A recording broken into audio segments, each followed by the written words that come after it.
And now, it's time for the Melee Madness Podcast. James and Kay, your podcast sucks ass. What? Oh my God. Welcome everyone to another episode of the Melee Madness Podcast. Hey, I'm Melee James. Last I checked. Last you checked? When did you check last? Did you check today or? It's been several years since I checked. Oh, okay. Well, I'm Melee K. I know that one. Good.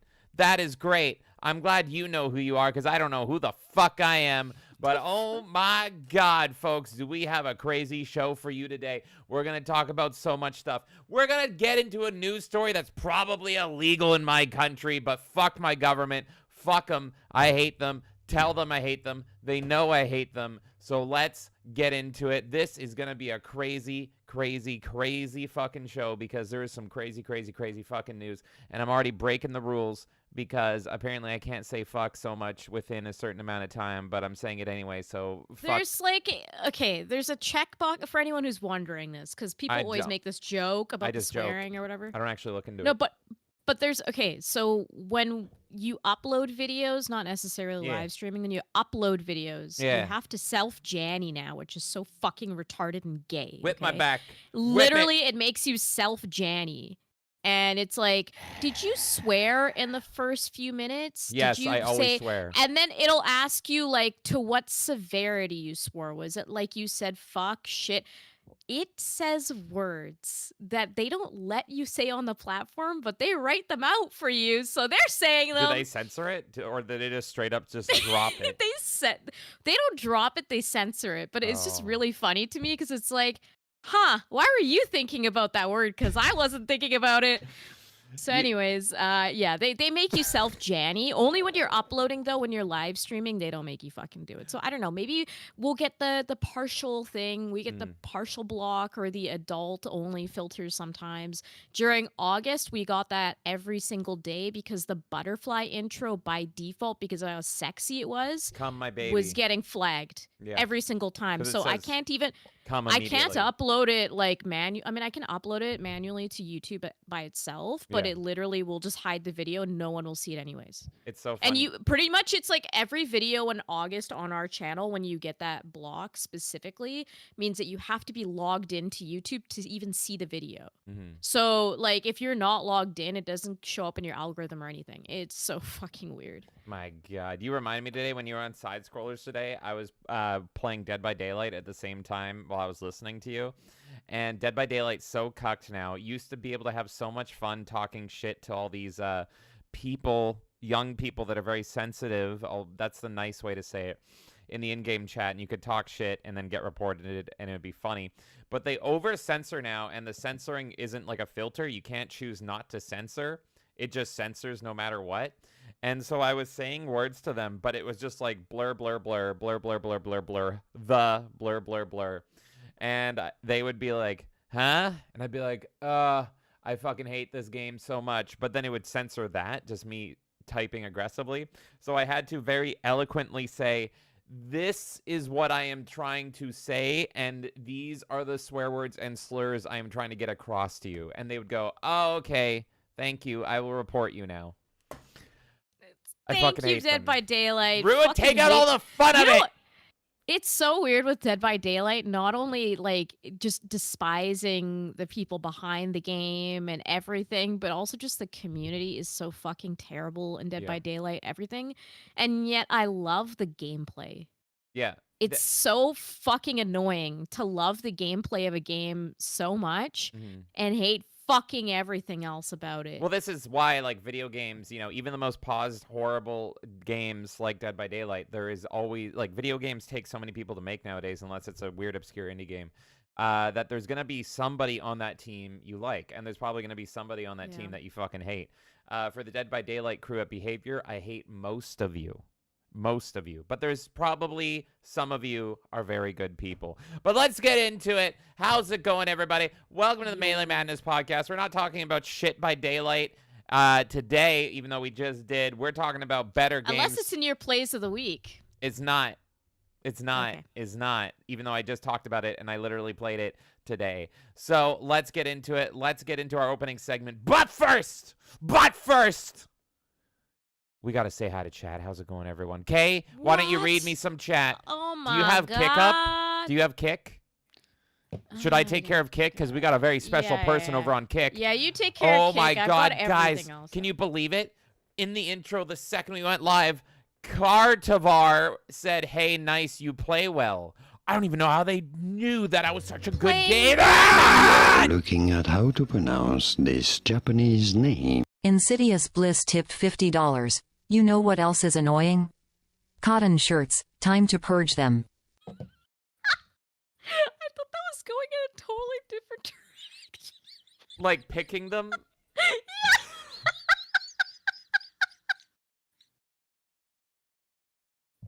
We're not picking any of these shirts. After I just went on a rant about how YouTube was insinuating worse than what I was thinking of. We know how to beat around the bush. Ah, my God. Oh, God, it's covered. Everything's covered in my face. Insidious bliss. Insidious bliss.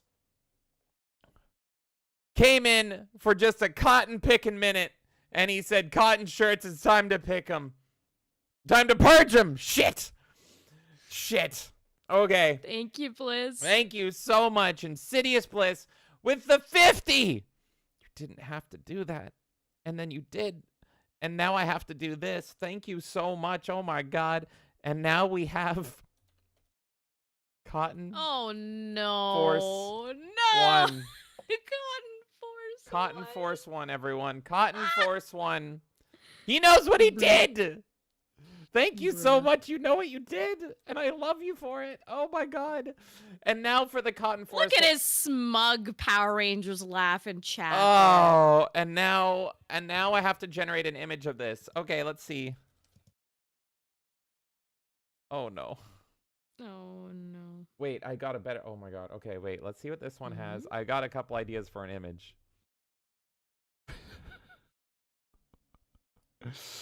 Okay, hold on. Which one's gonna be better? Ask? No, I don't even no. know, bro. Like, oh what? God, I'm saving multiple images right now. They're Can I all so talk good. to chat while you're doing that? Oh! I'm. Oh my God. Okay, you wait a cotton picking minute. Oh my God, because we got a new mascot on the show today. Thank you so much, Insidious Bliss. Because, oh, JB has come in. Thank you so much, JB, with a super chat saying, read my last suggestion since I can't super chat it. Where is it? Okay, why don't you read it? Cotton Picking Force 1. It won't let me super chat Cotton Picking Force 1. Okay, well, I got Cotton Force 1.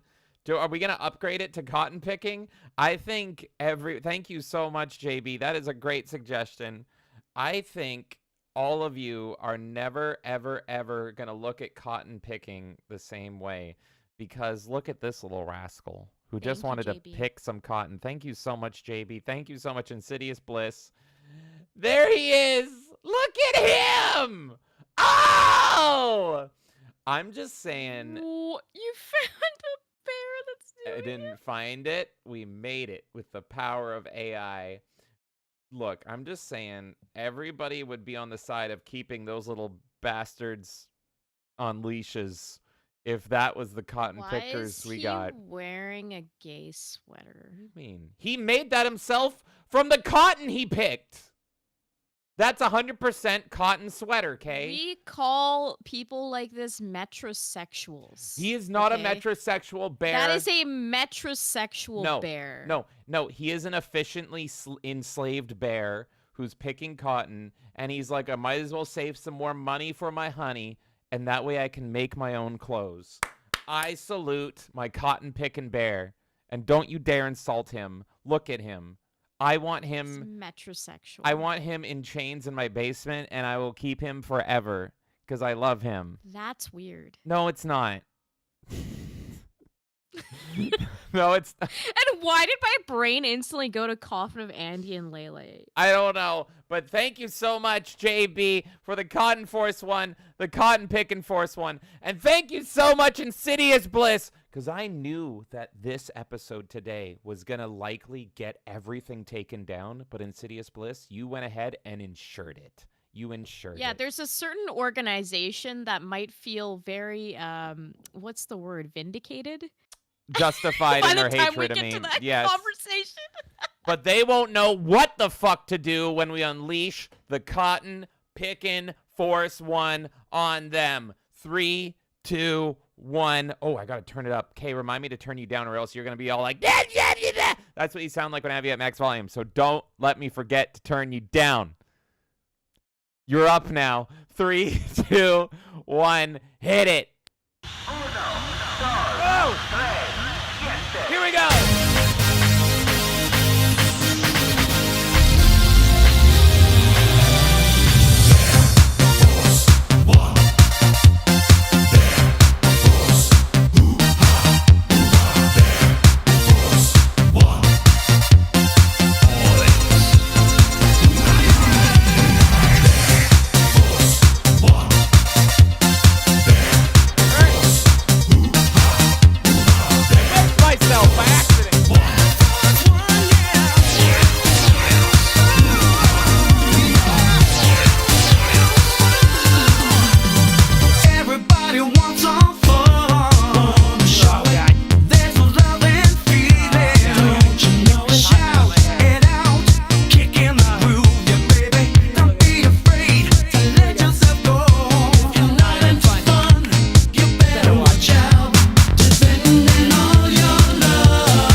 got for you today.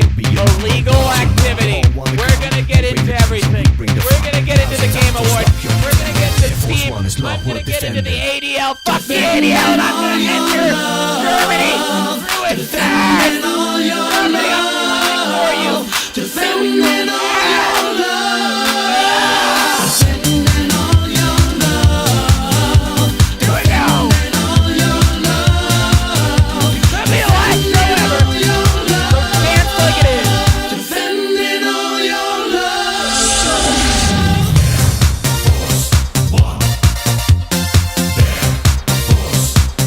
Disco is dead, but I'm alive. So are all the cotton-picked bears.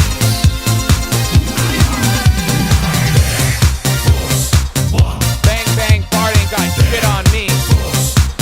Just more me to love, honey. That's right.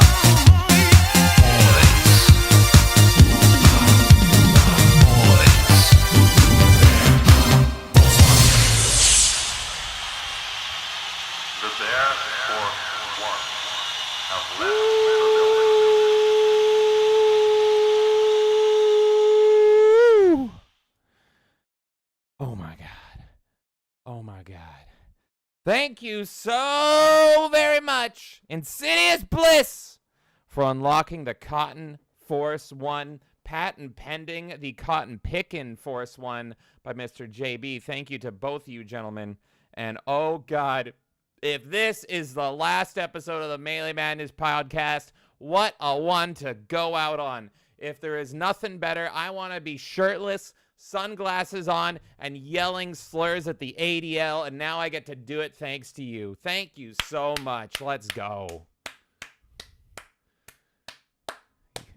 Okay, what's with the look? Aren't you happy? Aren't you excited? And yeah, no, I'm You should be excited. excited. Look at me. I'm Look at this is my excited. excited face right now. I'm so fucking This excited. excited face. Look so at you. fucking excited.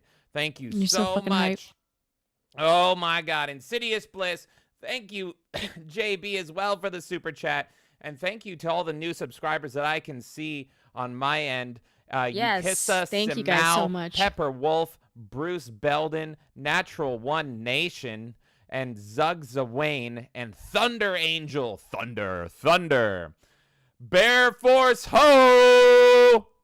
Thunder Angel 27. Thank you all so very much. This Thank is you, the guys. show. This is now truly kicked off. This is the Melee Madness podcast. Thank you so much, Insidious Bliss. Kay, say hi to the people. So we love the people. Thank you as well, Mr. JB. We love hanging out with you every single day that we get the chance, brother. Oh, Let's yeah. do it. Dude says, if you guys went live like a couple minutes sooner, I'd have rated. Well, thank you for every time that you do rate us, dude. And we'll pretend you did in spirit. So thank you so much, dude. Locktar Ogar, thank you for the ghostly raid. Dude saying it appears in my feed on Rumble talking about the videos pretty much in August where we were just not discoverable on YouTube. Dude says we need a monthly podcast with both of you, Kersha. I got her name right now. I asked her before the show. I'm like, how do I say your name properly? I'm So it's Kersha. still calling her Kirsch because my brain is Kirsch retarded. to me just sounds natural, but yeah, it's Kersha. I call words based on how my brain process them good. And I see Kirsch, but apparently it's Kersha. She needs that like inflection at the end or something. How does Kesha spell her name? What the With fuck? a dollar sign. It's like She needs a totally dollar sign. different How do you situation. I'm typing in S Ichi. How do you fucking spell Kesha? What? Kesha? What are the words Kesha that came out of Singer. your mouth? Oh, it's spelt with an A at the end, apparently. Oh my 'Cause god. it's like Kersha, so Kesha, so I'm like, yeah, so we need, I don't know. We'll get her. Oh my god, Kesha's fucking ugly now. Anyway, we had Kersha. she hit the we will, wall. well, yeah, the wall is inevitable. Jericho comes for every woman. So yes, The list in the wall. he has a list, and the walls of Jericho will break you down. But yes, Kersha will get you in contact with Kesha's people, but not the people that make her look like a haggard out old ghoul. And we're gonna get a good name. We're gonna get good branding. To finish dude's comment, we need a monthly podcast with both of you, Kersha, Savvy, and oh no, it's Alex, just so we can wash away the madness of the month with true chaos. That'd be fine. And dude Dude also says, why is it a black bear? Look, I'm just gonna say it. Black bears pick cotton better. Okay? It's just, the polar bears are good at being charismatic. The panda bears are really intelligent and good at math. There's a certain senator that's gonna blame Steam for this conversation. Good. Do it. And the black bears are really good at jumping, picking cotton, and playing basketball. Jumping. Black bears can jump. And the brown bears are excellent at providing customer support. Sar, please give me the honey. Sar, please open this jar of honey for me. You are taking advantage of the fact that I'm overtired right now. And everything is funny to me. Dude started it. I'm just finishing it. It was just funny to me because I kept trying to say nightmare, but I could only say the first letter before you would interrupt me again and again. And given the whole conversation, it melded perfectly. Nightmare. Blessing in chat. Thank you, Nightmare. Blessings to you. The comments are great today. Tabletop Junkie's here saying, what's up? How you doing, Tabletop Junkie? JB is doing the Vulcan Gang, which I now know confidently. Thank you, JB, for being here. Thank you, everyone, for being here. JT Epsilon's here, dropping James's face screaming. Whoa. And JD is here. We got JT, JD, JB. We got JD dropping the dolphins. JB's dropping some signs that looks like he's trying to fuck something. I don't know. Who are you trying to fuck? I don't know. There's some hand signs there. I'm asking him. I want to know. Well, this one might answer it. So JB says, YouTube won't let me reply to people directly in comments anymore. I guess I made it to the next level on the list. No! Yeah, YouTube fucking hates JB at this point. Hashtag free JB. Let's get that going. Hashtag free JB. Fuck YouTube. It's insane. Some of the shit that JB was posting in our Discord saying this is not going through on YouTube. I'm like, this makes no fucking sense. It's He literally just said words like, I'm going to kick your ass if you do something to the dog or something like that. Yeah. And yeah, that's a normal human response that if somebody tries to harm an innocent animal, you're going to kick their ass. And YouTube this is because we are getting super chats to beat the dog from Mikeey. Yeah. Yell at him. It was it was great. Patient. Amenra tipped $1. Let's give this man a shirt. Oh my God. Thank you so much, Amin Ra. Thank you so much. If my beautiful black bear will pick me enough cotton, maybe we can make a shirt. Okay? Look at him above us right here. He is hard at work at picking that cotton, and you just sped up the process of getting me a shirt. So thank you so much, Amin Ra. I'm not going to be naked and afraid anymore, thanks to viewers like you. Thank you. Patience says, Gayle Mames. How you doing, Patience? Spartacus is here saying, hey, freaks and geeks. Spartacus is excited because it has been several months, and I am finally putting Validate on the Gifted Games Gallery. It's been 7 And I've been holding off because I don't want to play Validate. For those of you who don't remember what Validate is, good, but also it is the dating game by that one chick that worked at EA and the Black Panther chick or whatever that was like, I'm not hiring white people. Yeah, we're going to be playing that dating game this Saturday along with Dragon Age Veilguard. But we put some good games in there too, guys. Thank you so much. The Gifted Games Gallery is getting impossible to manage because you guys are so generous with the games you give. Thank you. I was looking at the list. Seriously, appreciate it. Saturday stream is going to be amazing, but then I'm like, but there's so many games that we haven't played yet that I want to play, and now I have to wait. I know James will be like to me, just throw that one on the next one and that one. I'm like, you're already going above what we do I get 5. I get it. I can't put all of these in, and I have ones that I think should be in there as well because people have been waiting.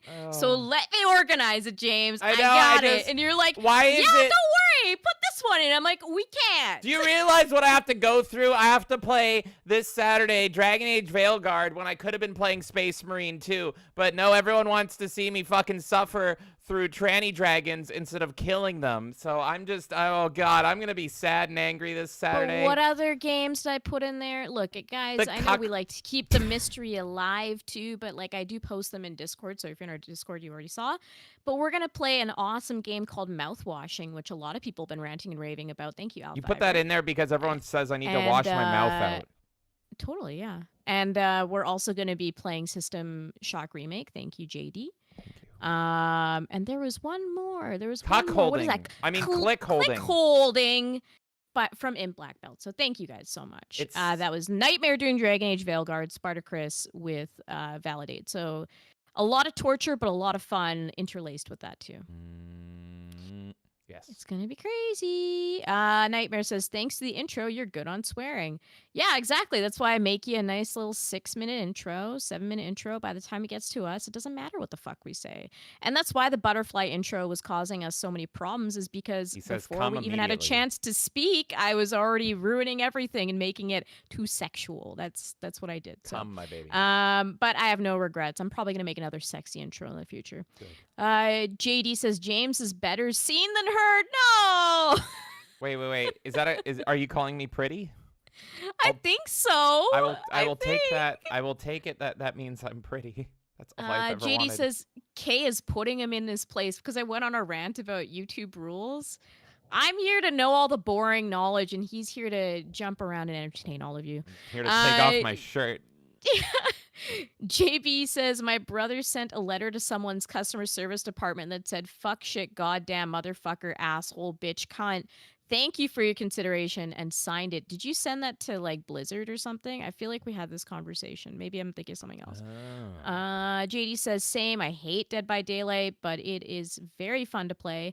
I love playing Dead by Daylight, and we should do another community event of it soon. I would love to play with you guys. It just pisses me off, everything else around Dead by Daylight, but I love It's too playing bad that 2v8 Is 2v8 over again? Well, no, it's ending on. I literally busted out the event while you're on side scrollers this morning because I wanted the fucking avatar because it's a cute little crow.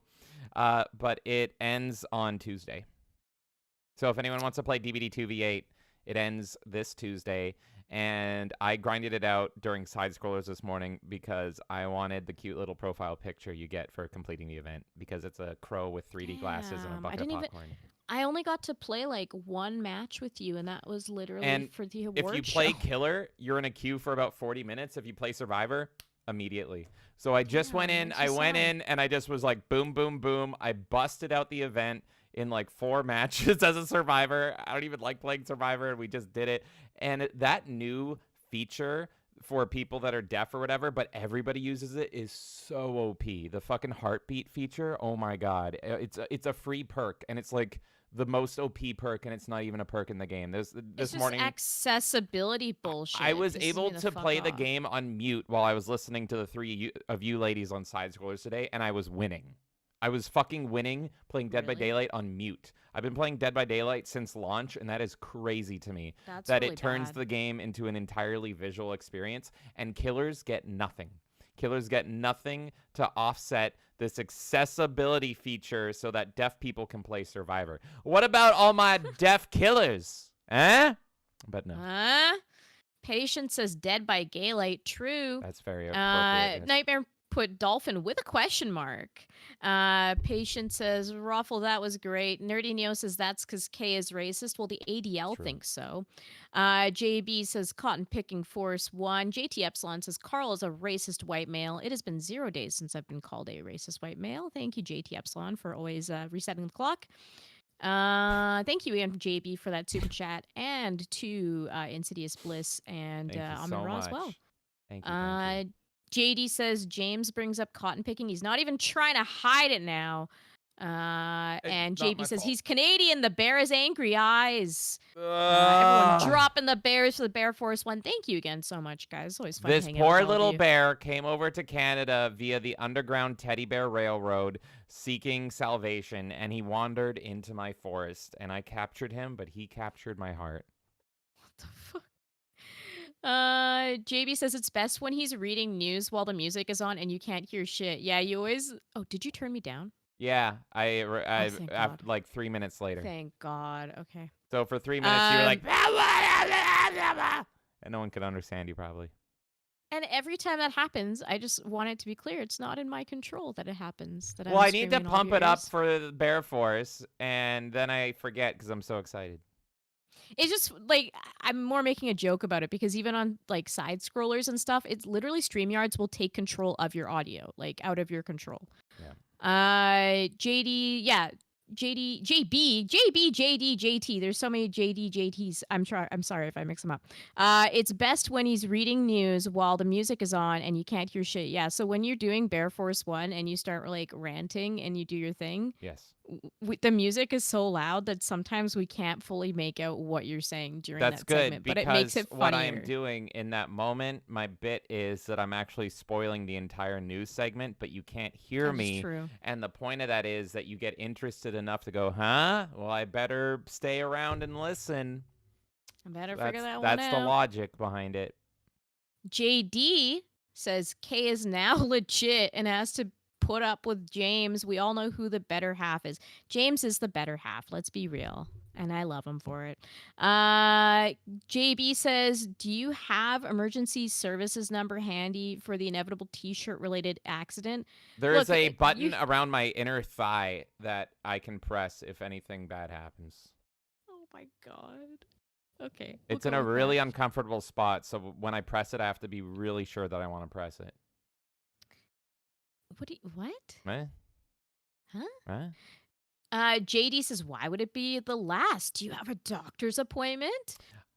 Because we're talking about the ADL, Jonathan. And Jonathan, you put me in the sights of the ADL yet again. Here I am trying to be a good boy and just running a gaming channel here with Melee K. And all of a sudden, Jonathan Davis is just like, there he is, boys, get him. And it's just like, does every account I make have to be within the fucking sights of the ADL? Also, more on that later. I found something that's really funny. I'm so ready for it. Oh my God, I'm so excited. Almost done catching up with chat. Guys, thank you so much for hanging out and chatting and everything. And I apologize in advance because right now I'm doing early mornings and late nights. So I might be a little more unhinged than usual tonight, but that's okay. We like that, right? D-Day says, yo, we gooning? Yeah, we gooning. Yeah. We're so close. My fellow holding brothers, the journey is almost done. We're almost at the end of the month, and then we can follow our great rings onto this glorious journey. Just keep holding. Hold it. D-Day says, did I miss Bear Force 1? I think you came in like minutes after it finished. Yeah. That's a good thing, though. You come in minutes later. Don't come early. You come late. JD says, black pick cotton better. What the hell, James? I understood that. I don't know why it took me a second to understand what you're saying. It's Nerdy News. I didn't choose the fact that they pick cotton better. It's just that's what happened. I didn't type in art of a black bear picking cotton. Twitter just knew. It's not my fault. This is on Elon Musk. Yeah, not me. There you go. See, Come on. YouTube, Susan. I mean, Susan's dead Jeez. now, so whoever Jesus. the other person is. Nerdy Neo says, are black bears good dads? They are at first, but then quickly after the baby bears are born, they leave and they never come back. JB says 13% of bears pick 50% of the cotton. It's really impressive when you think about it. JB says it's obviously a joke because I called Canada third world and said I'd use my cane, indicating I'm disabled. That's okay. Spartacus dropping that devil sign. Oh my God, Spartacus! Spartacus knows what's up. He knows what's up. It's because of Validate, and he knows how much I don't want to play Validate. And when he sent the gift, Okay, we're both suffering on Saturday. Okay, He specifically messaged me to say, "Hey, just so you know, this is." Like, you have to play it as well with him. Like, okay, thank you, Spartacus. God damn it, Kay, this is on you. JD came You read in. this. You read this. I'm not taking responsibility. I will take care of the. What? You can put the racism on me. This is all you, though, Kay. This is you. JD says, are we not going to talk about Kay hand placement on her microphone? I bet she's bringing a lot of people over from side scrollers. Listen, the microphone is here, okay? I don't know. I'm not going to say the word because then you guys are going to take it out of context. It's a prop. What do you want me to do? I should have the phallic microphone. I think that's only fair. We should swap. You should yeah, have the phallic. I microphone, should get that's the right. phallic one because I have the most practice with it, and I think that I could handle the big phallic microphone the best. And then you can Maybe take. it's a secret ploy to show I'm taken. See, there you go. See, Oh my God! There you go. Perfect. just to show off the ring every time. Thank Uh, you, JD. So if anything, I'm chasing people away, being like, "Oh, you want to watch our channel?" Sorry. Just kidding. Thank you so much, JD. Fallen Angel said, "Hi, Fallen Angel." Fallen Angel says, "Kay just wants to play Raw Off." No, I don't. But guess what? We are playing it tomorrow. Oh, We are yeah. playing it tomorrow night. We're at 30 minutes of Raw It's Off. all I'm not ready. looking forward to It's it. all Thank ready. you guys so much. It's really strange because obviously I love hanging out with you guys and I'm appreciative of the support, but I really fucking hate the game. So I just- I'm also clear on that. I want to say Raw Off is set for tomorrow. Tomorrow Yes. night is the Raw Off Nut Off. Do not miss it. It's going to get nutty. We are straight busting for the final day or the finale of No Nut November tomorrow with the Raw Off Nut Off. Of course, there's stipulations. It's going to be so much fun. I'm not even going to reveal it. We're not even going to reveal what it is. Just have the word nut lingering in your brain for 24 hours until tomorrow night right here live when you're going to understand truly what nutting means. What the fuck does that mean? What? That was my pitch. That was my plug. Read. Nutting. Keep saying hi to people so we can go to the fucking news. Oh my god. Just talk to people And I'm pitching our show with nutting. with nutting tomorrow night. Okay, well, let me finish the second half of God. what Fallen Angel said. Kay just wants to play Raw Off. Not true. Fake news. True. And watch reruns of The Office. This is definitely fake news. Real K tip $1. Don't listen to my clone roar off is 10 out of 10. Yes. Thank you. No, it's not. Thank What you is with so all this much. fake shit y'all claim about The me? real- I fucking hate Raw Off. It's not true. The real K is so excited to nut tomorrow. Holy shit. She's going to be straight nutting like crazy. And so are all of you if you tune in tomorrow for the Raw Off Nut Off. Thank you so much, the real K. I can't wait to see you tomorrow. Hopefully you get out of Gengar's asshole and we're all going to nut together and it's going to be a nutty old time. Thank you. I Thank want a you so nut much. counter for tomorrow. I'm saying that because we don't have it, but that would be Oh great. my How many God. times Yeah, we are- don't have a nut counter. How I just want to know. I want a nut counter for how many times we say nut tomorrow. It's Because gonna happen. it's a lot, raw I off, nut think. off tomorrow, so it's gonna get nutty. Fallen Angel says she's living the dream. Dream. Amin Ross says, I only gifted 2 games. Hey, first of all, we don't expect you guys to gift any games at all. Seriously, we never ask you guys for it. We really appreciate it. I just don't want you to ever feel obligated. And to say only, like, 2 games is more than anything. You know what I mean? Like, you don't have to gift anything. So thank you so much. It's not only 2 gifted games or anything like that. We appreciate We that you're never gifting us ask anything. for gifted games or anything. You guys just go out of your way to come here and gift them. Thank you so much for that. You never have to do that. I'm just happy to hang out with y'all in chat. Thank you so Yeah, much, so Amin thank Ra. you, Amin Ra. Rolando A. Ramirez is here. A. Ramirez, I should say. Saying, holy shit, this is my first stream watching y'all. Well, welcome to the channel. Thank you for hanging out with us. Saying, I've seen y'all from Side Scrollers. Well, welcome over again. Y'all are funny.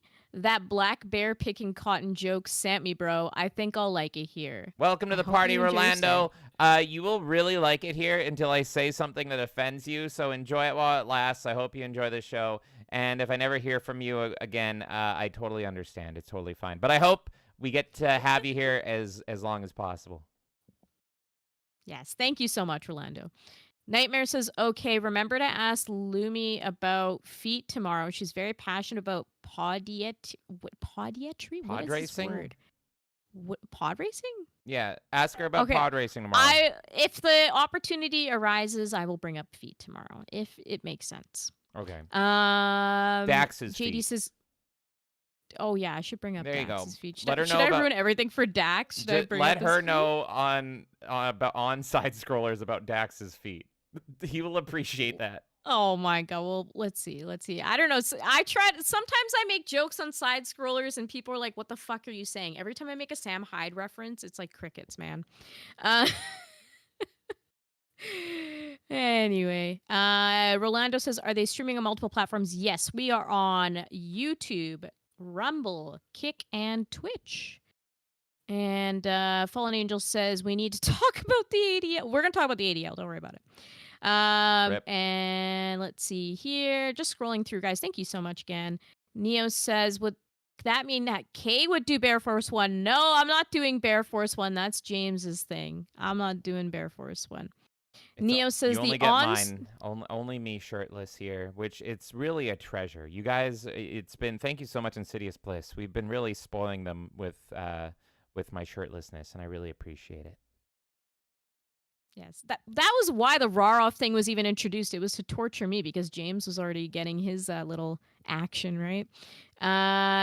Neo says the on-stream K is a clone. That's not true. That makes so much more sense. And JB saying you should call the Nightmare Collection Inflicted Games instead of Gifted Games. Hey, there's 5 different people that gifted games, and there's 5 of another them. game. There is another game on there, Validate Spartacus, that I would argue is just as bad as Dragon Age Veilguard. It's bad, bro. Well, so. people are going to be able to decide this Saturday when we play Validate and Dragon Age, and oh my god, just that show is going to be true terror and true torture, and it's going to, with a delicious center. It's like a Tootsie Pop. It's like you got to lick the outer edges to get to that sweet, juicy, delicious center, and we're going to be licking for 5 hours straight. It's going to be fucking wild. Nightmare says whatever the word is. Like, I can't read this fucking word for the life of me, guys. Podiatry. Some I don't know. I feel like racing. Neo's gonna spell it out for me at some point. So Neo, feel free if you want to spell it out for me because I'm retarded. But it's a foot doctor. Okay, that makes more sense now. Cherrick Seeks is here saying my cat's breath smells like cat food. My Is that a good cat's thing or a breath bad smells thing? like cat food. It's a Simpsons reference, Is it so like I Chris appreciate Chan it. or something? I don't know. Whoa! The real Melee K tip $1.50. You are all imposters. I am the real Melee K. What? And I'm trapped in the Parisian sewer called Gengar's back pocket. No! I love my Aureas, Mace Windu, and I like smooth jizz. It's real music, folks. Get your head out of the gutter. It was in the cantina in EP4. Oh my god! On a Kay, I'm coming for you. Okay, so Kay, the real Melee Kay, thank you so much. We know that she is stuck in the sewers of the Anus of Gengar. Right over here. Get over here. We're talking about you, you fucker. Don't think you can avoid this. Don't think you don't know what I know that you did with the real Melee Kay. She's somewhere. I'm in right here, bro. What do you mean? You shush. Somewhere in here. And one of these days, we're going to get her. We're going to fucking get her out of there. Thank you so much. And Pat his belly? I too am a great respecter of smooth jizz. It's the best kind of jizz. Thank you so much, Real Melee K. We will save you. Justice for JB's chat and justice for the Real Melee K who's stuck in Gengar's ass. Thank you so much. Thank you, Real Me. Gets me worked Daxnar up. is here. Speak of the devil. After we were just talking about your feet, Daxnar, saying, "What up, J and K? Hail chat. How you doing, Dax?"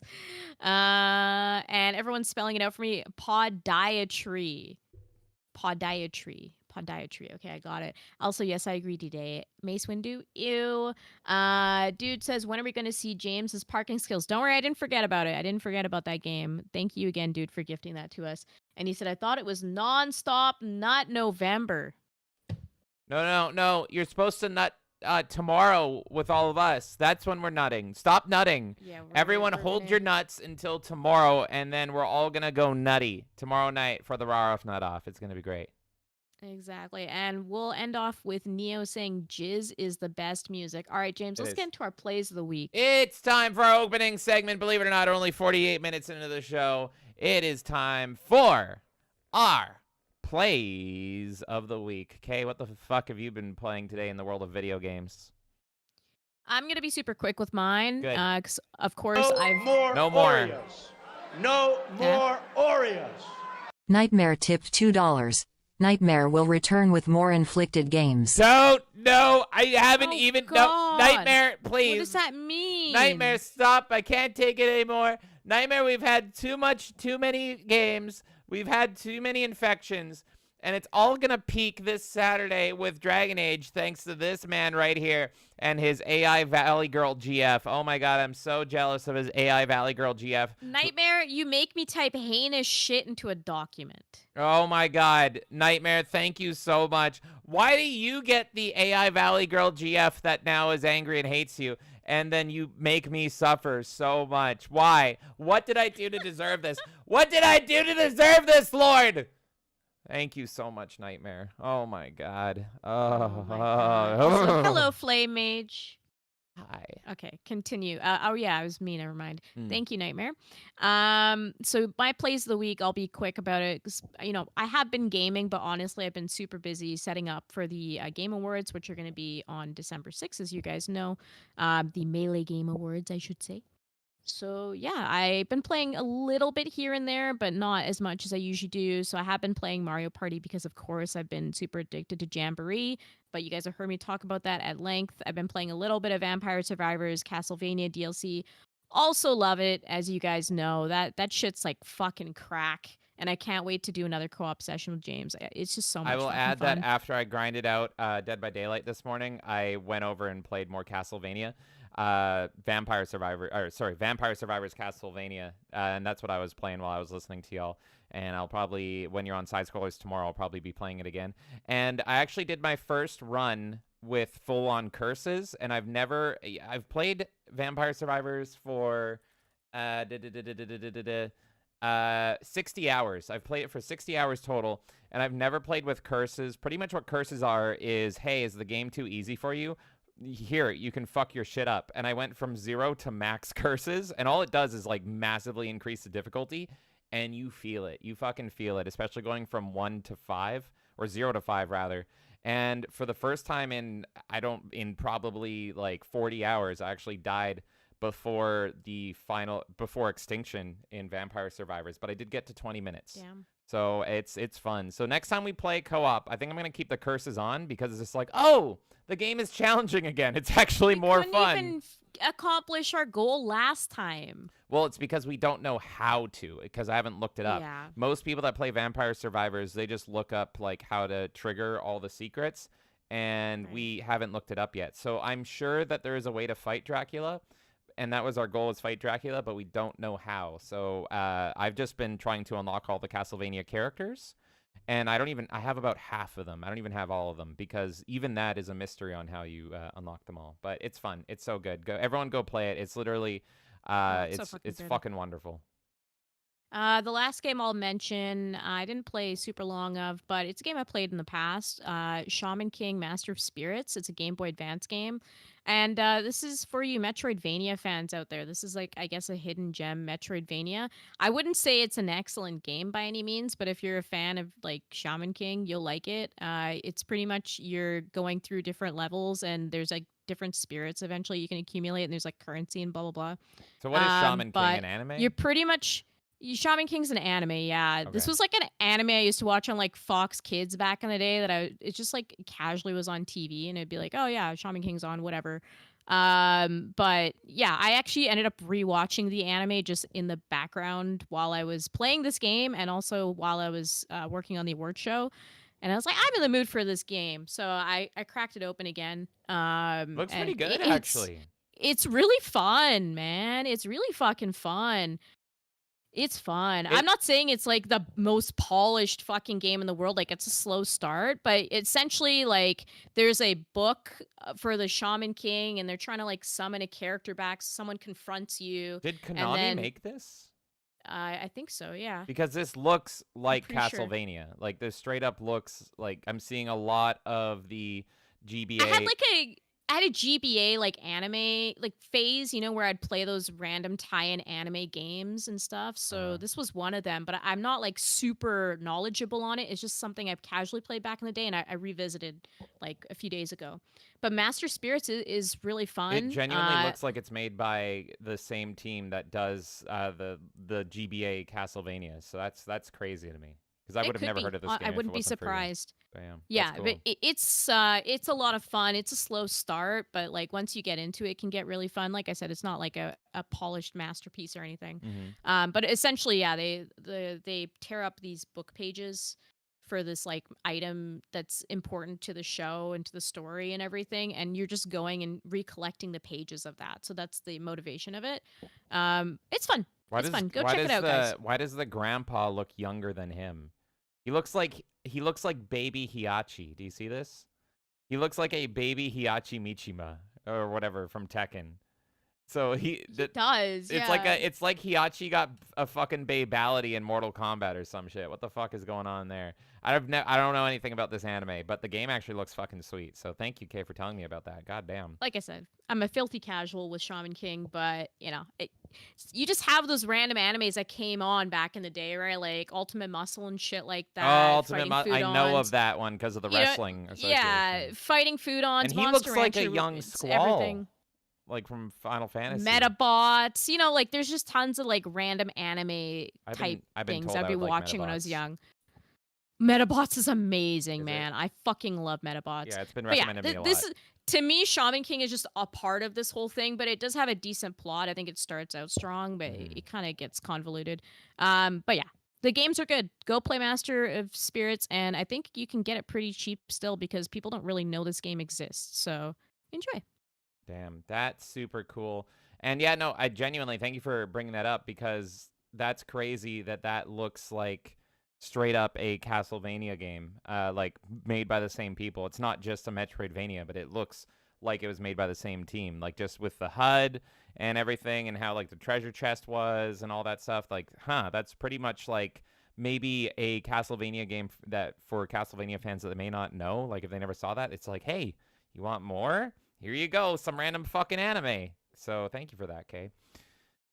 Should I go over into mine here? Do you want me to? Yeah, do yours. That's my all right. Well, 2 weeks. I'll see how quickly I get through this here. Hopefully quick.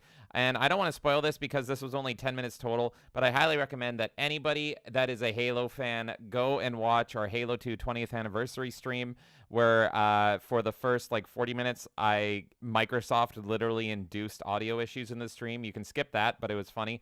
But go to the hour mark, roughly, about 55 minutes in, and then you can watch me play through the recently released or recovered Halo 3 or Halo 2 E3 2003 demo in its fucking glory. If you didn't know, modding team DigSite has restored it, and it took my breath away. It's genuinely like the happiest gaming experience I've had in like maybe the past decade, if not more. It's fucking incredible, and it reminded me of how much I used to love Halo and how far it's fallen and how Halo is supposed to feel and look and just everything. It's very special. I'm not going to spoil it too much. I highly recommend you go watch the stream. I've got it all bookmarked there for you, so just go to the part where it's Halo 2 E3 demo, and we are going to be also streaming their Alpha Moon release, which is effectively the sequel to this. Alpha Moon is a cut level from Halo 2. There was multiple level cuts from Halo 2, and Alpha Moon was an extension of an Arbiter level, and that is releasing tomorrow. I will not be streaming it tomorrow because of the raw off, not off, but the fucking second I get a chance, I will be streaming Alpha Moon as well, so go do that. In the same stream, because this was so short, ended up being a variety stream, I went ahead and played through, what was it called? Night Manor.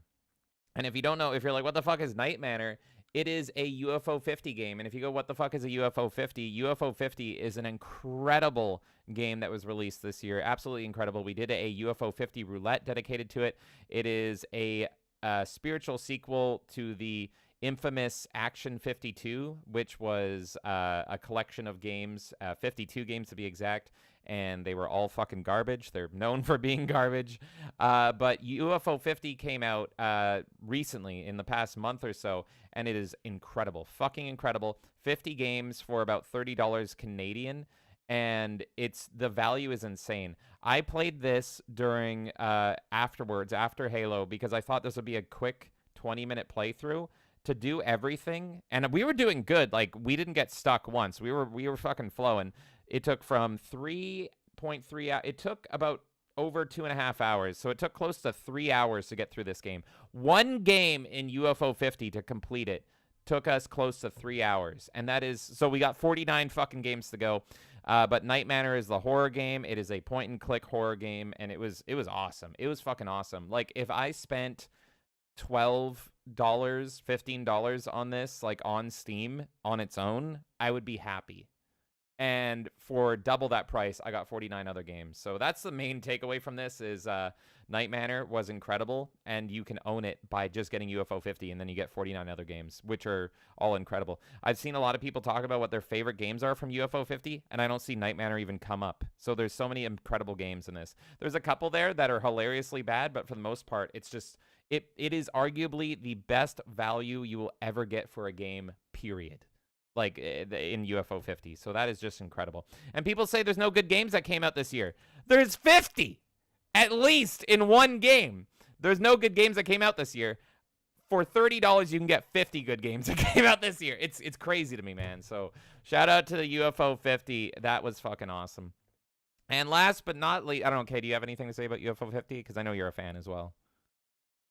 I just love it. I mean, I couldn't say anything better than what you did. It's really great, and I agree with you. There were actually a lot of good games that came out, even if we count UFO 50 as just one of them. If it's one game, it's like, here's like infinite playability for $30, and it's incredible game. Like, again, Night Manor just fucking blew me away at how good it was. Oh my god. And talking about getting blown, we are going to talk about our most recent stream here, which is the Blair Witch. And so thank you, Jonathan Davis, for gifting me the Blair Witch. We pretty much restarted it and played through a good chunk of it here. And there is going to be a part 2 because I think people enjoyed that stream. I fucking loved it. This is my kind of horror game. I always complain that I don't like a lot of horror games, and that's mainly because I don't like how Capcom games play.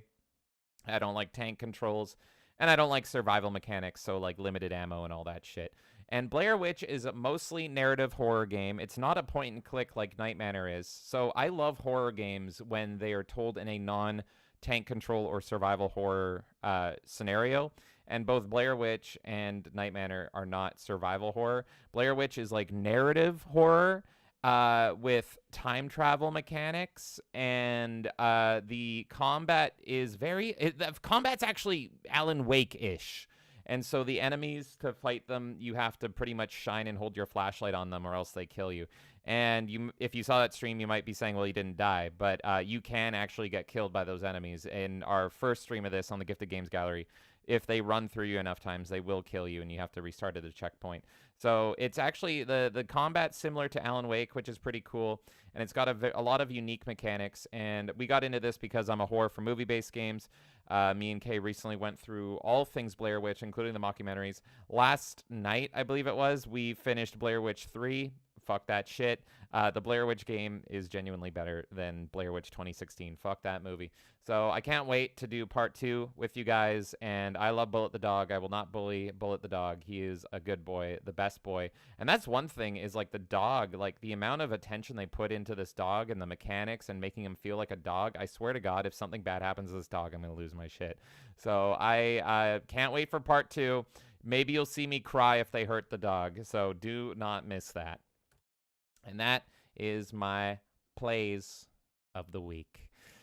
Okay, feel free to add anything to that, because you also been Blair Witchy and you watched the whole stream. And apart from that, you can catch up with chat, and I will set up the news. I was really enjoying the first little bit of Blair Witch, the game. I will say that as you've continued on, I think in the last like 20 minutes or 30 minutes of the stream, I was like, I don't really care, because now this has just turned into Amnesia the Bunker, which another game gifted by Jonathan Davis. Thank you so much. And I was like, I liked that this game was unique, and Blair Witch is more of a unique concept. And like, we don't need this to turn into such a like, you know, I don't want to spoil what, because it's clear to me what the plot is. Yeah, it's very obvious. And I just don't want to like spoil what it is, but I think it's very clear to everyone who watched it where it's heading. And it's kind of like, really, like, you couldn't have made this more interesting and stuck with where you were originally, or within the theme of like the original Blair Witch movie. I will say, if you played this game, you'll know exactly what I mean. The game shouldn't be called Blair Witch. It should be called Spec Ops. Could have been anything. It should be called Spec Ops: The Line 2, because it is literally Spec Ops: The Line. If you played Spec Ops: The Line right now, you're probably going, oh. And you know exactly what I'm talking about. I won't say more. But yeah, that's one issue. You didn't need this game to backdrop the story that they're telling. Yeah, so the problem is it started out promising, and now as we go on, we're at chapter 9. We're about halfway through. The plot of the game really has nothing to do with Blair Witch or Burkittsville or the lore or anything. It's really about this character and his own problems, and he just so happens... Why did Batman crash? It just so happens that he is stuck in the Blair Witch town. Or he's stuck in the Blair Witch forest, and it's like everything that's happening to him, you don't need to be with the Blair Witch at all. Why can't they just treat any of the Blair Witch games normally? Like the other game that's Blair Witch, it's in 3 parts, and James and I were looking into it. It's not on Steam or anything, or else we would just, easily, buy it and then play it for you guys. Yeah, we were trying to find an easy way to stream it for you guys, but it's really interesting. It's like a Resident Evil type game, but it's another case of like you're just taking a backdrop of a movie and then you're making a game around it, but you didn't need this lore at all to make this game. Yeah. You don't need the Blair Witch tie-in at all to make this game. It's similar to what's it called? It's similar to the complaints with the Blair Witch it's similar to the complaints with the Blair Witch 2016 movie in that it's you don't have to when you try to amp up subtlety, it doesn't work. You can never amp up subtlety. But the Blair Witch 2016 movie is more in line than either of the games, in my opinion. So, but the games are more enjoyable than the 2016 movie. I would love to stream. I looked more into the game from 2000. I'd love to stream it one day. It's interesting, but it's you can't amp up subtlety, and when you try to do it, you get a fucking mess. That's the problem. I'm gonna read a bit of chat, and then we're gonna move on to the next segment. You pass it to me whenever. Looks like there's some hype around Shaman King. Yeah, Nerdy Neo say, did someone say Metroidvania? I did. Daxnar saying Shaman King. D-Day says, that's pretty cool. Did they rip off a Castlevania Aria of Sorrow? I think it's the same devs, I swear. Spirits there too. Did see that it's Konami, yeah. D-Day says the damage numbers in UI is so Castlevania. I remember that in the early 2000s. Spartacus saying Metabots. I remember that part of that whole partner and friend style anime that was going on in the 2000s. That was a fun time. Neo was asking me which Shaman King GBA game it was because there was a few of them. It's the very first game, and it's just called Master of Spirits. I don't know if there's a second one that has like an extra line to it, but it's just the Master of Spirits one. JD says, was Metabots an RPG? Looking it up now, there was a Metabots game that I enjoyed also on the Game Boy Advance, and it almost was like Mega Man Battle Network, actually. And you got to like interchange the different parts, and it was a Metabee version and a Rakusho version, and I remember loving those games too. So I haven't played them in a super long time, but I remember them being Game Boy Advance, and I was addicted to them because it was literally just like you were controlling your own Metabot, and you were like using the different parts, almost like a mech game, pretty much, on a grid that looks like Battle Network, Mega Man Battle Network. And you would repair parts as they would get damaged, and you would equip yourself with like rockets and all this shit. Super fucking fun. It was turn-based, if I remember correctly, but it's been a while. So yeah, you might like that game. It was also really fun. Let's see. And yes, both Dude and Neo brought up that there are retro achievements supported for those Shaman King games. So there you go. Daxnar says Bullet is best boy. I agree. He's so good. JD says, how come he chooses this game of all the horror games to play? I don't know if I can answer that question for you, JD. Why I play Blair Witch opposed to other games? Because I guess that's a question. Yeah. Because it's based on movie that I liked, and when I like movie, I have to consume everything that movie has done, including looking up a game, including with the Blair Witch, learning about kids that made a snuff film that they pretended was real, but then one of the actresses in it, because these were high school kids, regretted being in it after, and then told the police she was actually kidnapped, and it was a whole NBC special and all this stuff. So I get very autistic with horror movies, and so if I play horror game, it's probably going to be based on a movie. And also, it plays well. It plays similar to like a first-person shooter, even though you're really only armed with a flashlight and a camera.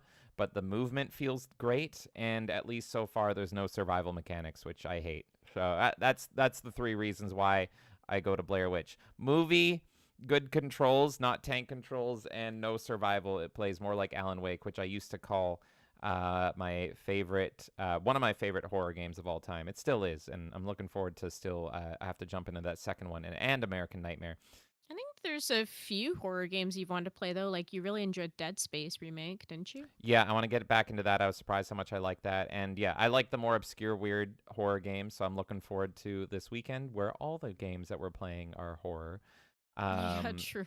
So yeah, I like the weird, obscure horror where it's telling me a fucked up story that you can only tell through a video game, and it's not being like your aiming is bad and you only have 3 bullets to kill 20 enemies. Enjoy. And it's like this isn't fun. This is frustration.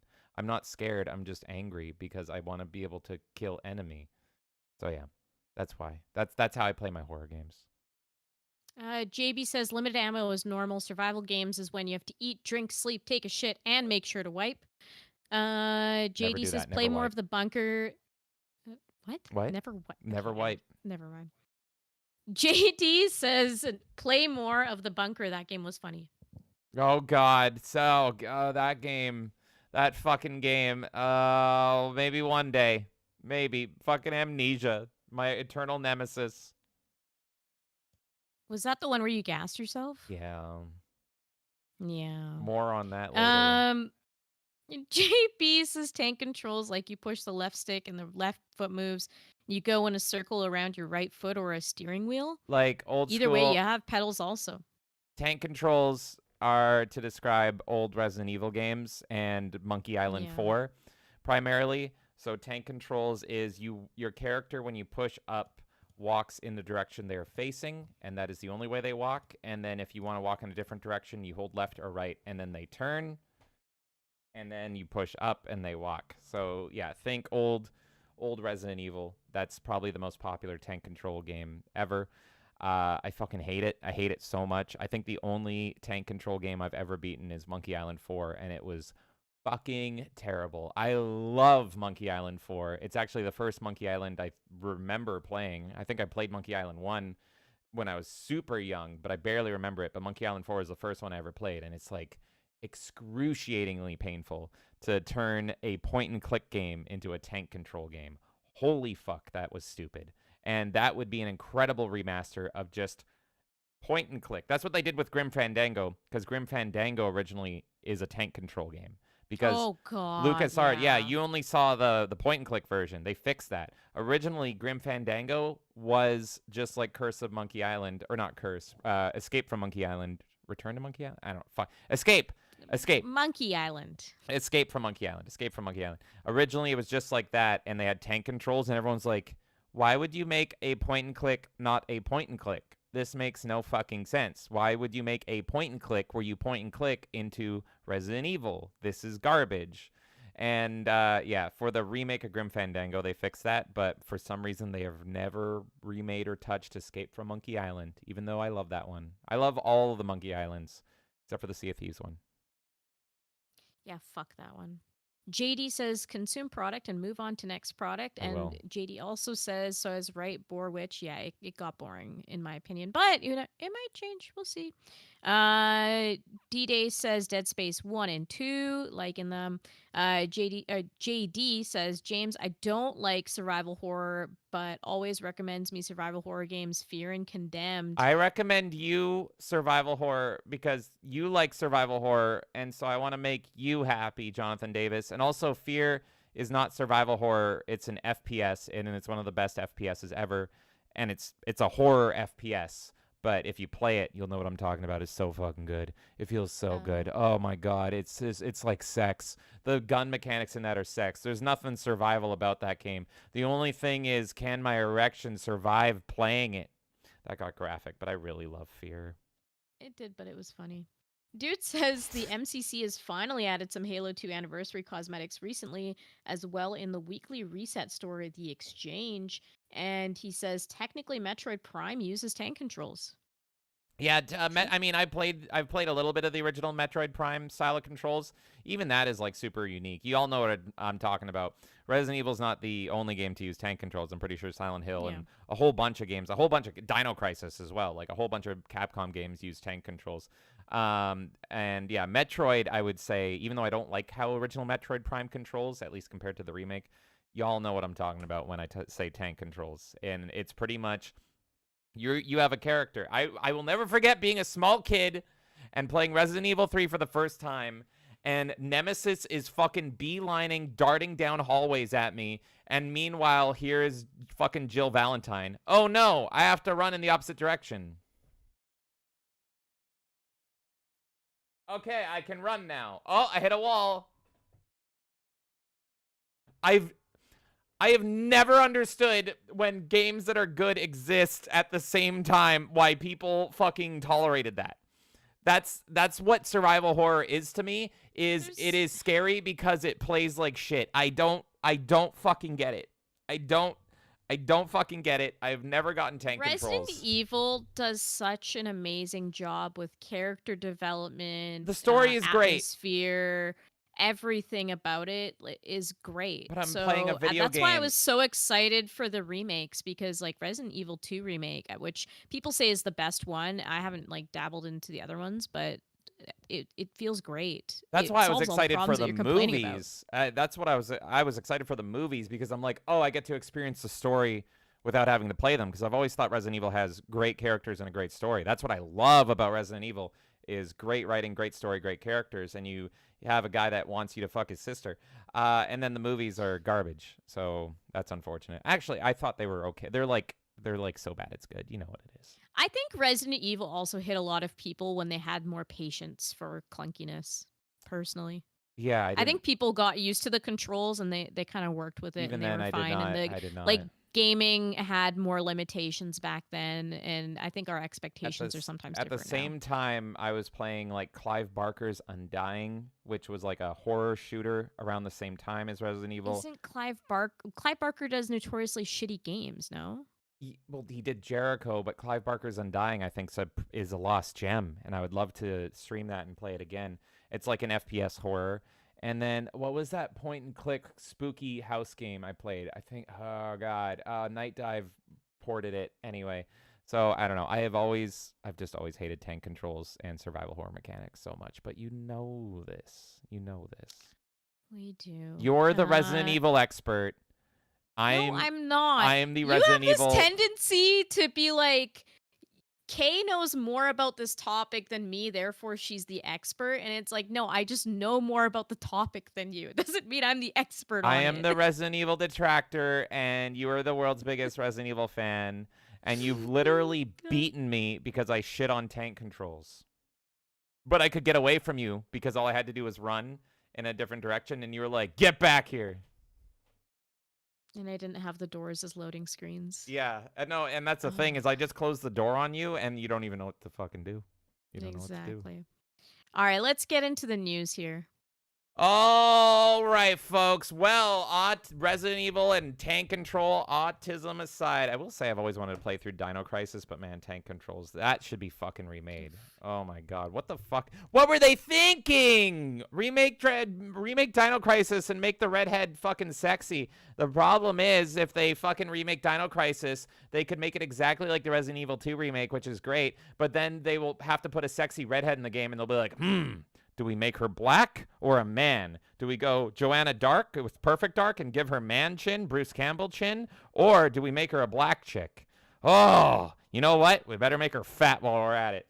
So that's why we've never gotten Dino Crisis. So they're just going to make her the chick from Horizon Zero Dawn?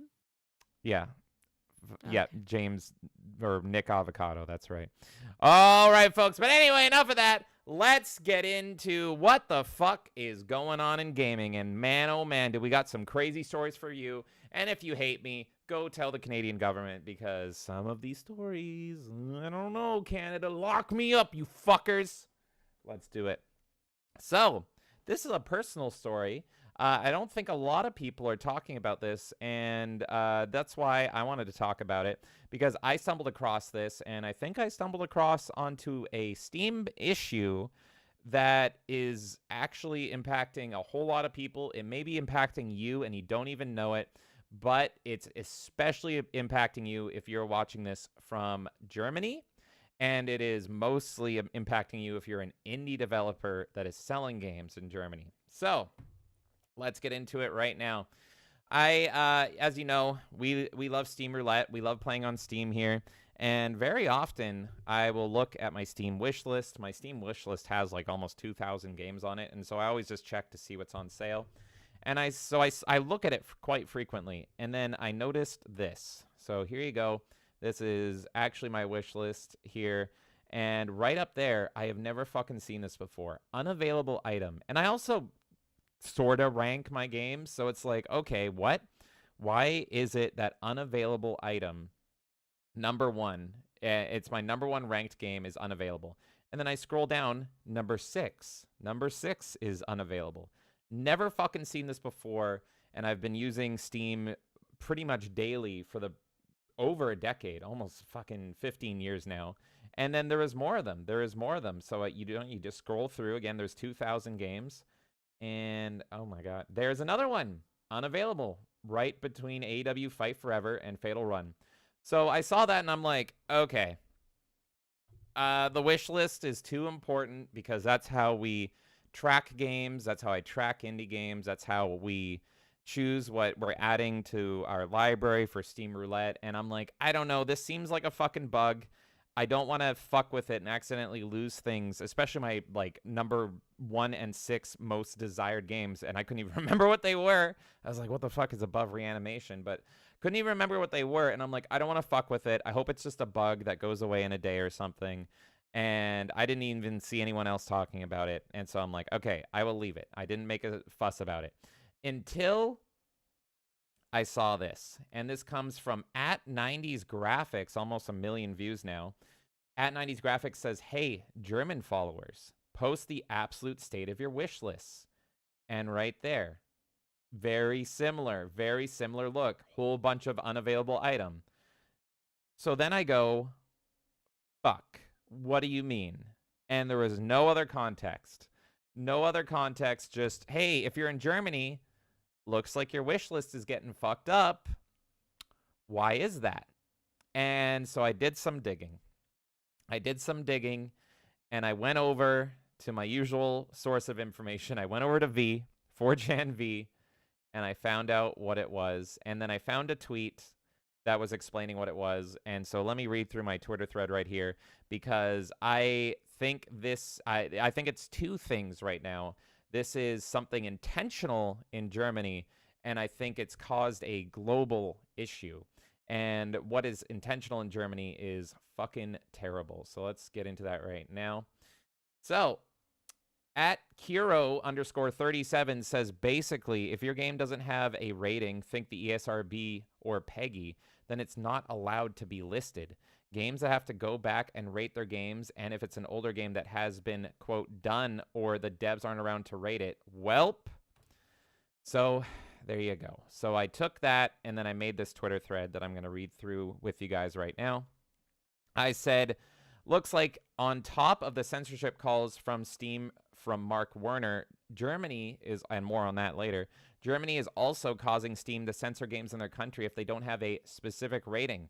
This has suddenly crippled Steam in Germany for many users.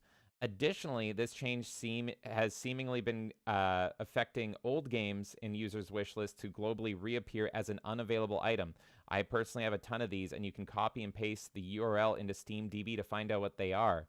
So these aren't games that are on Steam. If you see this issue and you're not in Germany, these aren't games that are on Steam that are suddenly taken down for you personally or for your region. These are games that you wishlisted that have been taken down on Steam that are now showing as unavailable. So, number 1 ranked game for me, oh, of course, it's Super Seducer 3. Of course, that was at the top of my list, and we have talked extensively about Super Seducer and that situation and how mad I am about that. And then number 6 was Active Shooter. was up there for me. So what you are seeing is not games that you can no longer buy on Steam because of your region. It's games that you can no longer buy, period. But for Germany, it is games that have not gone through their new ranking system that is mandatory. So I added your reminder that America is the only country that has any semblance of freedom. The EU countries continue to get worse, in this case for gaming, and massively hurting indie devs. So you can see here, this was on V. This is a screenshot I took, and this person can no longer buy Wolf Tales, which is still available on Steam, or The Initial, which is still available on Steam. And this V user said, these games are removed in some countries because the EU is an absolute laughingstock. You aren't allowed to sell games in Germany, for example, if it doesn't have an age rating because. So all the games that didn't have one straight up aren't available anymore. And just to show you guys, I will do this right now. You can go over, if you want to do this at home, you can go over to SteamDB and take your wish list, and you can find out any game while this bug is live. They might even keep it, just so you know that there's shit that got removed. And you can see what's removed. So let's go to a random point in my wish list right here. Let's see, because I'm sure I wish list so much shit, so much trash. There's one. So you just go here, and you go copy link. You right-click copy link. You go over to SteamDB. You copy paste. And this is a game. Oh, Motor Rock. Yeah, what the fuck? I wanted this. It was like a metal style racing game. And you just copy paste it into the Why search did they bar. remove that? I don't know. But I would have not known if it. Oh, that was the game I was thinking of. That was a horror game I was playing around the time of. Oh, why is it not delisted? When I was talking about good horror games around the time of Resident Evil. Seventh Guest. That's like a point and click spooky game. I like it. Anyway, so, and oh, here's another one. So let's see. So you just go right-click, copy link. You go over to SteamDB, paste it in. Catch Me. I don't even remember what the fuck this is. I have no fucking idea what that is. And let's just do one more. Oh, let's do two more, because we got two back-to-back. Paste. Dream Killer. Don't remember what that is, but I can't buy it anymore. And finally, Family Guy. Back to the multiverse, everybody.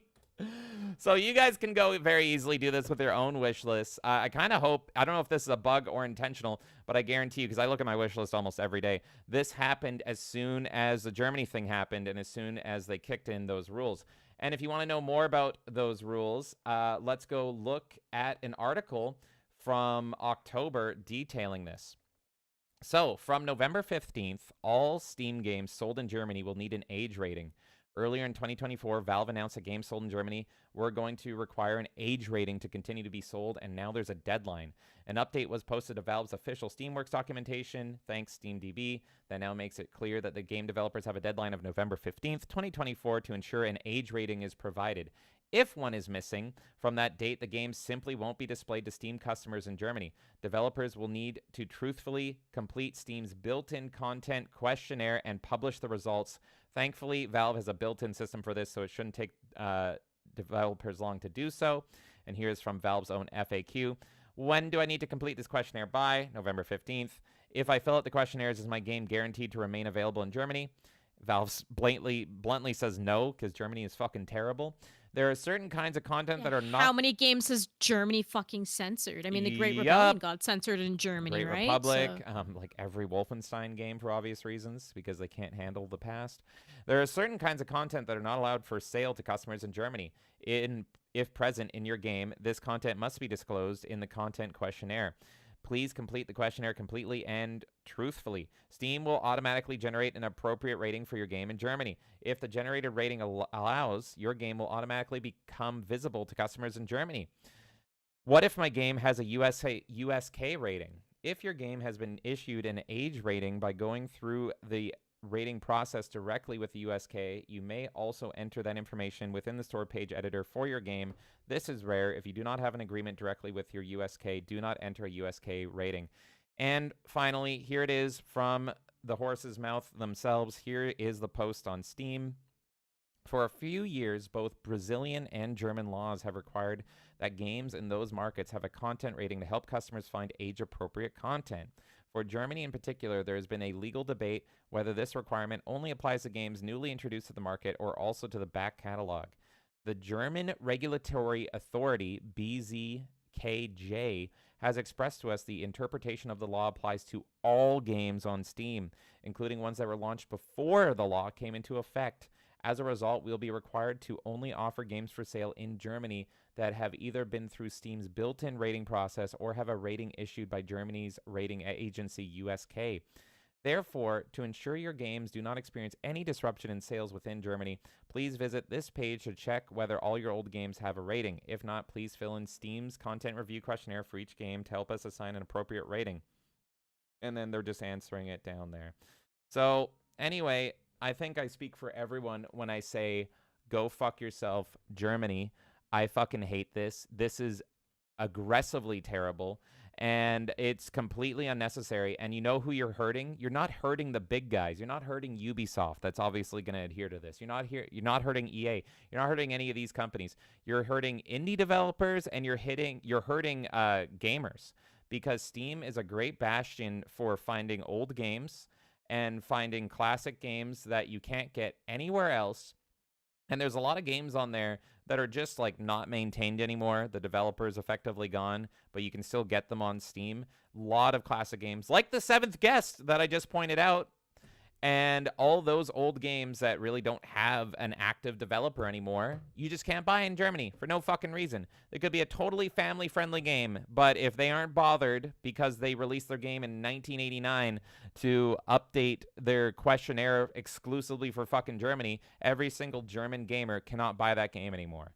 And this is fucking garbage. Germany's laws have been insane for as long as I can fucking remember. And this is just icing on the cake. Like, I would be protesting this if I was in Germany. So Germany fans of gaming, and, you know, anyone watching in Germany, I feel for you. This is fucking insane. And my God, do I hate your country. Okay, any thoughts? I would argue, first of all, that Germany is like the #1 enemy of gaming at this point. I mean, it goes all the way back to certain flags not being allowed in games and all this shit, right? Yep. It really pisses me the fuck off, and this is like complete government overreach. Who fucking cares if I mean, the rating system's a whole different thing. I fucking hate the rating system anywhere, even in fucking North America. Mm-hmm. But it's such a fucking piss off, man. It makes me so mad. Kudos to you for discovering this story. I don't think this is a story that's being talked about by many people. But yeah, you've been using Steam your whole life, so you noticed these weird things that were missing. You're like, huh? That doesn't make sense. Why is this like not here anymore and stuff like that? So yeah, fuck Germany. I'm not surprised that this is coming out of Germany of all places, but I hate that Steam constantly steamrolls, for lack of better words, to Germany's bullshit too. Yeah, well, ultimately, Steam doesn't want to be taken down, and they don't want to lose money, because, like, what are the #1 things that are driving, like, Steam on a financial side? It's, like, Dota 2 and Counter-Strike, right? And so they could protest this. Valve could protest this and say, fuck you, we're not adhering to that. And then Germany, similar to what Twitter did or Brazil did to Twitter recently, they would just be like, okay, we're blocking access for all Germans to Steam. And then that would be a huge revenue hit, because how many Germans are probably playing Dota 2 and Counter-Strike exclusively on Steam? There's probably a lot of Steam users in Germany that would get mad at them for not capitulating. Because, yeah, if there's anything that country likes to do, it's to fucking kneel. So, well, it's like, to me, as a gamer, you should be nervous if you're investing your money into games on this platform, feeling like you have ownership over those games. Mm-hmm. And that Steam is a trusted platform. Like, look, I think they've done a lot of good for gamers. I talked this morning about something they did that was great, which is the Seasons Pass thing. So I think Valve is capable of doing a lot of good, and a lot of gamers really love Steam, but there's this side of it too. And if they're just gonna fucking get rolled over easily by a government, again, another story we'll get into later, but, you know, what's to say that doesn't come on our shores, and eventually that we have issues of them caving to those people too. Yeah, no. So I was going to say that as well. I worry about everyone like that has all this money invested in their libraries. Like, it's already bad enough that these are digital products, and we're all very fed up with that, right? But sorry. Anyways, go on. No. It just makes me angry. It makes me so fucking mad, and I'm livid because, like, tomorrow this could affect Canada, and then I'd be fucking screwed. This could immediately, Canada could easily be like, duh, we want that rule too. And so could the UK, easily. Any country in the EU, easily. America, it would have the hardest time pushing it through. But ultimately, if enough fucking senators make a big stink about Steam and they all band together, they could fucking do this in America as well. It would be the hardest country to fucking pull this off in. But as a longtime metalhead, we know how the government can royally fuck with entertainment and media and gaming. So they could Is America the hardest place for them to do it, though? Didn't America sell off the rights to the internet as well at some point? Oh yeah, Obama, because originally, that's right, because originally the internet fell under free speech American rules, and then Obama was like, Exactly. I'm gonna give the I'm gonna give the internet to the EU and just fuck everyone's shit up. Thanks. Yeah. Thank you for that. I really appreciate So, that. you know, I'm just saying, like, nothing is safe, even in America's hands. As much as I love America, I just don't feel like that's, you know, the Well- number one place it won't happen. My fellow Americans, fuck your video games. I only play Fortnite. Shit's out. And he just fucking leaves. Fucking Obama! He doesn't want to play mouthwashing with us. Get cultured, Obama, you piece of shit. Well, how many people in government even give a fuck about video games or understand? Like, we are getting to a point where people are getting old enough that they're getting into those positions, but we're not there yet fully. So it's a lot of people that are out of touch and don't understand the value that video games bring. Yeah. Well, it's just, I don't know. It's so easy to blame all of your country's problems on media and entertainment when that is never the fucking issue. Media and entertainment is downstream of your culture and your real politics and your actual fucking problems. And so that is always the last thing you should be worried about. You should just say, hey, if your concern is think of the children and kids getting this, all you have to say is, hey, parents, start fucking parenting and watch what your kids consume online or on devices. Otherwise, Well, not our that's fucking exactly it. problem. Germany shouldn't be choosing what adults spend their money on. Germany has chosen what adults spend their money on for the past, what year is it? Probably 70 to 85 years. And I fucking hate Germany. I hate Germany so fucking much. I hate that fucking country so much. And I am part German, unfortunately, but yes. So, okay, keep on going, keep on pushing, you fucking nanny state piece of shit. German gamers out there, I really hope you push back against this, and I am very happy to push back against it with you, because this doesn't affect you. As you can see, I'm pretty sure that bug that I showcased, which all of you can go see for yourself, and I see Nerdy Neo, it didn't impact him, but my wish list is public. You can see it impacting on my profile as well. So anyway, you can see that it's in place. Now that Steam has laid the groundwork for it, that means at the flip of a switch, it can affect any fucking country. If Canada goes, we want that rule too, Steam will go, okay, flip. What other countries want to get their ass fucked? Oh, you? All right, Iceland, fuck you. New Zealand, go fuck yourself. No Hakuna Matata chanting for you in Parliament. No Steam games either. So yeah, it makes me so mad, and I think almost all the stories today make me so mad. But Germany, I'm gonna be following this story. If I was a German gamer, I would be fucking marching in those. If I was in Germany, I would be marching in those streets. Okay? Yeah, good luck with that. In Germany, you can't even sing songs without them getting mad at you and fucking pulling up cops. Can't So, even raise my hand without getting beaten up. anyways, yeah, just fuck all of it, especially Germany. I All probably can't even say fuck Germany and no, I can't say fuck Germany and Canada. Germany, the Can't only say- place where you get off a fucking plane and are immediately arrested for your fucking thoughts. All right, so as we've established, fuck Germany, and all you German players over in Germany, I feel for you, and I'll be following to see if there's an update, but I think this is unfortunately probably the end of that story. I think, you know, Steam has capitulated, Germany has cucked itself once again, and all I could find is a poll thread of a bunch of German gamers being mad. If you want to read that thread because you're cathartic or whatever, I can pull that up here. One second. La la la la la la la la. It is archived, and there is a tweet. Hold on, where is it? Because I closed it because I was getting ready for the next story. Came across the. Okay, wait for it. Steady. There it is. So if you go over to my Twitter thread here and you want to read more about it, go to the final post I made on it, and you can click that 4chan thread. It should be archived, and there you can just Do you see. want to drop the link to your tweet in chat as well for people? Sure, why not?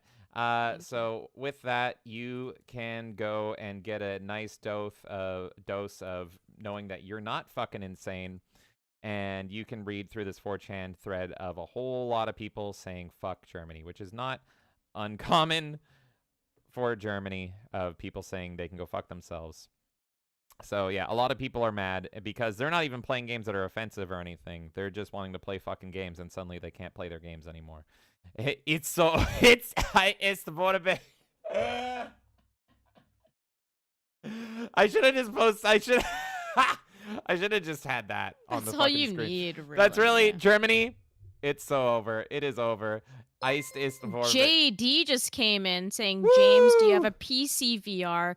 We don't have a PC VR. We only have the PlayStation VR, the first version, not the second version.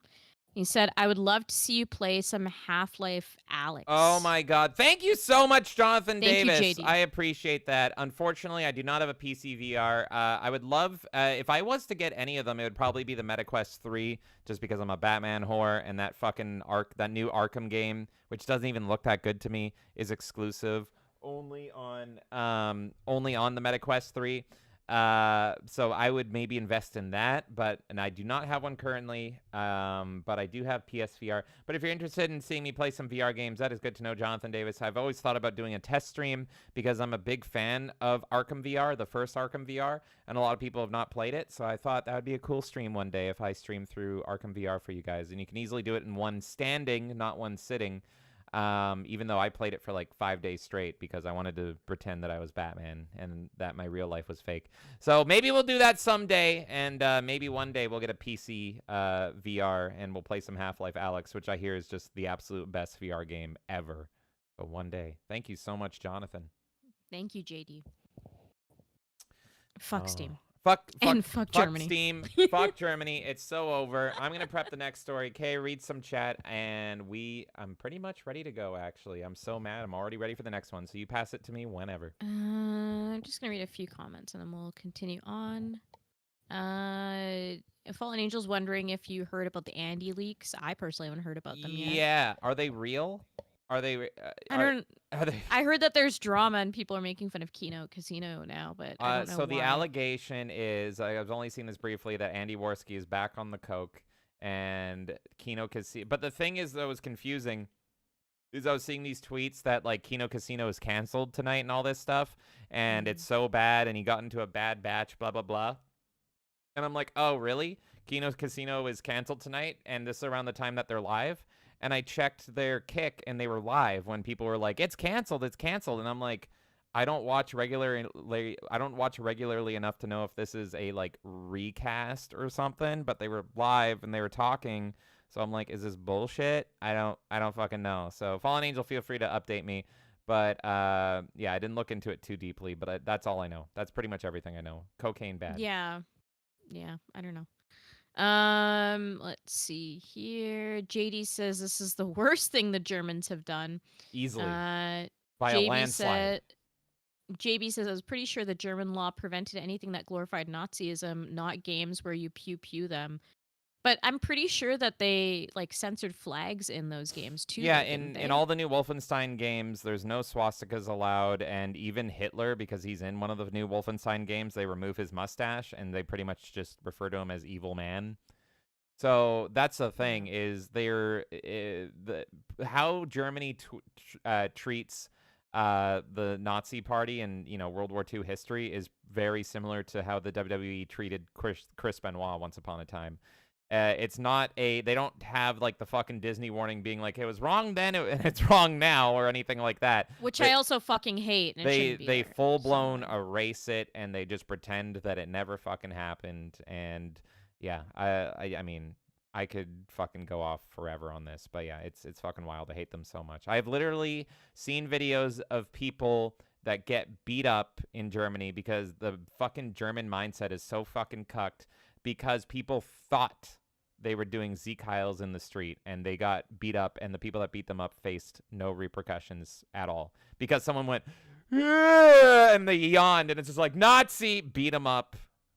It's insane over there, man. It's the fucking epicenter of white guilt over there. I hate Germany so fucking much. It was born there, in my opinion, white guilt. So tell them I hate them. I'm holding And- back so much. So anyway.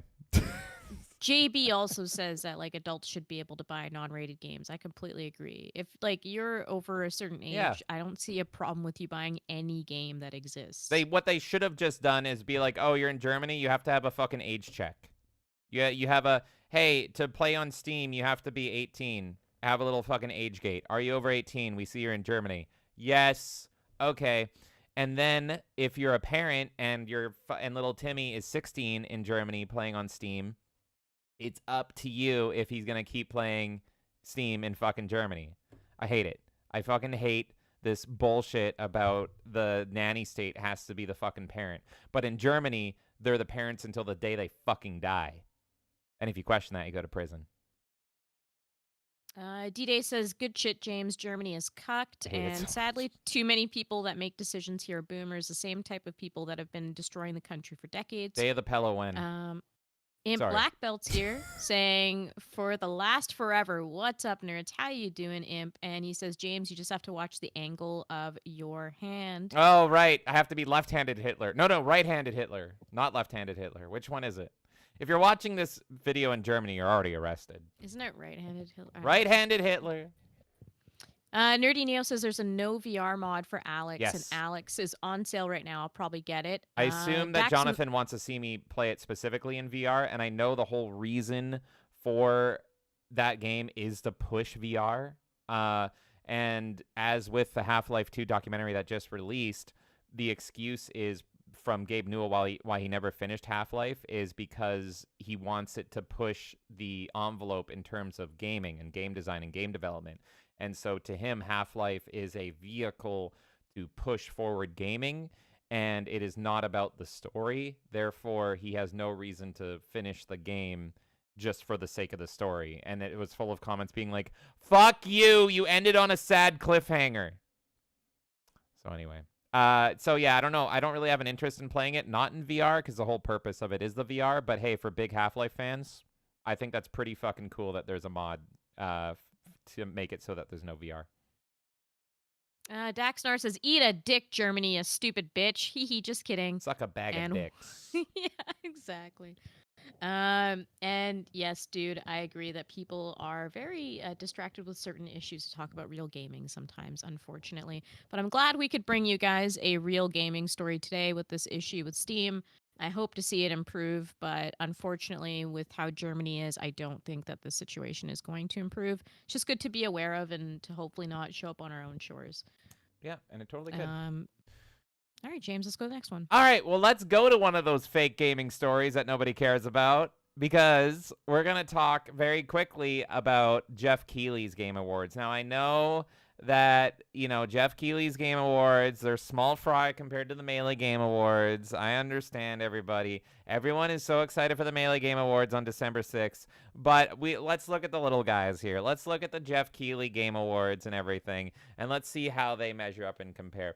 There is a lot of news. There is a lot of news on the Geoff Keighley Game Awards. I'm not going to look at every angle of it. I'm not going to look at every little nook and cranny.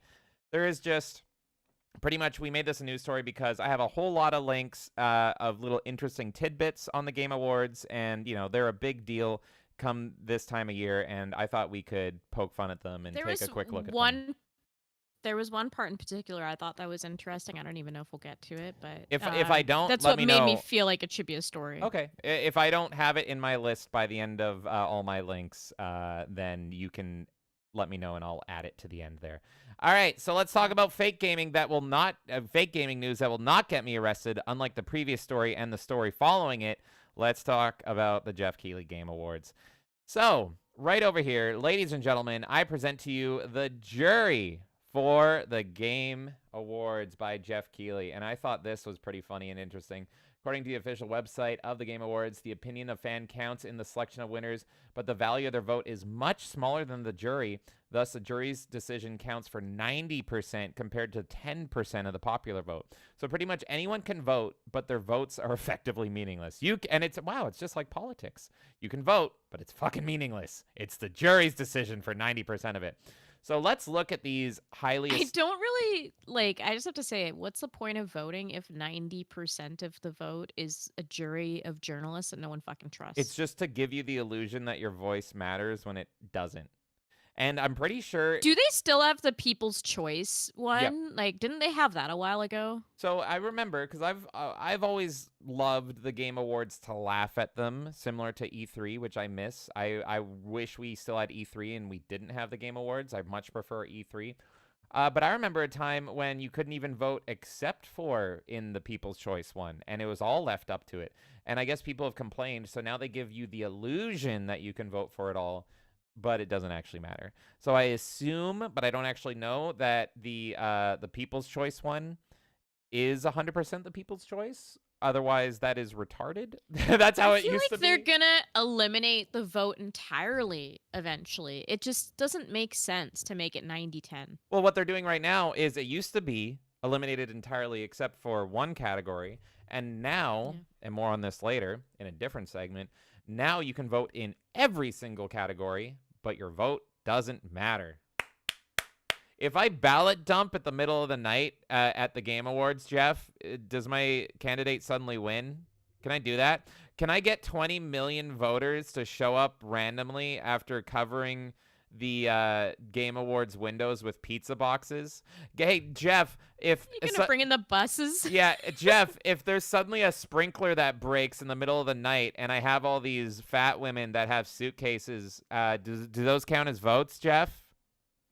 I'm just asking. I really want to rig it for UFO 50 that nobody cares about, but suddenly will be the most popular game in America.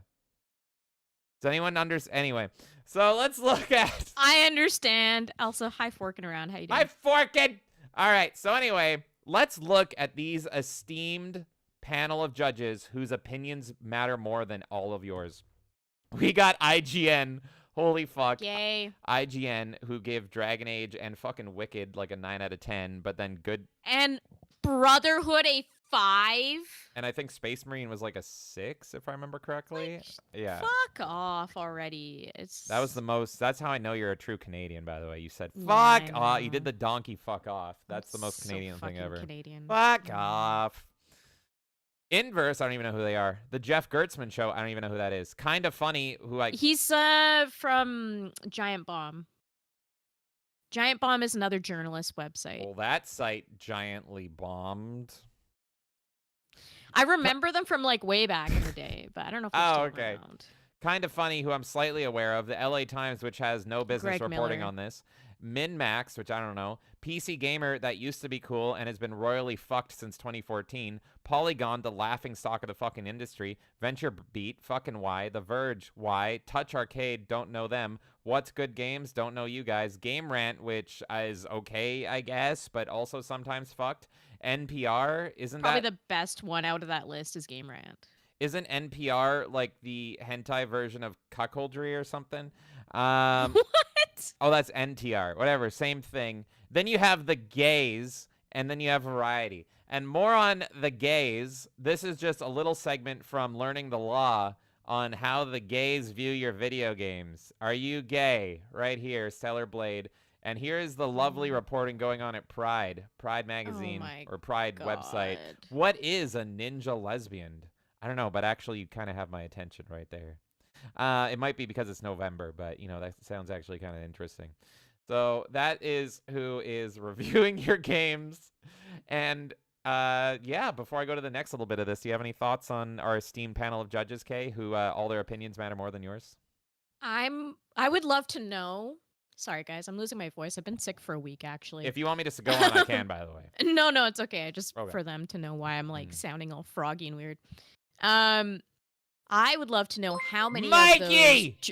Sorry. Mikey came in saying, yell at the dog. Also, hail. He said sog, but I'm assuming... I will not. I will yell at the sog, Mikey. I will not yell at the dog. Guys, If you want to see animal bullying and also animal love all in one stream, go watch our Blair Witch stream. Mikey was super generous because he wanted me to abuse a dog the whole time. Thank you so much, Mikey, for that painful reminder. Thank you, Part Mikey. 2 of Blair Witch will be coming soon.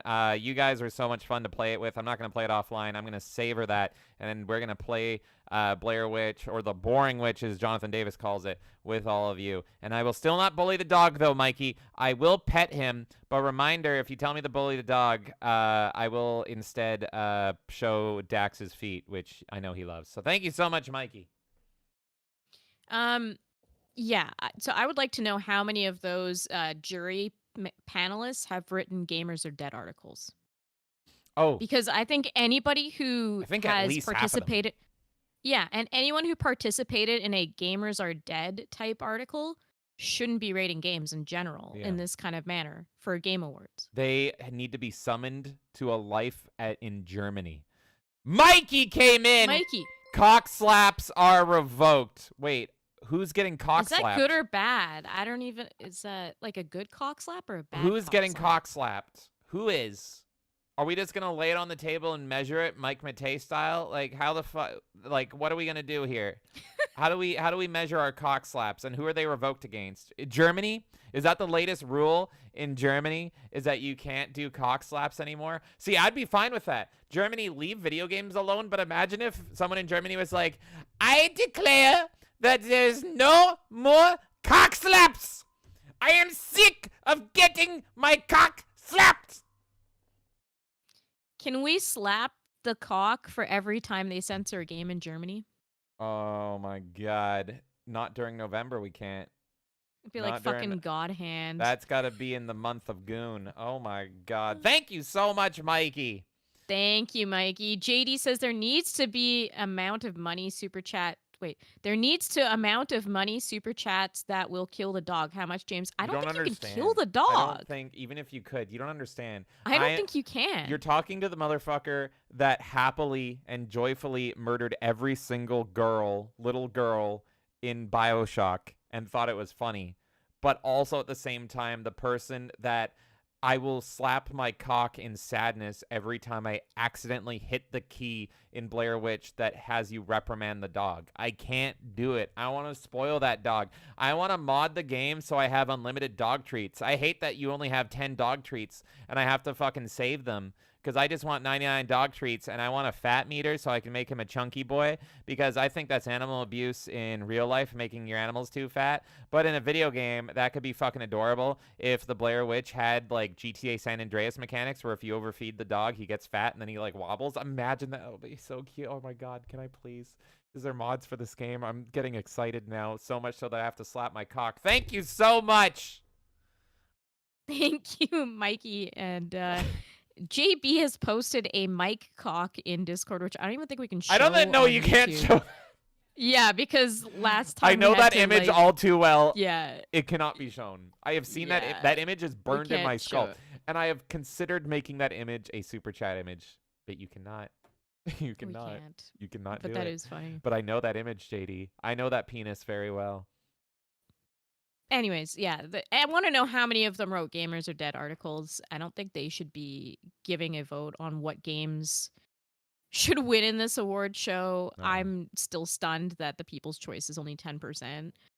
It's all bullshit, man. I hope this shit gets toppled over. Well, I am very curious what your opinion is on this controversial change to the Game Awards. To me, this is the big change of the Game Awards, and this is what a lot of the discussion has been around.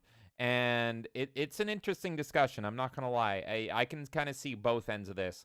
But let's discuss it. Okay, I'm very curious what your thoughts are. And everyone in chat, I'm curious what your thoughts are. The Game Awards, expansion packs, new game seasons, DLC, remakes, and remasters are all eligible in all categories if the jury deems a new creative and technical work to be worthy of a nomination.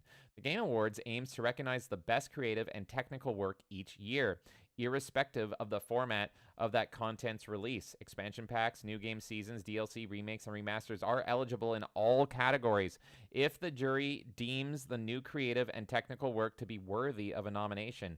Factors such as the newness of the content and its price/value should be taken into consideration, which leads us to the awards and the fact that Elden Ring's DLC is nominated for Game of the Year.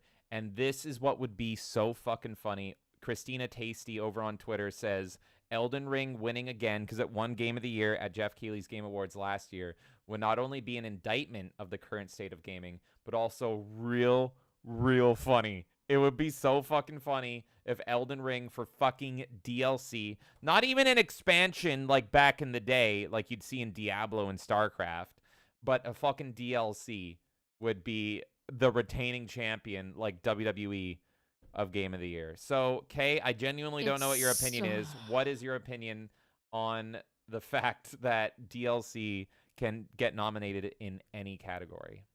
This was the main thing I wanted to discuss about the Game Awards and Okay. why I felt like it should be a topic today. So just to make that clear, I think they should just have a separate category for DLC. I don't think that should be eligible for Game of the Year. I think there's also arguments against remakes, remasters being in the Game of the Year as well. I think it should all be like original games personally. Yeah, I think it's bullshit. The other thing I remember having an issue with was like when Cyberpunk won an award years after it came out because they improved the game enough Yeah. that they felt like it deserved a spotlight, and it was like this beat out all these other games that came out just perfectly fucking fine, like fuck you. So, yeah, I don't agree with having the DLC in there. It's funny because before the nominees were even announced, everyone assumed the reason why this rule was even being discussed was for Elden Ring, and lo and behold, what happened? Elden Ring was in there. So, yeah, I think it's complete bullshit, personally. Yeah. At any point, then someone can just add DLC to their game and then be eligible for Game of the Year again. So Elden Ring can just keep adding to their game forever. Yeah. And then they Are you can be gonna do- eligible in 2050 to be Game of the Year again. I think that's fucking retarded and disrespectful to everyone else that's making games. Destiny is once again the Game of the Year. World of Warcraft, Game of the Year since Yeah. 2004. So, no, I actually agree with you. And not to toot our own horn. And I'm not knocking the Elden Ring DLC, by the way. I Yeah. know people love it, right? But it should just be in its own different category. That's all I'm asking. Yeah. And, not to toot our own horn too much, but I do 100% agree with you. And if you disagree, that's fine. But what I find interesting is they do this, and there is some people that are defending this and pretty much saying there is not enough good games this year, so that, and that is why Elden Ring's DLC needs to be nominated for Game of the Year. And I go, well, look at our award show, because our top 3 categories, we effectively have not 1, but 3 Game of the Year awards, and every single one of these games, which there's 12 of them, were all released this year.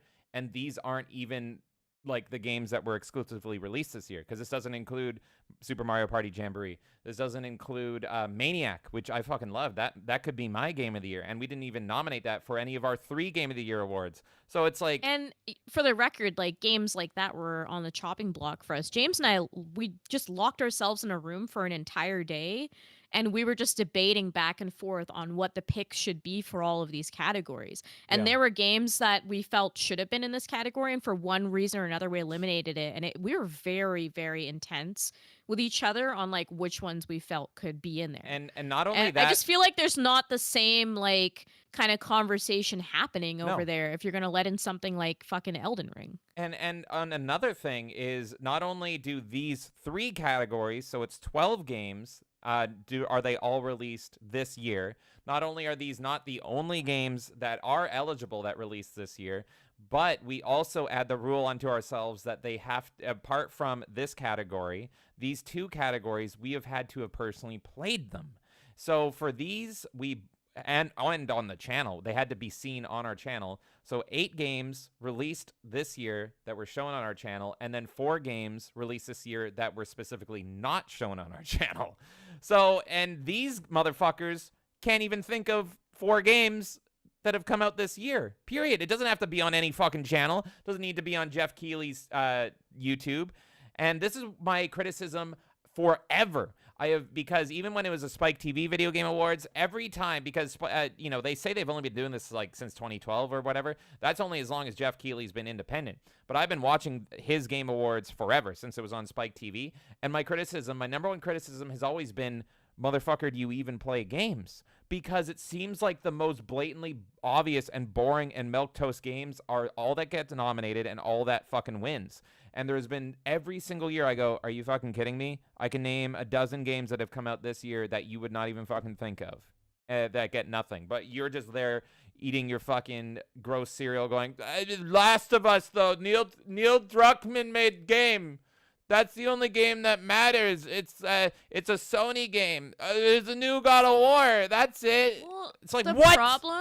The problem with Geoff Keighley, and it's how I've always felt about him. I mean, even in the early fucking G4 days, 1 second here, Imp came in as a brawler for 9 months. Let's Thank go. you, Imp. Thank you, Imp. Saying, wait, he said fuck. Were you trying to type something? You can type it out and we can read it. Type or it, did we'll it read just it. waste your message? It'll be really funny. Don't worry. We'll read it again. Fuck. Yeah. Why am I on top Unless chat? it was just like you were trying to like save that for another time, at which point you can just my DM fucking me. message wasted. Tell me it. Tell me right now. I want to read it. Yeah. I want to read it. Oh my god. Did I break Yeah. these? Or Oh, I literally, got if them. you were saving it, then just DM me at a Neil different time. Cuckman deserves the gaming gulag. True.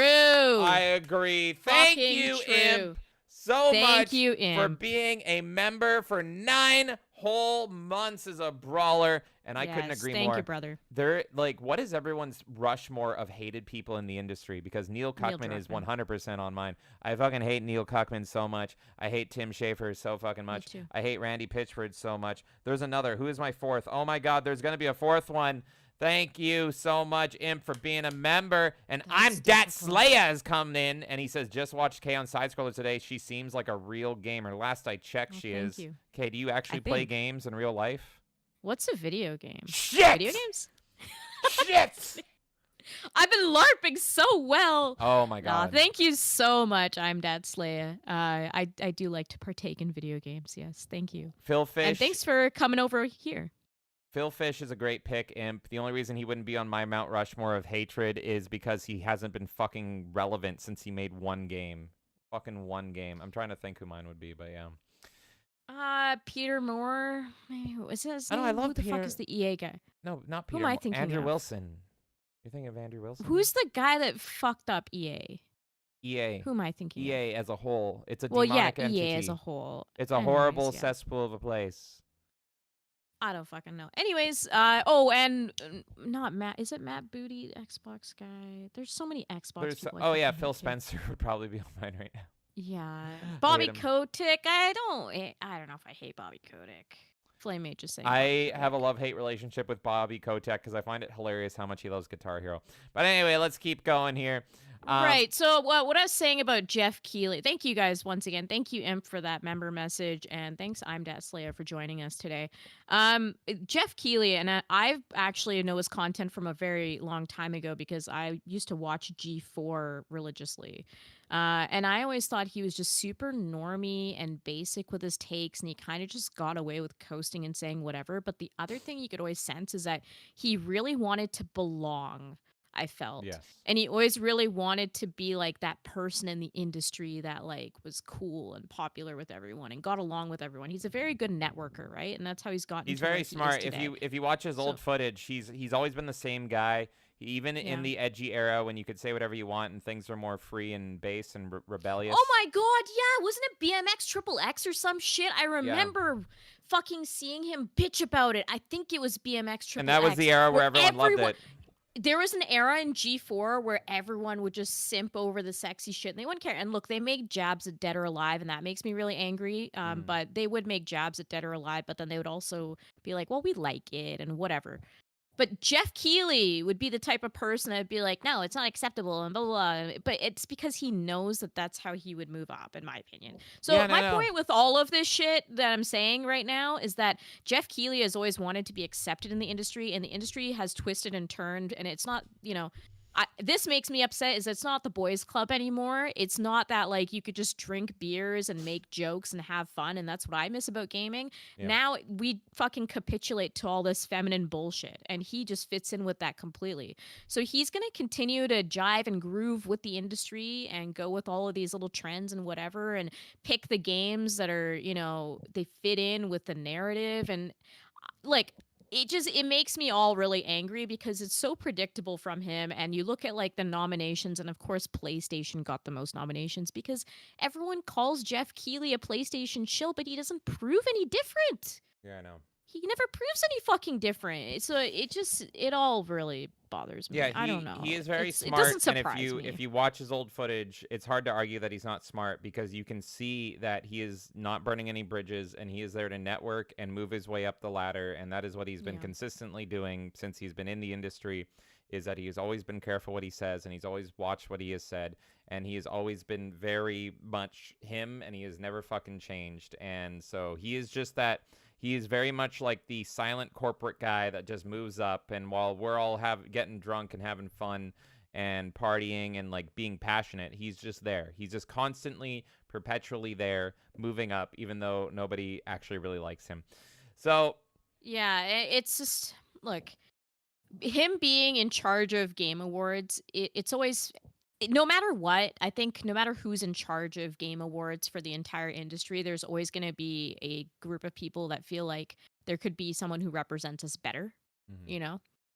But with Geoff Keighley, I've always felt like, really, Geoff Keighley? Like, there's not someone better that could be advocating for us in making us a more serious industry in the same way that the Oscars and all this other shit is. it's like He fits in perfectly with those industries because he acts like them, but he's not advocating the excitement that gamers bring to the mainstream. It's like Will Smith being an advocate for YouTube, right? And it's just like, who the fuck are you? Yes, Like, fuck off. exactly. So, yeah. Oh my God, Janice, Raptor Janice! fan, came and saying, hello, just stopping in before going to bed. I know I haven't been around here much lately. Have a good podcast night. Well, thank you so much for coming in and for that super chat, Janice. And don't worry about it. I totally get life is crazy and busy, and we all got stuff going on. And we're just grateful for the times that you do come by and hang out with us, and that goes to everyone else as well. So don't ever feel guilty if, guilt. life takes over and you need to do stuff, or hell, if you just get bored of our content for a while and want to go fuck off and do something else and come back.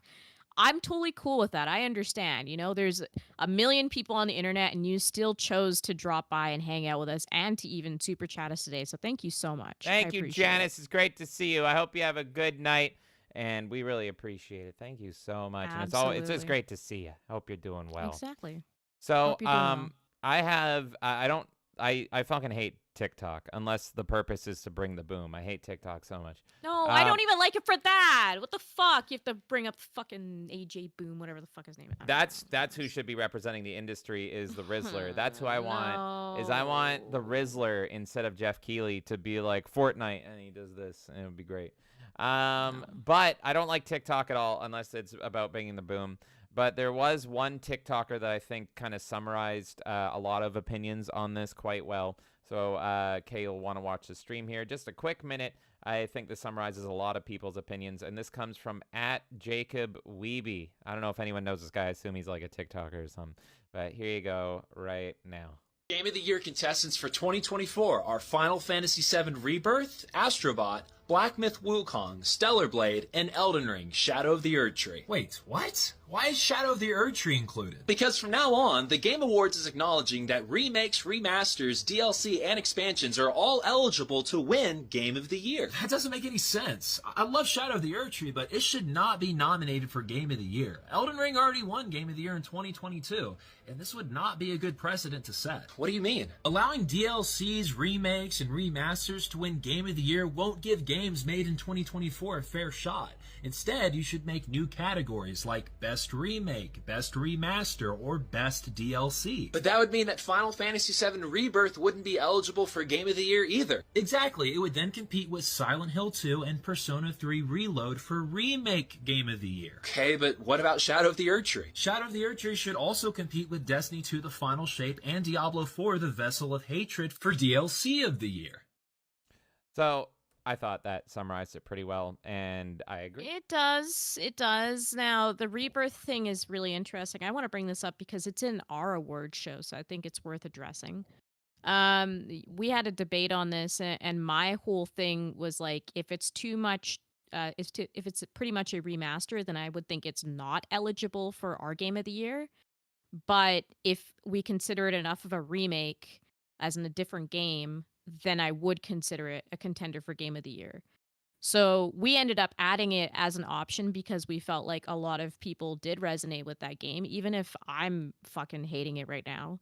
And I didn't think it fell in like a remaster category or anything like that. It's interesting, the whole like remake concept, because I think that's going to be a new thing that emerges, but I don't have an issue with Rebirth being nominated as Game of the Year for their award show or mine, just for the record. And you were in that debate with me, James. Like we were going back and forth, and I was like, this and this, and like outlining everything. And at the end of the day, that was probably the one I was most on the edge with, where I'm like, do I want to include Rebirth or not? But then we ended up opting to do it.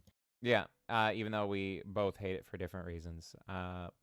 But that is the Game Awards. I've got 2 more things to look at for it. We've got Geoff Keighley posting a trailer. So I thought we would look at this trailer. Geoff Keighley says, 10 years ago, we began a journey together to celebrate video game. To celebrate video game? Bro, can you just stop typoing? He did Black Myth Waking. And you can like, edit. You have the blue check mark. That's like the main reason to buy it, is you can edit. When they did the Game Awards tweet for Wukong Waking or whatever the fuck they Black wrote. Myth Waking.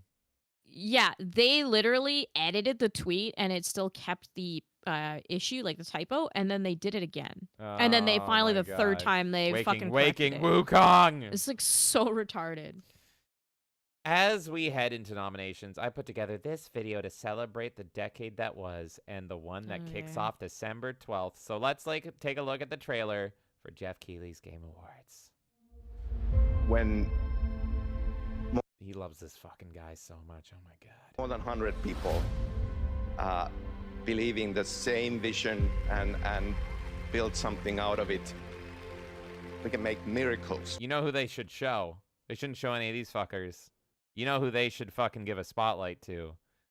What's his name? Our boy. Joseph Fares is who you're thinking No, of, right? not even. He did show Joseph Fares. I mean the guy he really doesn't want to show.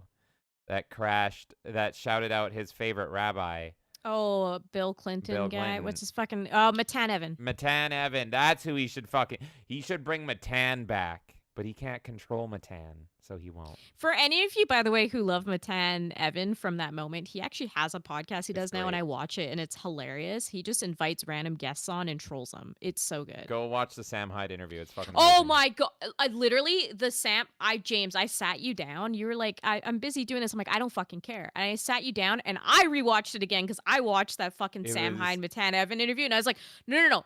I don't care. Turn your phone off, everything. You were sitting and watching peak comedy. This is like what men, like, it's just so good. It was like a mental chess match. It was like a fucking like Andre the Giant versus Hulk Hogan. The irresistible force meets the immovable object. Yeah, it's so good. Go watch that video, guys, if you haven't. Matan needs to talk to Alex Jones, and he needs to talk to Geoff Keighley, but Geoff Keighley will never do it because he's a bitch. All right, let's keep watching.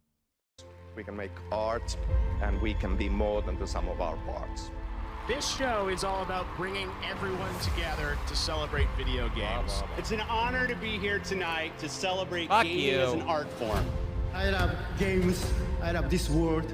I really love you all from my heart. Yeah, we get it. Video games have really progressed since when I was working on them 35 years ago. I know, they've gotten worse, The first lady. thing I noticed is the graphics have gotten a lot better.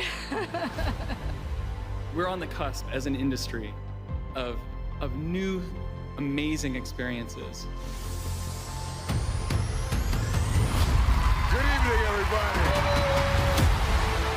The community has reached out to so many of us at Lorien and said they were seen and they were represented by this game. When they lost hope, they felt isolated, they felt alone, and this game brought them together and gave them something to push through.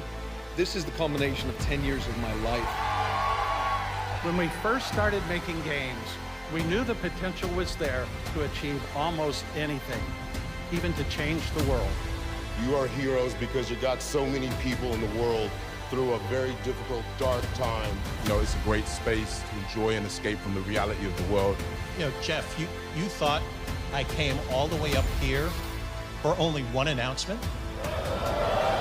Becoming a member of this amazing community has changed my life. Let's go out there and make all games have no limits. I'm a passionate man, but even if I do AAA, this is an independent game. All right. It takes two. I'm shaking, look at me, man. This is like a big moment for me. I hope you don't mind, we brought a little extra security. Keeping it real at the Game Awards, all right? I'm working out now. This is heavy. And the Game Award goes to... And the Game Award goes to Baldur's Gate 3, God of War, Last of Us Part 2. Elden Ring. To share this moment in time, which is clearly becoming the advent of a golden age of this medium. Thank you very much. Thank you so much. Thanks. CD Projekt Red, jesteście zajebiści. Mi familia. Gracias. Thank you! This is an amazing moment.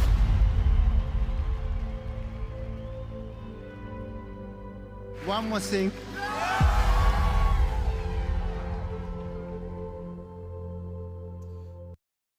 So there you have it. I have fatigue. I I have know. fucking fatigue from this shit. This is so cringe, and I just don't fucking care. And yeah, sure, they're celebrating some good things in gaming. That's nice. I don't. It's just so fucking like generic and Melodramatic. mainstream and boring. Yeah. And yet the music is like built up like it's a big We're fucking deal. progressing And it's so like, far. And so you're good. saving So lives. Like, look, I'm the first person to say the thing I love about gaming is how much it impacts people. To me, it's the best medium to tell a story. I prefer that over movies or anything else, really, is the way I like to consume stories is through video games.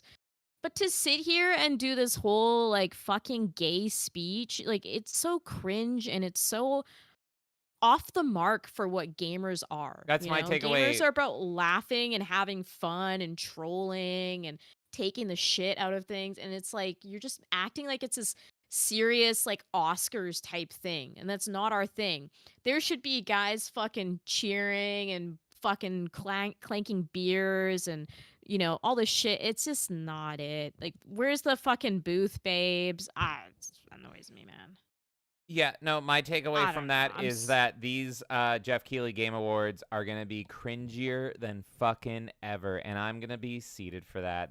I don't watch your awards, Geoff Keighley, to celebrate and cry and hug with you and touch myself and all that stuff. I watch to laugh. I watch the fucking keck at all the fucking shit you do because you've gotten progressively worse in every way possible, and it is so fucking retarded, and I can't wait. And speaking of retarded, let's get to the final thing I want to say about these awards before we fucking move on from them, and that is that the cringiest award, the most gay fucking award there is, Games for Impact. And guess what?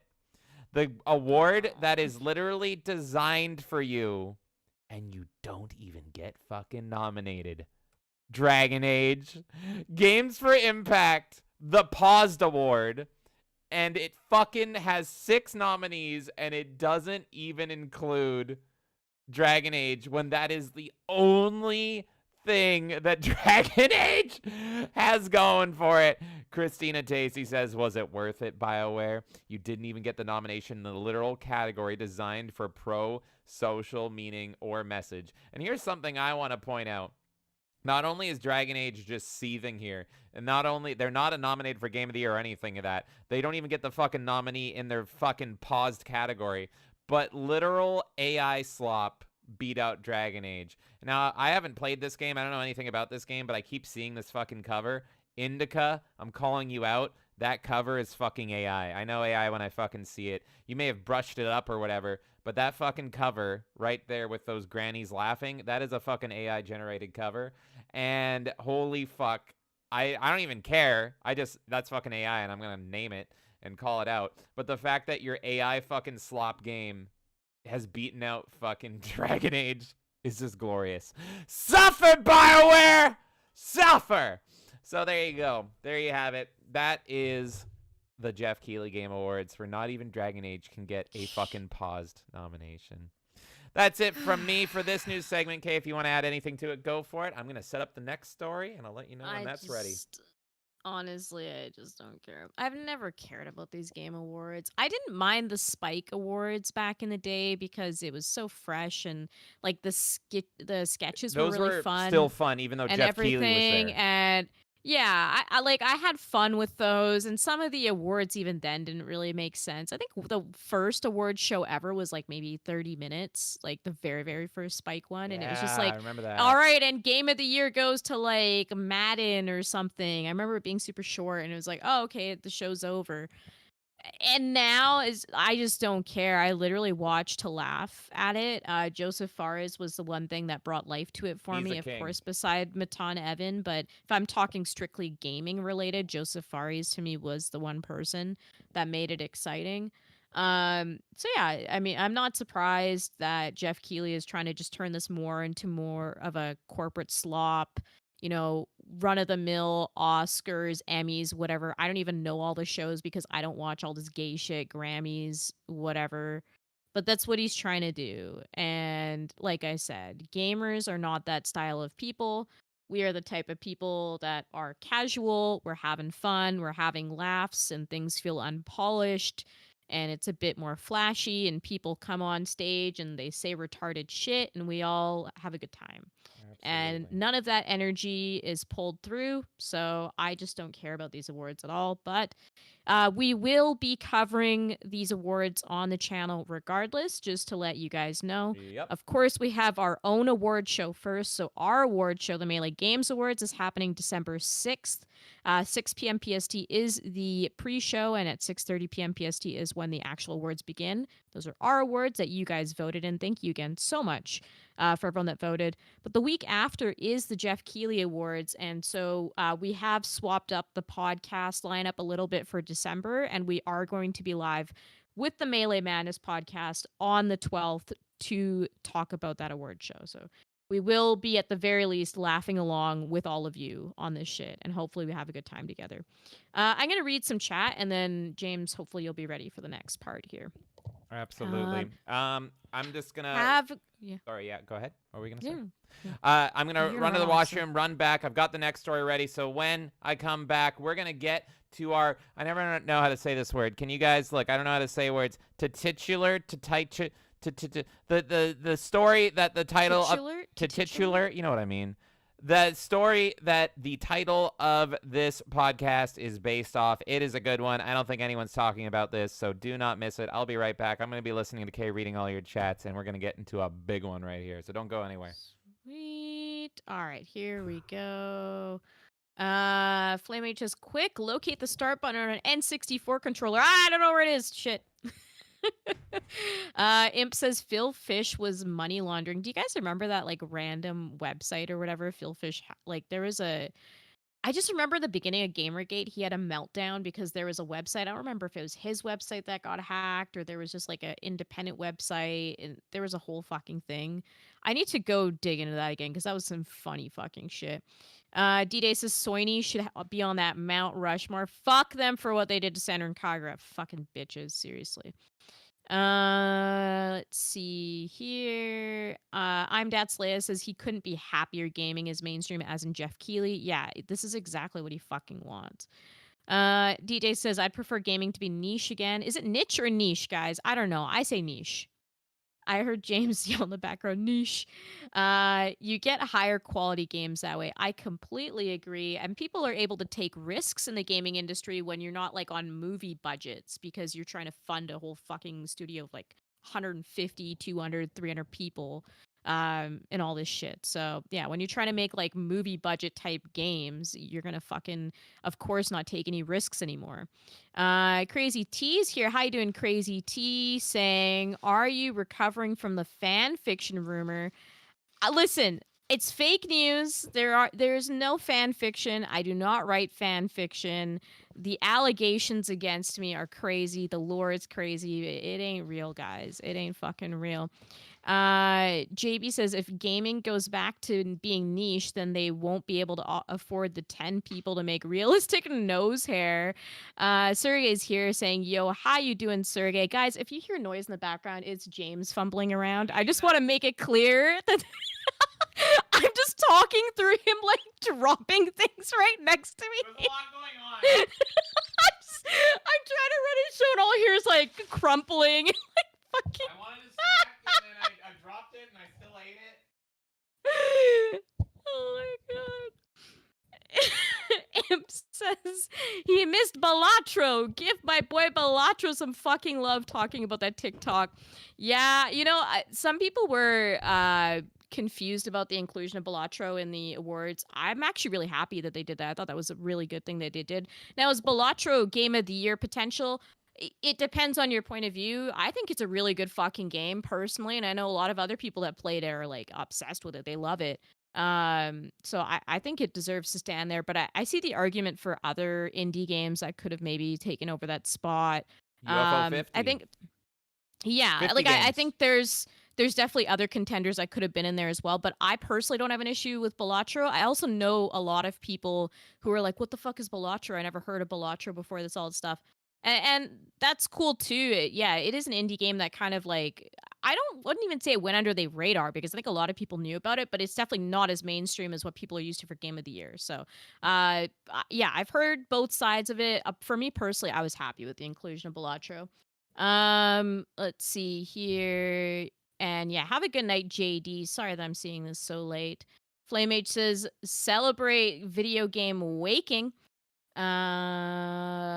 Yeah. Yes, the Bill Clinton kid, Matan Evan.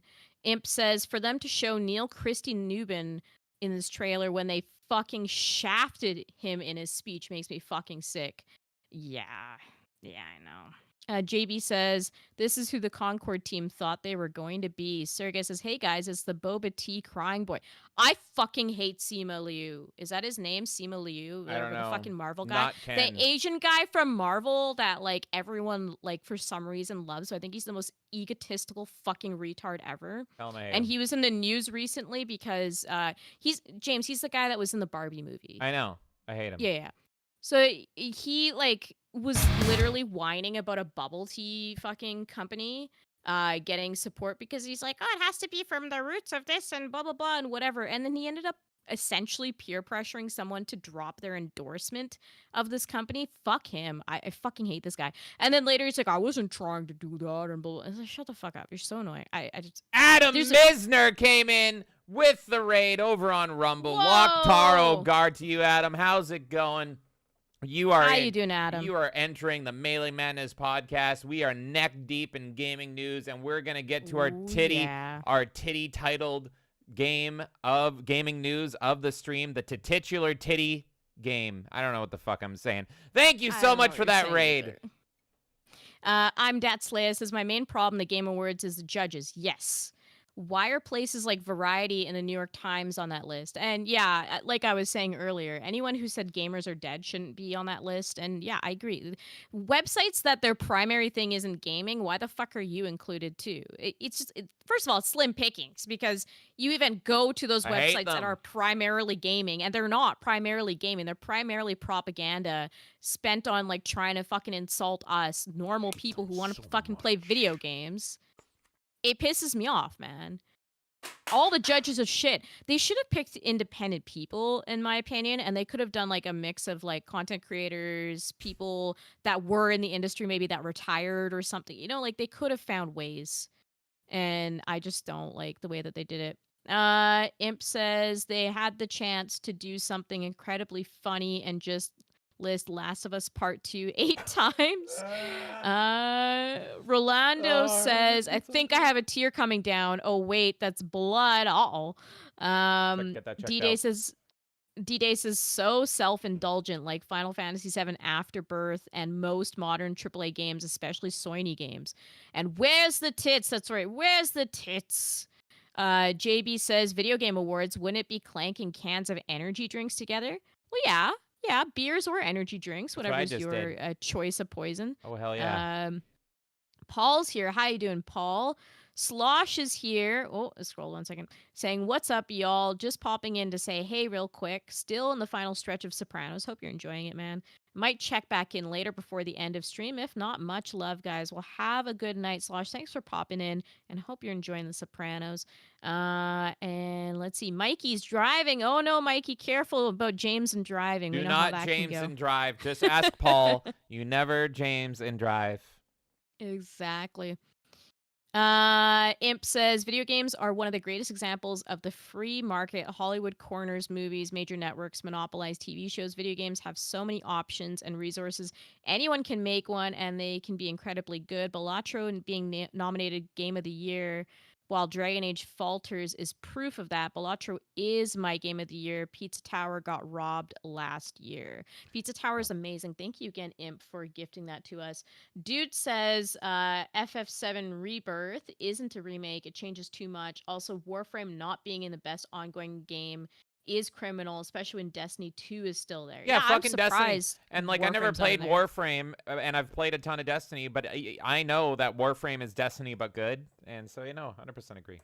100%. They're afraid of it. They're in fear of Warframe. I don't even know why. JB says, Kay, you're Canadian and niche is a French word. Why are you asking a Scottish white boy how to pronounce it? I figured a Scottish white boy would know a little bit better than a brown Canadian. I don't know. That was just my guess. That's actually pretty good.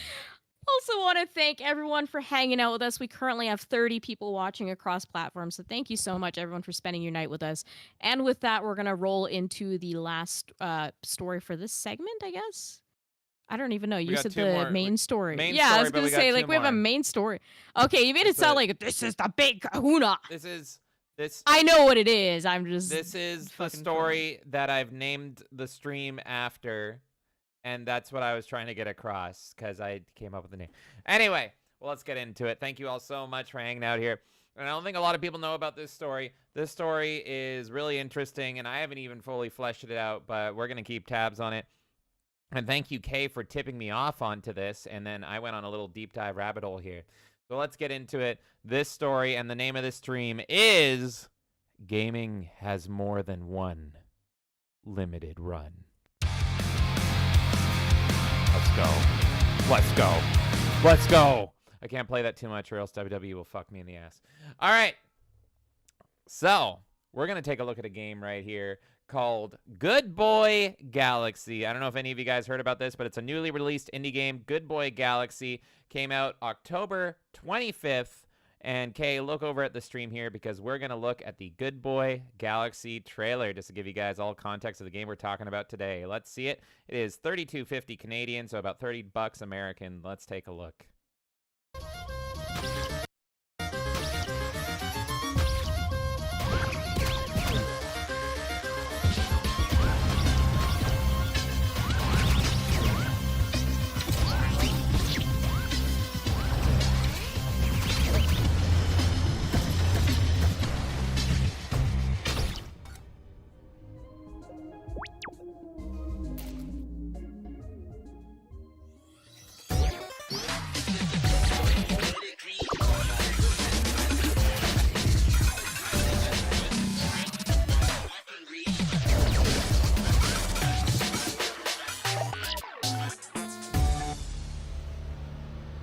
Goodboy Galaxy. So there you have it. Goodboy Galaxy. That's a good looking little indie game right there. New released indie game. And they have looks cool. Yeah, and this game has partnered with First Press Games. Now you might be wondering, what is First Press Games?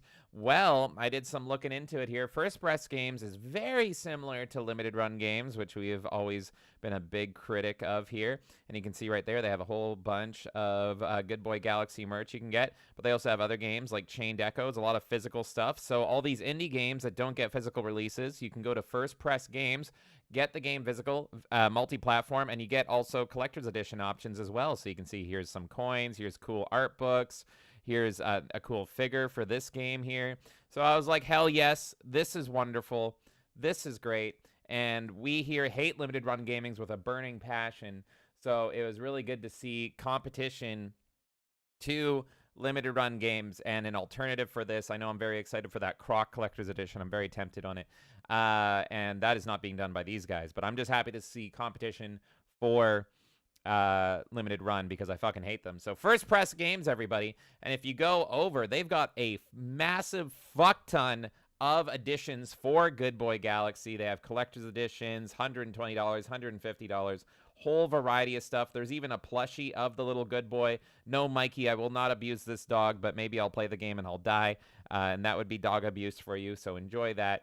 But whole bunch of stuff. And I just think this looks great. And I love collector's editions. I've been a long time collector's edition fan, and to show such a variety and for these indie games to get cool collector's editions from somewhere that is not limited run games is hold the phone. What is this? Well, let's go over to the Good Boy Games Twitter. And yeah, I was gonna say chat's getting excited just before we get excited about the physical of this game. Well, what is this right here? here? The digital game looks great though. This is a tweet from the Good Boy Galaxy Twitter. This is the official Twitter. Important. We have terminated our contract with First Press Games. What? Oh no. Unfortunately, we have terminated our contract with First Press Games. They no longer have license to sell our game, Good Boy Galaxy, and have been doing so against our wishes and without permission since September 30th. If you purchase Good Boy Galaxy from First Press Games via their website, they have been instructed to refund you. You can also contact them regarding your order on support@firstpressgames.com. It is your right to withdraw the sale, whether they acknowledge our termination or not. If for whatever reason you do not get a satisfactory resolution from them, please forward your correspondence to us at help@goodboygalaxy.com.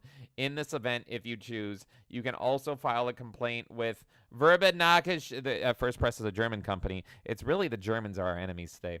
Verbennachen Fragenschagel, who fights for consumer rights in Germany, where First Press Games are based. Fucking Germans, man.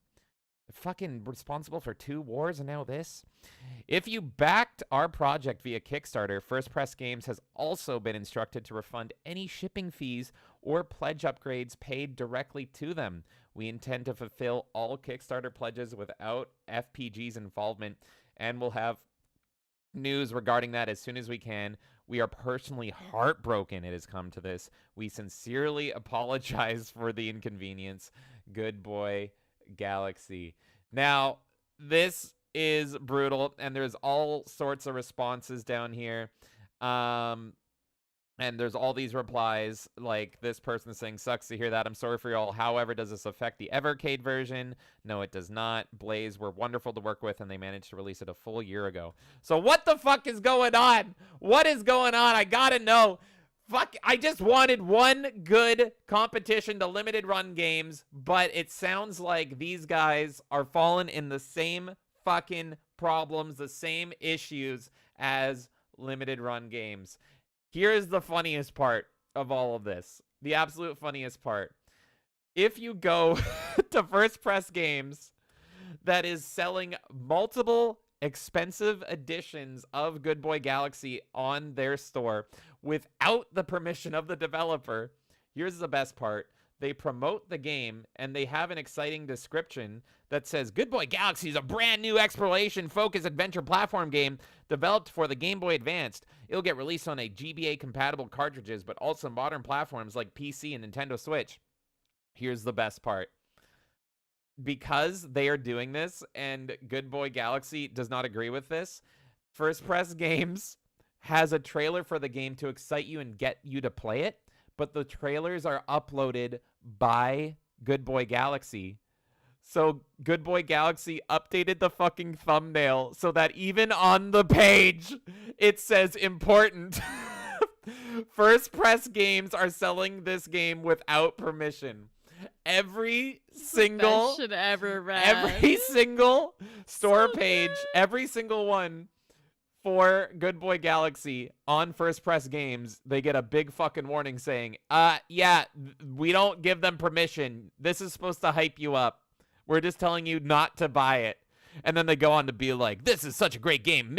50 jam-packed levels. And it's fucking found a very clever way to sneak in a go fuck yourselves, which I find so funny. I thought this was so funny. But I know. I want to support these devs so bad after seeing this shit, that's man. okay. Yeah, there's more to the story, but that is the fucking funniest shit ever. My hat's off to Good Boy Galaxy just for finding the way to fucking troll First Press on this. I would change my thumbnails to like the worst shit ever.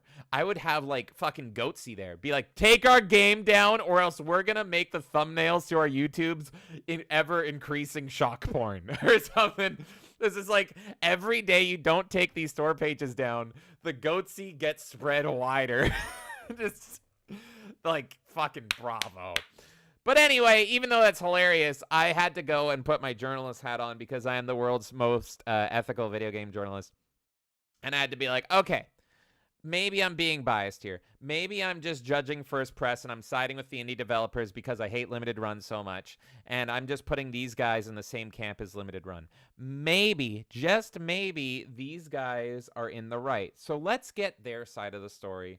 And let's go over to the First Press Games response to all of this. Because I was like, are they really not noticing this and not taking it down? Are they at least not fucking removing the YouTube embedded video that's telling them to go fuck themselves? Because they're not.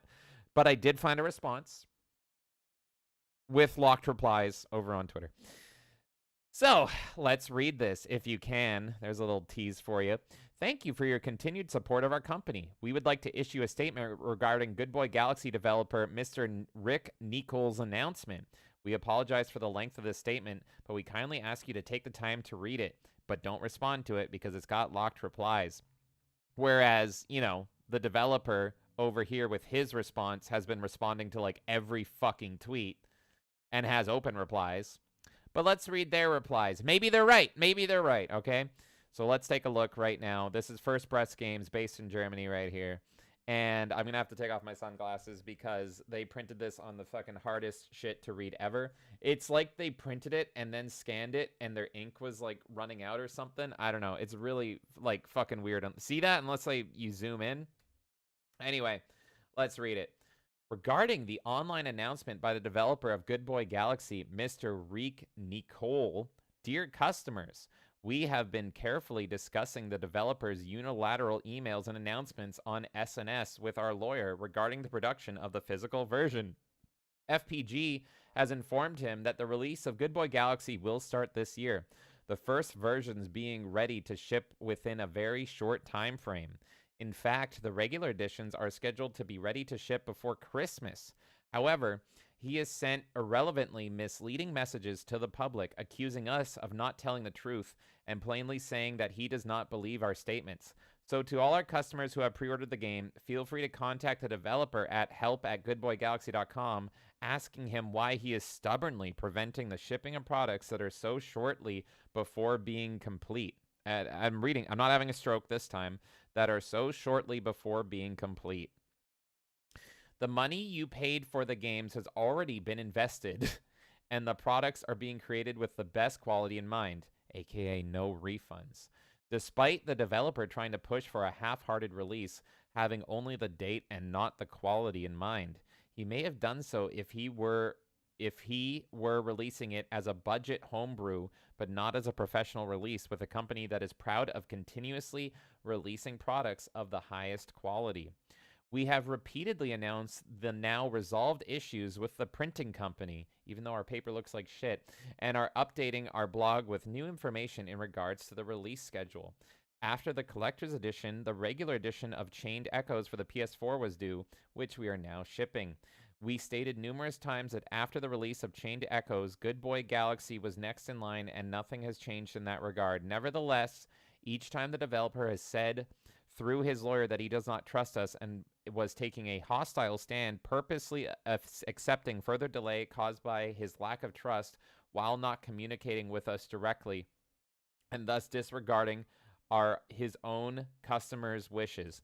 Now, I just want to say, broken English aside, at this part, I was like, okay, so no refunds. You've already, started the process of this, so, you would be taking a huge... It seems like it was a contract that there was some kind of dispute, but, they should still fulfill whatever ends at this point. Like, two sides to a story type scenario. That changes with the next paragraph. If I'm reading their broken English correctly. Due to contractual restrictions and not to cause any confusion to our customers, we have so far only disclosed information which was fixedly confirmed. However, the developer has repeatedly released unreliable information without discussing it with us, was not interested in an amicable solution despite claiming so in the past, and the number of complaints, including slanderous comments and blackmails, have been triggered by him.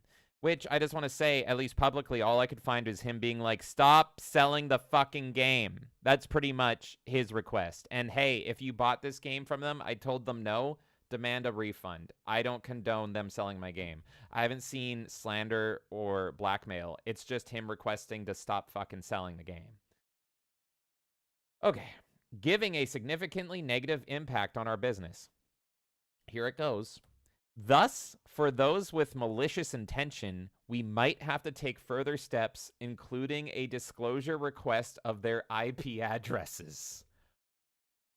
At that part, I went, fucking what? So, you've given now no proof of slander. You've given no proof of blackmail. All I see is him being...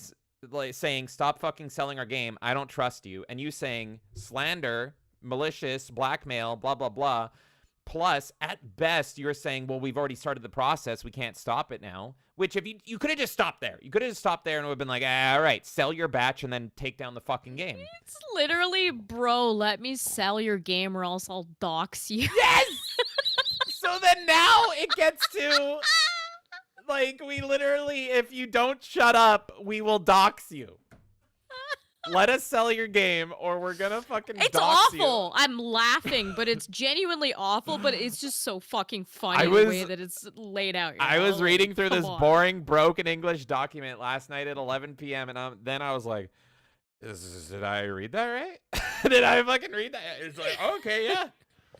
They apparently are speaking through their German fucking lawyer. And I know Germany is fucked, as we've already stated in this show. Yeah. But they're just like, yeah, if you don't stop talking shit and being mean, we're just going to dox you. You're insane. Like, you are fucked. What? Why would I ever buy from your company? Why would I ever trust you with my information, my credit card information, anything ever again? And this is why I named it Gaming Has More Than One Limited Run, because it's like, oh, once again, a physical company that's exactly like Limited Run proves that they are fucking retards. At least Limited Run doesn't threaten to dox you. Doesn't threaten to dox. This is the fucking best shit ever. Okay, let's finish it. Although we have deliberately concealed information that we believe would be disadvantageous to the developer, we consider recent posts from him and his supporters intentionally offensive and harmful. Oh no! Germany can't handle offensive and harmful tweets. Oh, the mean tweets! So we gotta dox him. Widely spreading an unfavorable reputation of our company online. He was just saying, fuck you, stop selling the game. And you're proving him right. He was just saying, I don't trust this fucking company, stop selling it. And you're like, we're gonna dox you. And all he has to do is go, like, do you trust them? Do you trust, like, you are giving yourself the bad reputation. This is on you, not him. If someone is like, I don't like you, doxed. You're doing that to yourself. And prepare to I'm not even fucking reading this wrong. serious breach of the contract and prepare to disclosure concealed information in the appropriate manner. At the same time, we are proceeding to file a lawsuit against him for said breach of contract, as well as for the defamation of reputation and damages. And then this is all, they couldn't fit this.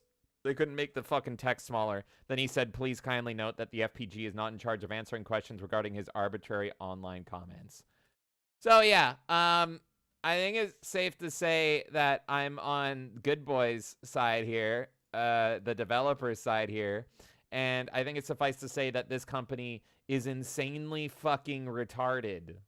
And I don't care. I know you Germans can't fucking say words properly or else you go to prison. If I fly into your country, I'm going to be arrested and die in prison on the fucking spot. Go fuck yourself, Germany. But you were just showing why you're the laughing stock of the fucking world. Like, fuck off. No one should ever... You want to fucking sue me? No one should ever, ever, ever trust First Press Games to deliver a product. You should never give them any of your private information, especially your credit card information. You should never give them a fucking cent, because in this one fucking statement, they just proved that they are willing to disclose your private information if they see mean tweets about them. Fuck you. But even then, I was like, okay, maybe they just have a problem with this one dev. No. I went and looked at the other games they did, and we go over to Chained Echoes, which is another game. And Chained Echoes says, hi all, while the physical PS4 version is currently being distributed, I wonder who's distributing it.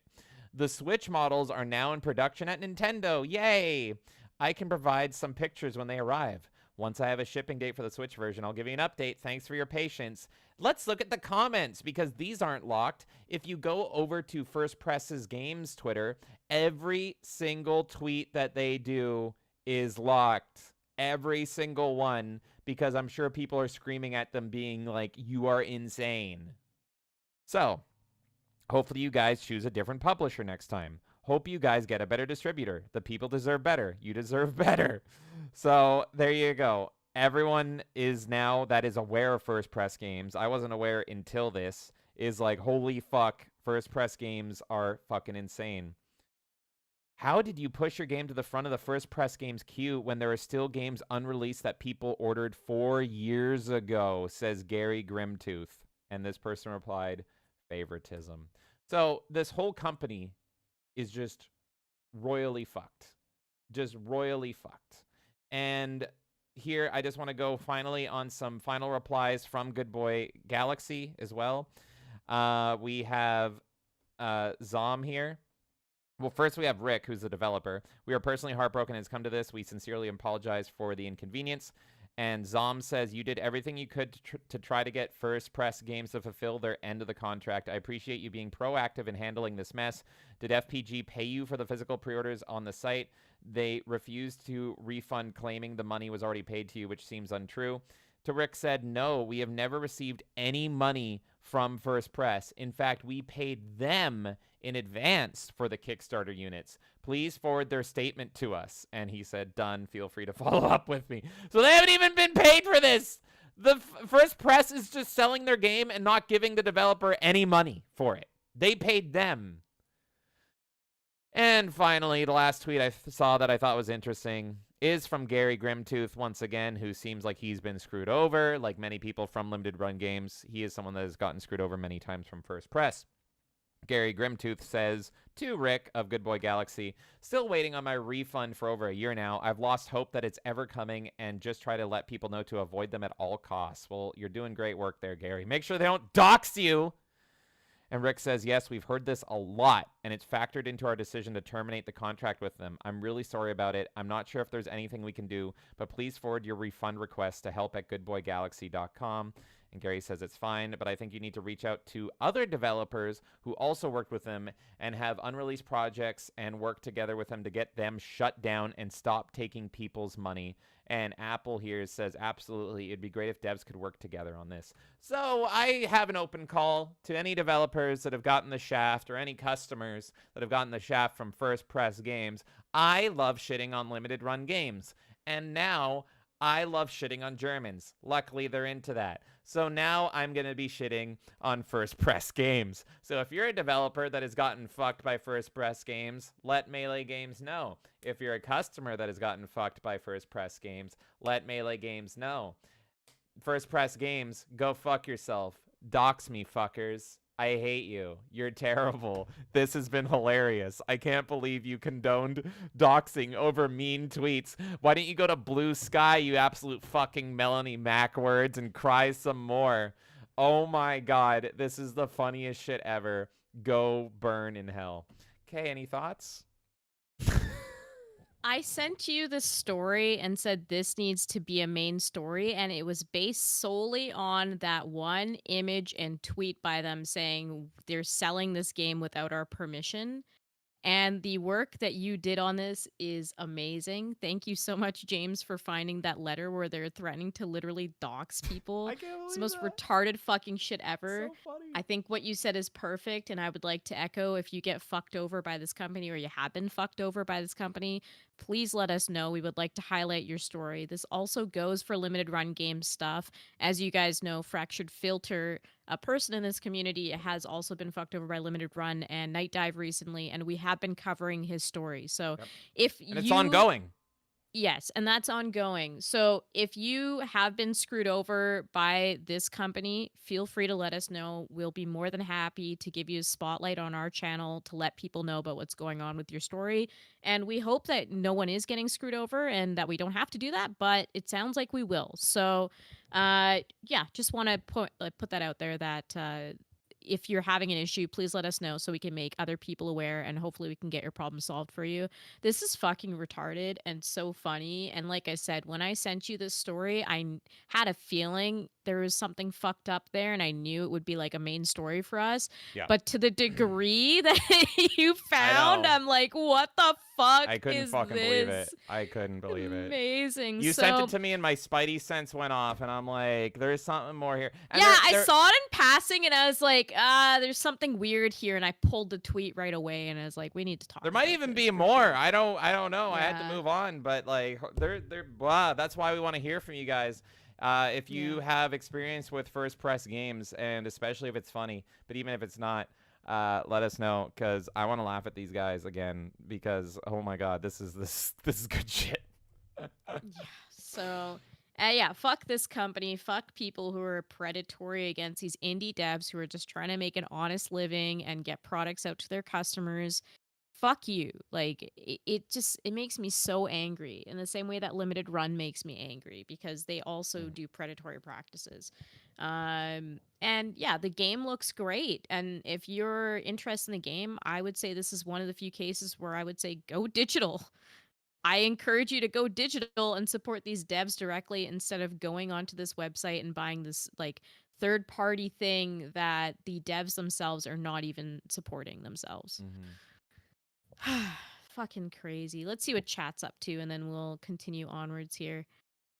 Oh my god. Thank you again, everyone who is hanging out with us here. And yeah, there was some excitement in chat initially. I killed it. And My bad. D-Day says, nice. Rolando says, cool. Wish I had a PC. D-Day says, can you be different breeds? I don't know if that was clear in the I think it's trailer just for a the game. dog. Oh, like for different breeds of dog? I don't know. Breed of I think I dog, only yeah. saw the one type of dog. But I mean, Goodboy is pretty responsive on Twitter. So I recommend everyone go give him a follow. And I think the game itself is worth supporting. So if you want to go follow them, I will bring that up right now. That is at Hot Pengu, at Hot_Pengu. They have just under 9,000 followers, and their game is Goodboy Galaxy. So they're pretty freaking responsive, unlike First Press Games. So you could probably ask them if you can play as different breeds of dogs and all that stuff. And I bet you that if not, they would probably be down to add that, because that sounds like a great feature. Mikey says, no dog yelling, 0 out of 10. Rolando says, First Press Games, huh? I'll remember that. I think you wanted to remember them for different reasons when you made that comment, and now you'll remember them for the absolute fucking comedy that we witnessed. Cherik says, I chose poorly getting Castlevania Dominus instead of Goodboy Galaxy. Did you end up getting the Castlevania limited run collectors? Or like, I guess that's probably still in production, right? Because usually that's order to print, so they're probably printing that still. Let us know, Cherrick, if you get that. Or if you run into issues, of course, let us know as well so we can highlight the story. I hope you don't, but, you know, it's just not good with LRG. And yeah, just the roller coaster of the turn and everyone going, what the fuck? Yeah. It's hilarious. Oh my god. And then of course the laughter over the fucking YouTube thumbnail. What a roller coaster, guys. Holy shit. That was so fucking genius. I Crazy saw that and I was fucking shit. like, again, I had to double take that because I just went over to their page and I'm like, wait, what? Why are they promoting the game? And then the thumbnail says that. That sounds contradictory to promoting the game. Why would they leave that link up? They can just take that out. Why is that still there? You're giving them a fucking ad space to be like, go fuck yourselves. It's so funny. Yeah. It's so fucking funny. Have a good night, dude and Imp. And Cherrick says, to clarify, I bought on Steam too many horror stories about limited run. Yeah, that's probably a good call. Like I said, that's one of the few times I recommend going digital over physical in that case. But these companies need to find better companies to go with for physical stuff, honestly. And Kesha Films here. How you doing, Kesha? Saying, hey, folks, it's been a while. Well, I hope you're doing well. And yeah, we can move on to the next story, I think. All right, well, let's jump into the final story of the night. This is a bit of a long one, so okay, if at any point you want me to skip ahead or anything, you let me know. Some of it I'm probably going to skim, but this is a big one to wrangle. This is a tough one to follow. But everyone, the time has come.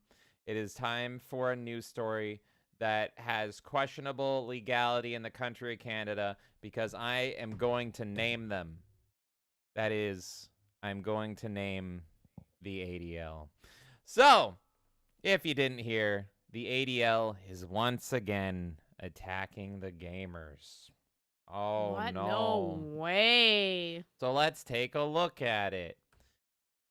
Valve is accused of allowing the proliferation of hate as report finds 1.8 million instances of extremeful and hateful content on Steam. And Sid Alpha, I agree. Only 1.8 million? People are getting soft. Them's rookie numbers. Let's get those millions up, baby. And over here, Romero de Orco says, if you dig into the study, no more than 50% of the, quote, hate symbols are just Pepe the Frog. Not even fucking kidding.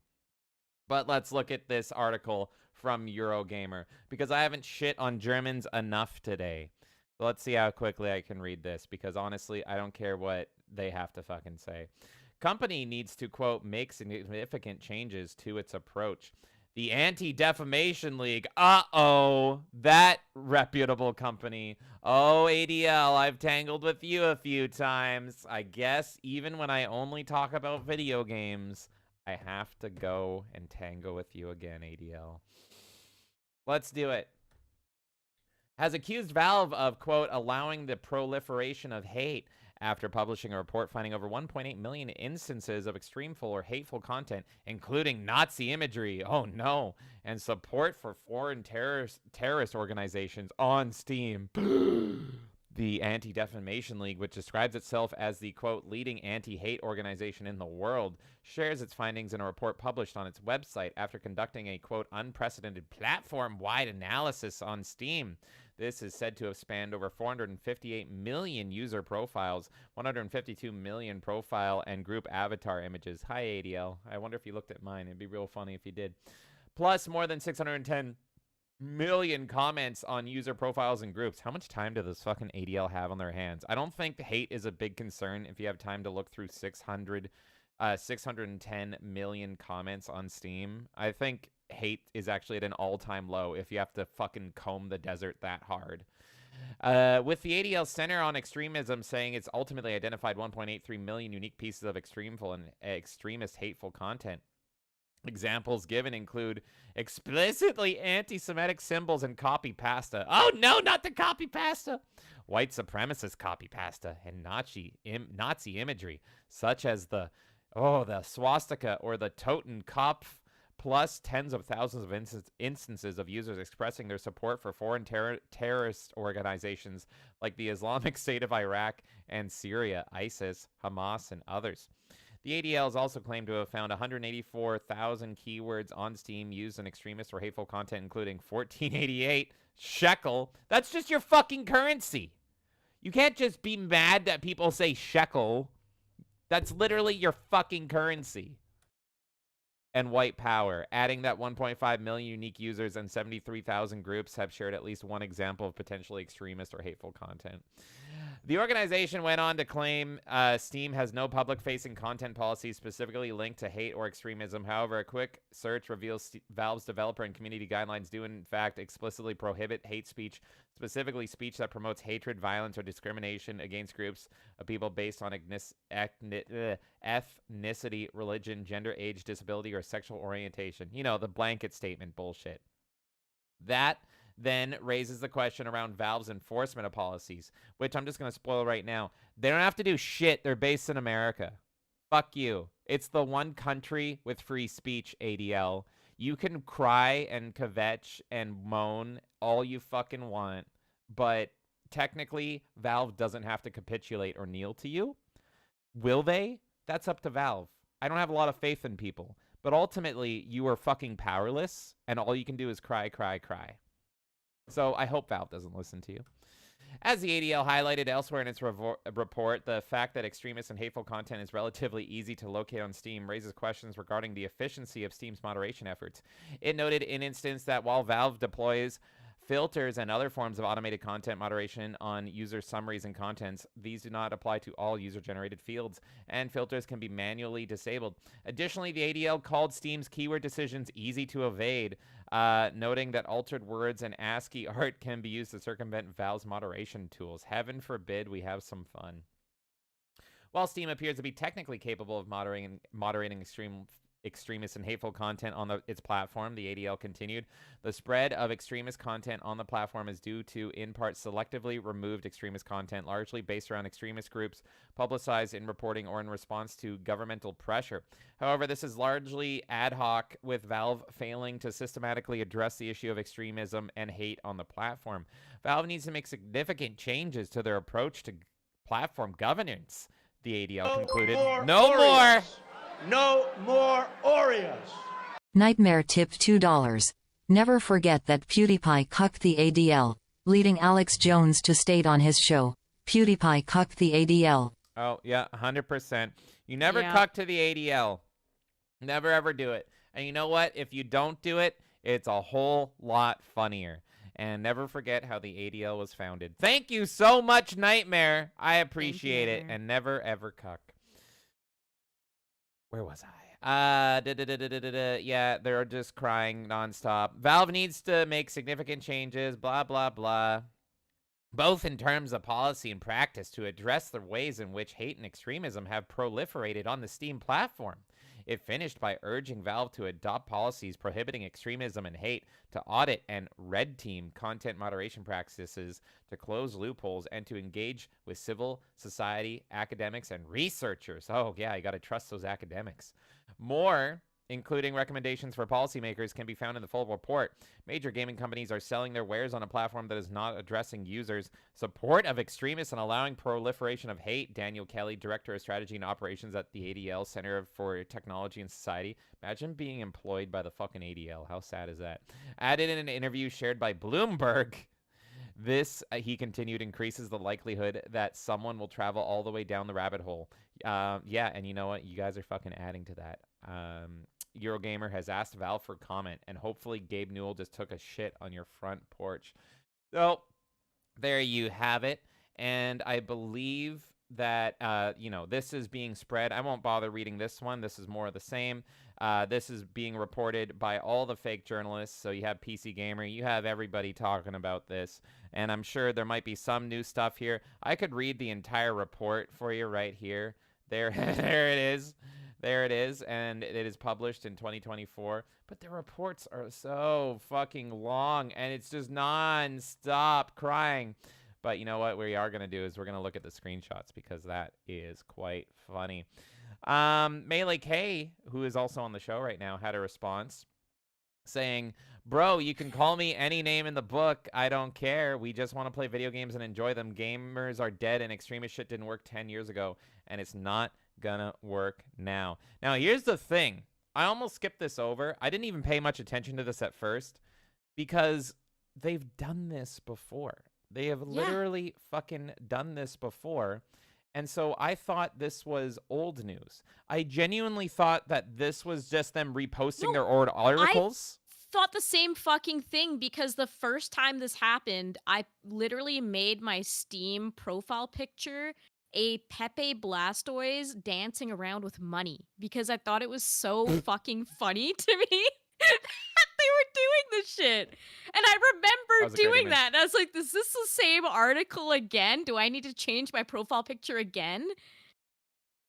It's like, I wonder it's if I so can find stupid. that. Oh my god, is it lost forever? It was so good. It was an Apu, not a Pepe. I have it, I have it saved somewhere, but yeah. Oh, it was so good. I loved it. Yeah. It was a little Apu. Oh, that was great.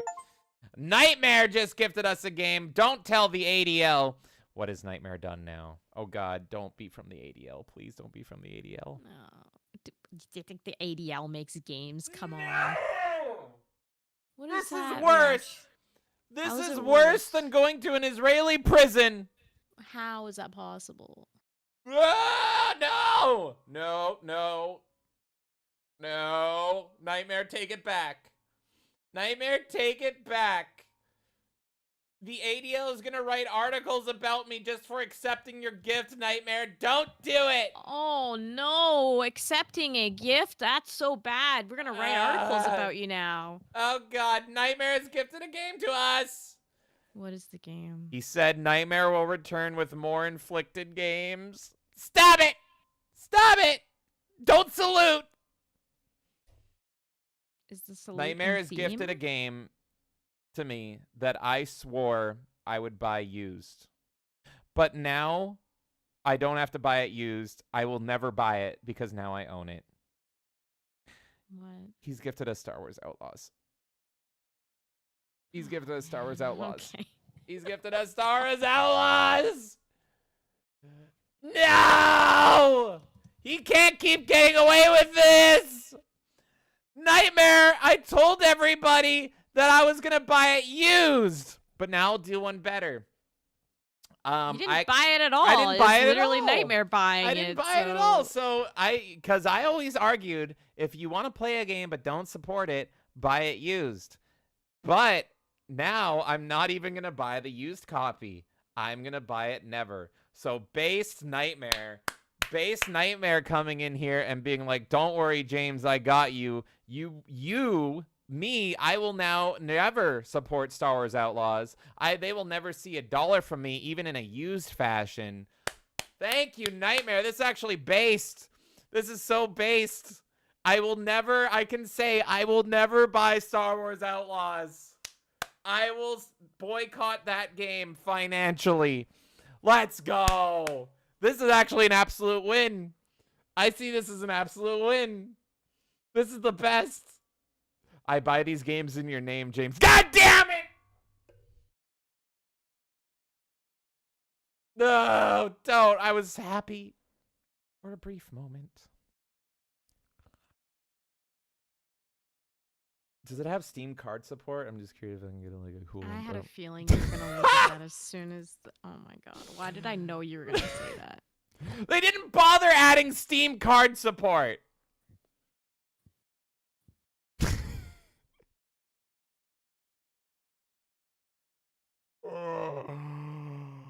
I am the only person on my entire Steam friends list of 250 friends to own this game.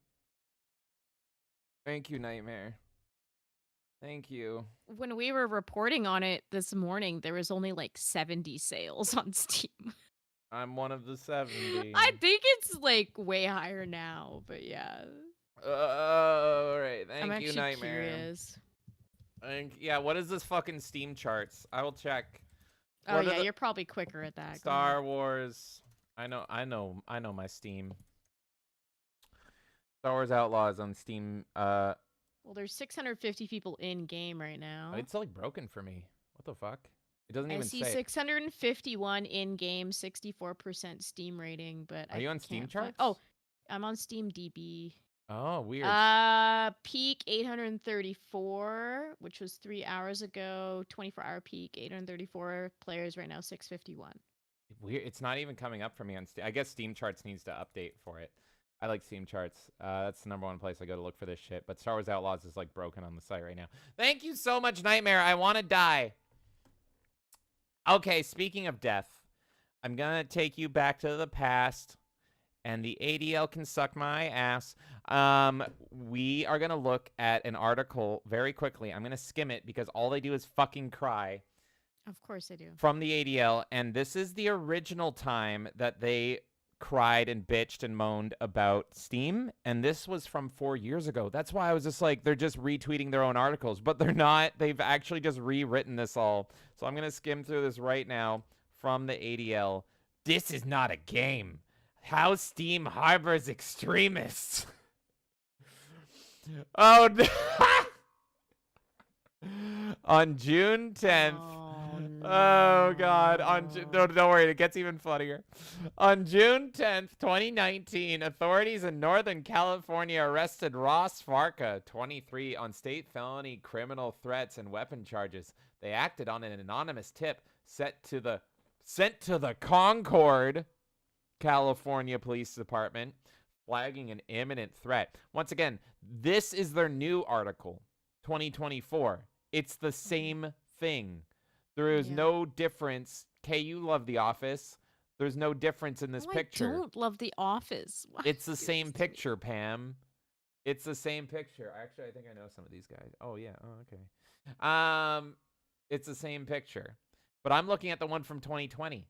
It's the same fucking thing. It's actually the new one's longer. The criminal complaint states that Farka used the handle Adolf Hitler (6 million) reportedly Come on. Reportedly posted online threats against high-value Jewish targets. Wait, you guys have like MVPs? And police officers praised Christchurch mosque. Paul, Nightmare has already gifted us Suicide Squad. Yep. I'm just saying. Praised Christchurch shooter Brendan Tarrant as a hero and boasted violent plans. Want to see a mass shooting with a body count of over 30 subhumans? The ADL's words, not mine. The platform hosting these threats, Steam, the leading storefront and social platform for PC games. Yeah, blah, blah, blah, blah, blah. Gaming extremism. It's all the same shit. It's just them crying over nothing. It's them poorly explaining what Steam is. E-commerce platform for PC games akin to the Apple. They compare Steam to the fucking Apple App Store. In May 2019, Steam added its 1 billionth Steam account, though the average of active users on the platform each month hovers around the 90 million mark. I would love to read this all, but the thing is, I don't know if I can control myself in getting so angry at this that I say things that I shouldn't. So I'm just gonna skim. It's also just all fucking gay. Like, who the fuck cares? They're just crying about literally nothing. It's just oh, look at that. Did I see Rape Day? Do you remember that shit? I remember that game. That was like the first edgy game. Oh my god. I feel like I'm going down memory lane. Oh my god, I need for all the shit that we got fucking blamed for. Honestly, this is a fucking goldmine.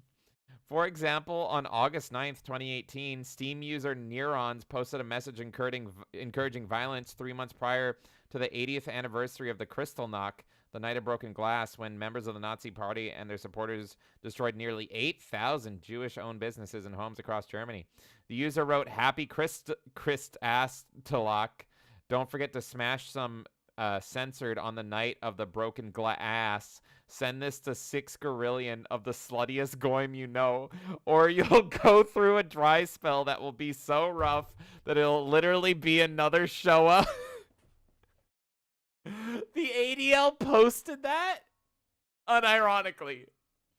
It's the fact that the ADL is taking any of this serious that gets me. Like, are you fucking kidding me, bro? Oh, God. This is a threat to and democracy they go on to you? explain it. They go on to explain it. The term Gorillion is a popular term amongst white supremacists used to trivialize the number of Jews killed in the Holocaust. Oh, God. Another user provides a link to the pro-Hitler propaganda film, The Greatest Story Never Told. The 88 in his username is a reference to white supremacist numerical code for Hail Hitler. These guys sound like fucking schizophrenic. One user chooses a screen name 1488. Hi Heilter. Yeah, blah blah blah. HH brother, that's right.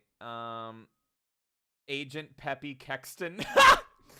No, not Peppy Kexton. A significant, like that's the thing is this is all. It's so long, but it's so funny. A significant number of Steam profiles feature Pepe the Frog, a popular internet meme that was hijacked by the alt-right in clearly white supremacist context. For example, user Agent Peppy Kexton writes in his bio, Kexton, Peppy Kexton, Agent 1488, with a license to troll. Keck is... And, like, they wrote this 4 years ago, and they're just writing all the same shit. It's so funny. And they link to everything. So if you want to learn more about Honkler, you can. Keck is a fabricated religion that worships Pepe the Frog. The Happy Merchant meme. No. It's so funny. Named after a clown version of Pepe, included an animated image of a white supremacist variation of the Sonorad in his artwork showcase. Even Steam users that are not explicitly identifiable as extremists often post anti-Semitic or extremist imagery, including swastikas, graphics of the Happy Merchant, or more violent images such as a knife going through the Jewish star. Oh, no. Okay, so white pride. Yeah. Well, here's something interesting. Nightmare says my Steam username used to be Schustoffel Waffles, but Steam made me change it because it was offensive. Now, that's great. Yeah, and Steam has gotten way more pro-censorship, which is why I wouldn't be surprised if Steam fucking bends the knee to the ADL. Now that they're fucking upping this up. But here's why I went to the 2020 article and why I find looking through these all funny. And if I had the time, I would just go through these all with you guys. But you guys get the gist of it. I'm looking through the article from 2020 and I go, wait a minute. Lieutenant Commander Data, who says, Merry Christmas, I hate Jews. I'm friends with Lieutenant Commander Data on Steam. I recognize that image. There's some on there that I genuinely recognize. I'm like, I remember seeing these like 10 years ago. So yeah, I'm Lieutenant Commander Data. Great guy. I'm friends with him on Steam. Still, I checked because I was skimming through this and I'm like, I know you. And then I looked and I'm still friends with him. It's so fucking funny. You made it, friend. You fucking made it into an ADR. You're immortalized in an ADL article, Data. Like fucking Data of all fucking people. That's the funniest shit ever. JB says, I don't remember that episode of TNG.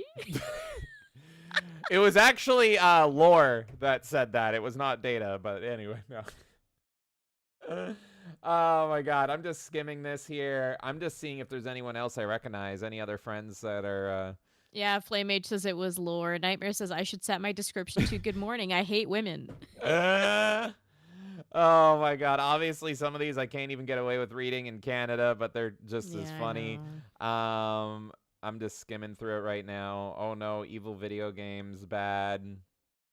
It's just them combing and combing and combing Steam for anything they can cry about. Fucking anything.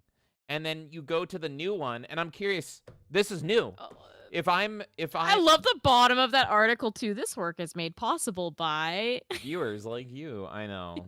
Fucking hell. But I'm curious now because I haven't actually looked through the 2024 article. Is there anything else funny in here? It's the same shit. It's the same fucking shit. Oh yeah, it's copy paste job. But just trying it again. Do you have new screenshots of my friends? Let's find out. So same background, blah blah blah. Same crying. This is what they do, is they're just constantly crying until Steam bends the knee. This is what the ADL does. Cry, cry, cry, cry, cry. It doesn't matter how many people complain, how many people point out their hypocrisy, how many people point out their retarded bullshit. They will post another article, and another article, and another article. And they'll make it look all clean and pristine, and they'll create the best case possible until Steam capitulates. And you know what? No matter what Steam does, it will not be enough. It will not be enough. They will not rest until none of this is allowed, period. Until you pretty much can't even say anything on Steam. That's the only way the ADL will be fucking happy. That's it. Oh yeah, so hey, give me a hand in rating some tranny who didn't like me and my mates calling them out for their degeneracy on TF2. they had to call in a cheater. Send this to as many base guys as you know and ask them to leave a polite message. Hail victory. Oh my god. And yeah, look at that. Top thing. Pepe. It's mostly just Pepe because Pepe is a hate symbol according to the ADL. Oh god. So there's more happy merchants. And yeah, they're once again complaining about the copy pastas and the ASCII art. They really don't like the number 14 and 88 being next to each other. Or the word shekel. Or an S. So wait, uh-oh. Uh-oh, ADL. You really... Hold on. So, they're not cool with two S's being next to each other. But are they cool with the Sweetie Squad? That's what I want to know. Because I don't have S's in my profile. But I do shout out my favorite content creator, Medicare, who calls his fan base the Sweetie Squad. And this is because of the ADL, by the way, because the ADL, for some reason, has this really big problem with two S's being next to each other. So I just replaced it with lightning bolts on my profile. I hope lightning bolts are okay. I'm a big fan of Storm from the X-Men. So hopefully you're okay with the Sweetie Squad. They're a great group of lads, and hopefully you're okay with lightning. They're not S's, because I know you guys are so afraid of the letter S. It's like Sesame Street in reverse. So yeah, they got a whole bunch of profiles here. They got this guy here. Yeah. All right. I'm not seeing anyone else on my friends list here. They got the data. They came in with the data. There you go. And then there is more of it. So yes, the ADL has been crying for like 5 years nonstop about this. I have more, but it's not actually from the ADL. But before we go on, Kay, any thoughts on the ADL crying eternally for 5 years about Steam and Gabe Newell? We're just so used to them crying about this shit, and no one fucking cares. And if anything, they're highlighting it more than anything else. Do you think anyone even recognizes this is happening on Steam or gives a fuck or is offended by it or affected? No. Yeah. Like, it's obviously people joking around. I don't think it's a big fucking deal. And they're going to cry about it and say it's a threat to their lives and all this shit. Like, fuck off. Yeah. And again, like, they're going to keep moving the line constantly. They're going to get Steam to censor that. Then they're not going to be okay with people working around that and finding ways to say other shit. Then they're going to cancel that. Then they're going to keep going and going until you can't fucking say anything on the platform. Mm-hmm. So, no. So, you know my thoughts on this. I think it's all fucking cringe and hilarious that the ADL is taking the time out of their fucking day to cry about this shit and unironically posting the things that they are and taking it seriously. Yeah. So, unfortunately, they aren't the only ones crying about Steam. As usual, when someone, you know, they're like fucking sharks. They're victim sharks. And when one shark smells the blood, more of them come. So it's not only the ADL, but it's also U.S. senators that may have similar owners. Because U.S. Senator writes to Valve boss Gabe Newell demanding crackdown on hateful accounts and rhetoric on Steam. The pressure's on. Well, don't sound so excited, Wesley. That's not a fucking good thing, you fucking idiot. U.S. Senator has written an open letter to Valve boss Gabe Newell asking for more stringent moderation of Steam. And yes, this is different from the ADL. Mark Warner, the United States Senator from Virginia, demanded Valve crackdown on what he called hateful accounts and rhetoric proliferating on Steam. Oh, proliferating. Where have I heard that term before? Almost like he's in cahoots with the other guys. IGN has asked Valve for comment. Warner alleged that Steam is home to tens of thousands of groups that share and amplify anti-Semitic, there it is again, Nazi, sexuality, or gender-based hate and white supremacist content. Can I just say, why do you always focus on the Jewish thing? On Steam, it is open that you can hate anybody. You're welcome to hate whoever you want. Whites, blacks, Jews, Asians. But it's always the focus that it's the anti-Semitism. And called on Valve to bring its content moderation standards in line with the industry standards and crack down on the rampant proliferation of hate-based content. Warner's letter follows a report from the Anti-Defamation League that identified over 1 million user accounts. Okay, yeah, blah, blah, blah, ADL, blah, blah, blah. We already went over this. They're crying. They're mad. Big mad. My concern is elevated by the fact that Steam is the largest single online gaming digital distribution and social networking platform in the world, with over 100 million unique user accounts and a user base similar in scale to that of a traditional social media and social network platforms, Warner said. Steam is financially successful with a dominant position in its sector. Best in the sector. And makes Valve billions of dollars in annual revenue. Yeah, so maybe they're doing something right. And here you are wanting to fucking destroy that. Maybe you're the problem. Until now, Steam has largely not received its due attention as a de facto major social network where its users engage in many of the same activities expected on a social media platform. We have seen on other social media platforms the lax enforcement of the letter of user conduct agreements when coupled with seeming reluctance by those companies to embrace the spirit, namely providing users with a safe, welcoming place to socialize of those same agreements, leading to toxic social environments that elevate harassment and abuse. Who are you to say what is good and what is bad? Why are you the fucking moral arbiter? And this always boils down to my question. Can any user block any other user? Yes? Yeah. Then you don't have a fucking argument. If they can block anything that they don't want to see, then fuck off. And unfortunately, Steam does more than that.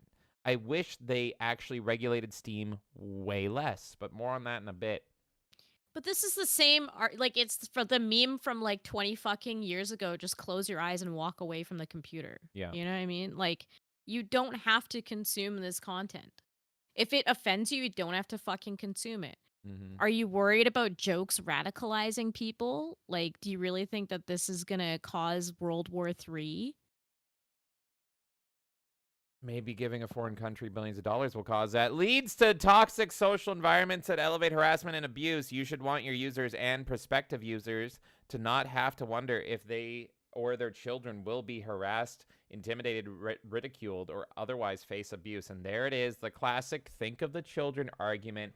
How about you leave the parenting up to the fucking parents? This isn't the first time Warner has taken on video game tech companies over their alleged failings. He also pressured Discord to take action against hosting violent predatory groups that coerce minors into self-harm and suicide. Indeed, Warner said Valve has warned about this very problem 2 years ago when it received a Senate letter identifying nearly identical activity on your platform, and yet 2 years later, it appears that Valve has chosen to continue a hands-off type approach, that content moderation that favors allowing some users to engage in sustained bouts of disturbing and violent rhetoric rather than ensure that all of its users find a welcoming and safe environment across your platform. Warner's letter asked Valve to answer a series of questions on Steam no later than December 13th, 2024. So right there, folks, that is the big key into all of this. Is Steam going to respond? What happens if they don't respond? What's Steam's response going to be? Because now the fucking Senate is on their ass. Is Gabe Newell going to have to fucking go in front of AOC and answer if her feet are going to be featured in Half-Life 3 when it eventually comes out? That is the question that I want to know. The questions directly asked about Valve's current practices used to enforce its terms of service, its definition of terms, and the number of allegations it received about potential conduct violations and the findings of each complaint. It remains to be seen whether Valve responds to Warner's letter, which is the third sent by Congress to the company in the last 3 years. Oh no, they don't like the number 3. Warner's letter threatens Valve with more intense scrutiny from the federal government if it fails to take meaningful action against hate content. But as The Verge points out, First Amendment protections prevent the government from punishing companies for hosting legal, albeit hateful, speech. And that comes from a bitch. Well, the platforms are not responsible for speech either. It's independent people responsible for their speech. But who fucking cares? Again. Free speech. The second you start restricting people's free speech, it's fucking over. And sadly, that's how it is in most places in the world, including here, where half of the shit we're saying, and guys, honestly, like, I don't know how many comments I can read out loud from what you guys are saying. I can say that James and I are acknowledging them, but I don't even think the platforms we're on will allow us to read most of these comments. I probably have gone too far already. I just want to make that clear. Yeah. So I'm against restricting speech. And sadly, that's a position that everything is in right now. And people just seem to normalize it more and more in government and everywhere else. It's like, oh, well, yeah, but this thing is bad. Just stop restricting speech. I don't care what you think is bad or good or whatever. Yeah. Free speech is free speech. And coming from a friend account right here. 1 second. Okay, perfect. And now I want to shout out Mr. Chud Christmas Enjoyer here. What a great account on Twitter. That is Chud Christmas Enjoyer. He says, wow, what a coincidence, because the ADL is, of course, crying and tweeting about this. ADL, a new report from the ADL Center on Extremism, found 1.8 million unique pieces, blah, blah, blah. We have seen this. So right there, like I pointed out, isn't that a fucking coincidence? This senator saying the same shit as the ADL and parodying it. I wonder if he's in cahoots. So there you have it. And just like with the ADL, now everyone, including PC Gamer and more, are parodying, or parody, it might as well be parody, parodying everything this U.S. senator is saying. And well, they're just trying to spread it like it's a big deal when it's just starting off with one person freaking out. And that's how this shit always goes. They all just use each other as sources. It's so annoying. So, I am once again fighting the ADL. And thank you, Jonathan Davis, for that. Jonathan Davis tweeted, with the ADL making its rounds today, you have never been to a Melee game stream. These people would have killed themselves in old Halo Call of Duty lobbies. And he circled the part with the recent ADL research showing that 15% of adults and 9% of young people have exposed to white supremacist ideology. And to that I just said, so I am once again the enemy of the ADL. Thank you, John. Going over to Mark Warner himself, I find it fucking hilarious because Mark Warner himself said in the tweet that got fucking bodied over on Twitter, virulent anti-Semitism is proliferating the social media. Yeah, we already read this. Blah, blah, blah. But he says, I am pushing for them to clean up their platform. And our favorite Bowser porn enjoyer, Ho Ho Ping, that is Panda Zen Vidya. Yeah, forget the fucking woman that worked on, that's for Sweet Baby or whatever. Lo Ping is the original Bowser porn respecter. And he says he called Steam a social media platform. This guy makes decisions in the government that affects the lives of millions of people. Google, how do you start a recall for a politician? And Loping goes on to say, just for reference, the ADL Hateful Images report used AI to scan the site and has included content from the Wolfenstein games, Sniper Elite, and Sex with Hitler, which is a game I own. The remaining hateful images are just people who use Pepe as their avatar. So they're literally saying Wolfenstein is hateful, when in that game, you kill the ADL's enemies, Nazis and Hitler. But they're like, that's hateful. That's fucking hateful too. Can't have any of that. So, because they just want to cry about anything possible to demonize gamers. Demonize anyone that just wants to have fun and make free speech. That's it. So I've already gone after the ADL. I'm in an eternal battle with the ADL. But here is my responses directly to Mark Warner. Mark Warner calling it a social media platform. You better cash your owner's check quick, bud. So I had to send him the classic TF2 laugh.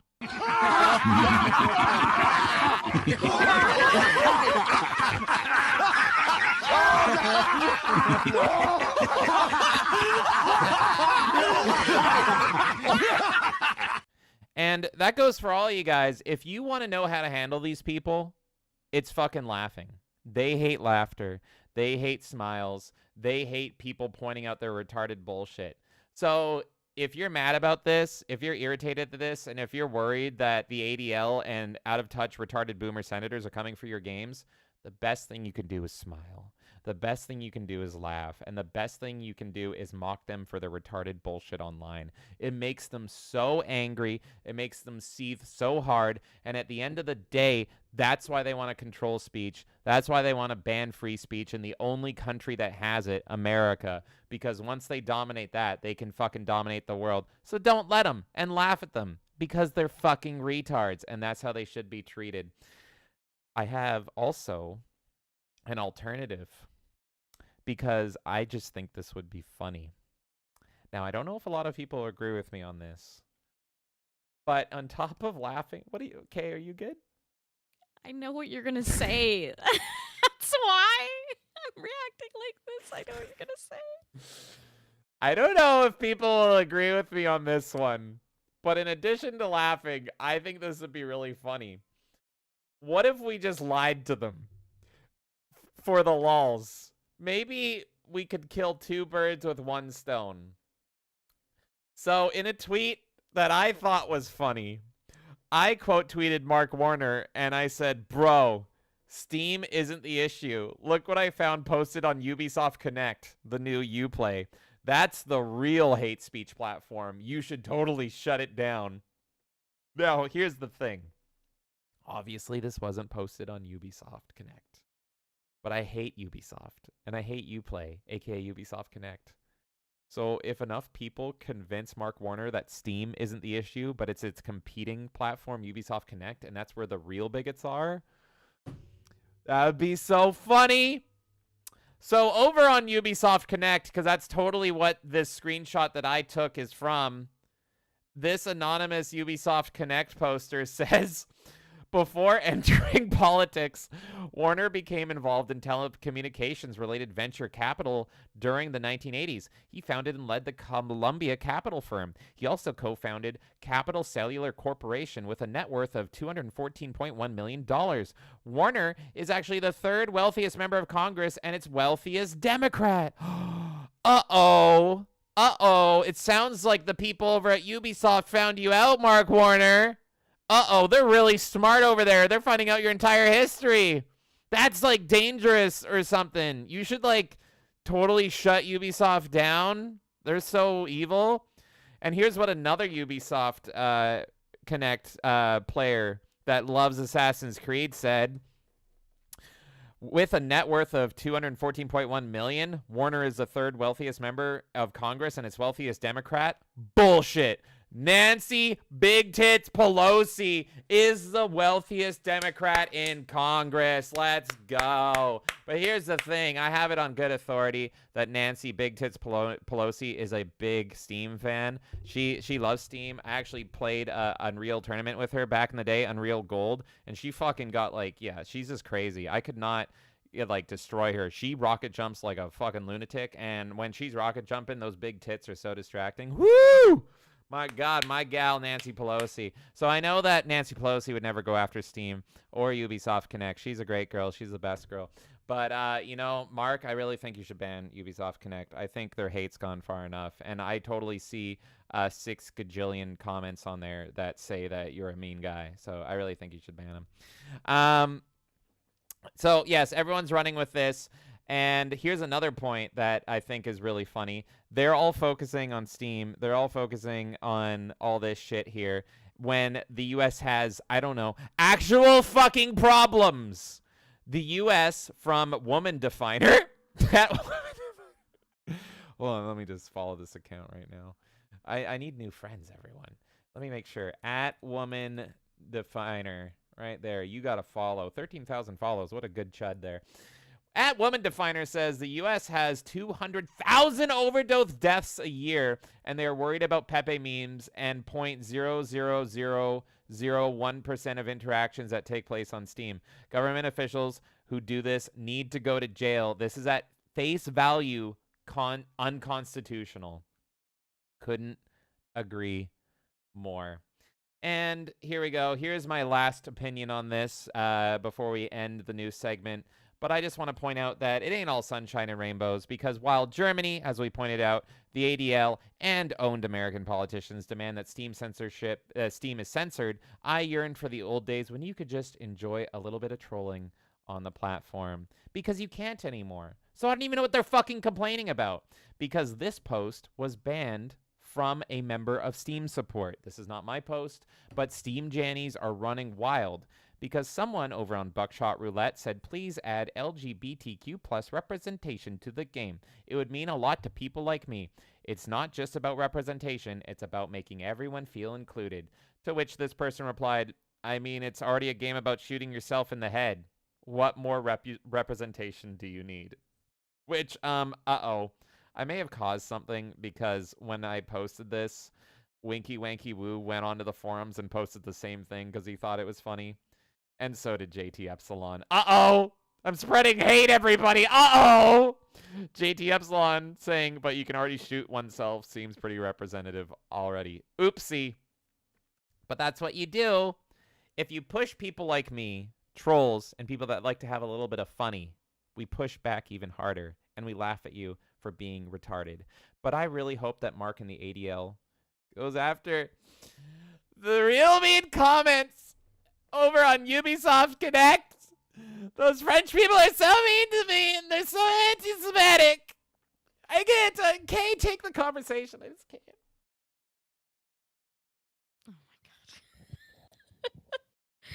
Man, I don't know. I think you packaged that perfectly. I feel like we'll leave it on your word. That was great. Okay.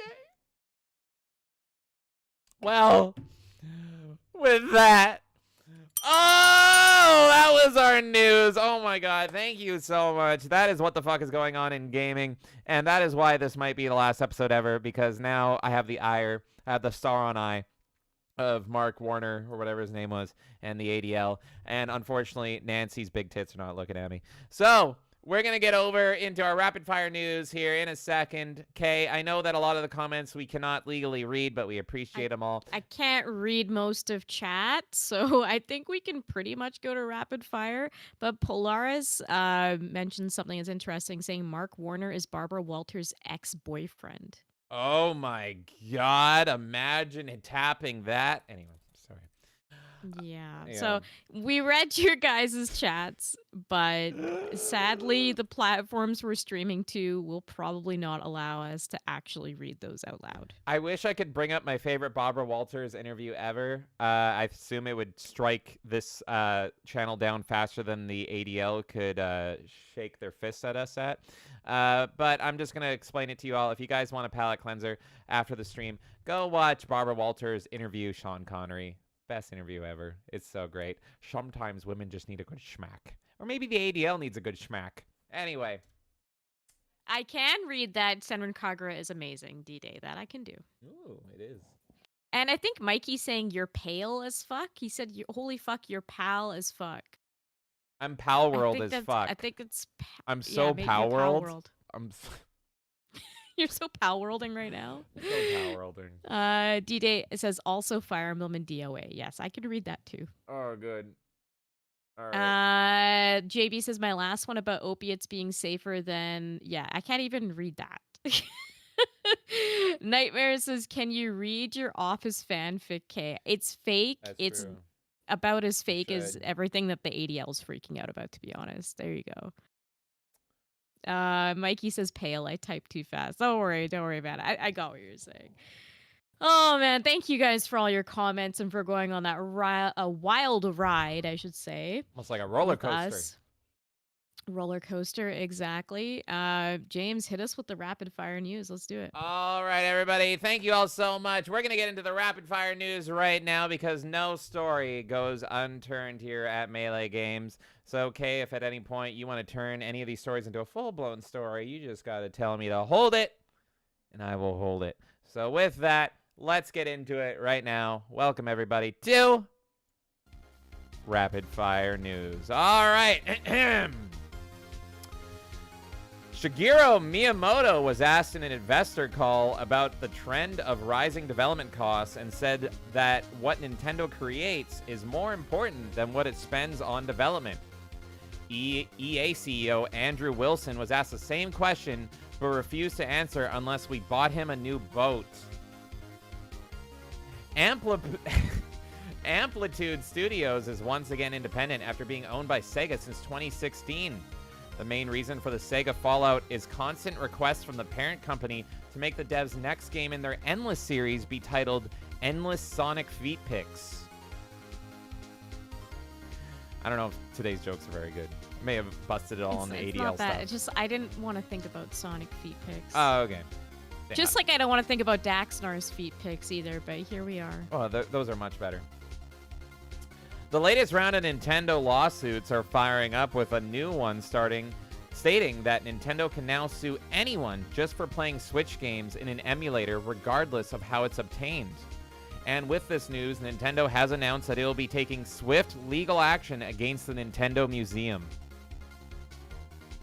Okay, that was a good one. CEO of GameStop, Ryan. Oh my Mikey God, came Mikey! in for $2 saying Dax feet, please. Yeah, okay, you want it? You want it? Yeah, he wants Dax All right, feet. yeah, fuck it. Right now, I'll do it. I'll do it right now. You fucking want it? I know you want it. D-Day says, are Sonic's feet blue or brown? I don't know, man. I should show I these don't real want to quick. know. I don't want to know. I'm just gonna show these real quick. All right. Yeah, okay. All right.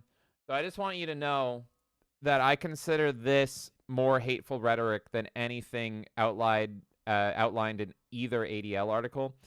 But I typed into Grok, "Give me art of Dax's feet." That's what it gave me. That's what it fucking gave me. What the fuck is that? What the fuck is that? That's Dax's feet, apparently, Kay! What happened? Why do his toes look like roped Ew. sausages? Oh my God, they're like disjointed. You know what they look like? Oh my God, you know what they look like? They look like toes that belong to those, you remember those really creepy 90s wooden dolls that that had the back pain in the 90s? Do you remember the 90s? Hold on, I'll find it. What are you talking about? Oh, the fucking like commercial ones. Yeah, with the 90s pins? back. Yeah. For the back pain. Yeah. Hi, John Connors. Welcome to Feet Pics. What is- I don't know. I don't fucking know, man. 90s I don't know. ads for Dax's feet back pics. pain. Where the I can't find. There it is. Robotexic. Yeah, these fucking things. John, do you prefer John or Jono, or do you not care? I'm curious. I usually hear you being called Jono. That's what Dax's feet look like. Wasn't this like for Robitussin or some shit? No, This shit scared the fuck out of me. All right, I watched horror. I remember this shit clearly. I watched horror movies as a kid, way too young. I watched The Shining, all that stuff, way too young. Sixth Sense. This shit was scarier than any of that. Those fucking commercials would come on while I was trying to watch Who Wants to Be a Millionaire, and all of a sudden I'd see this shit and I'd be like, eh. I would see this shit and then fucking Thunderbirds or whatever. What's the black and white puppets? Oh, marionettes. Yeah. Thunderbirds. Yeah. Thunderbirds. And I Thunderbirds would are get freaked go. out. Fucking Teletoon at night at Yeah, like 4 in the morning would show the fucking Thunderbirds. You hate man. marionettes, right?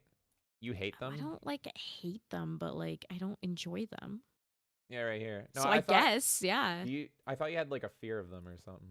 No, I don't have a fear of marionettes. I don't care. Would you write Office? What is the lore that you guys create about me? Would Seriously. you? Okay, hold up. Can we reenact your Office fan fiction with marionettes? Is that possible? No. Why not? We can't. I don't know because you do there's no not- fan fiction. You don't consent to your fan fiction being reenacted with marionette puppets. That's what I Oh want my to know. god. Right now, that's what you're telling me. DJ, what do you mean Puppet Master? Who is this? Oh, a Puppet specific- Master. Yeah, that we should binge Who's Puppet Puppet Master. Master? What? Puppet- Is this a show? Puppet Master is a series of horror films that are kind of similar. They're like, imagine Chucky, but way more low budget, and they actually have a video game out. What? Yeah, Puppet Master. Hold on, I'll show you. I've never fucking heard There's of like this. 7 of them. Jono says only real G's stayed up long enough to watch Thunderbirds and Littlest Hobo. Oh my god. Yes. Okay, Oh look at my the screen right now. Puppet Master. The fuck is that? Puppet Master.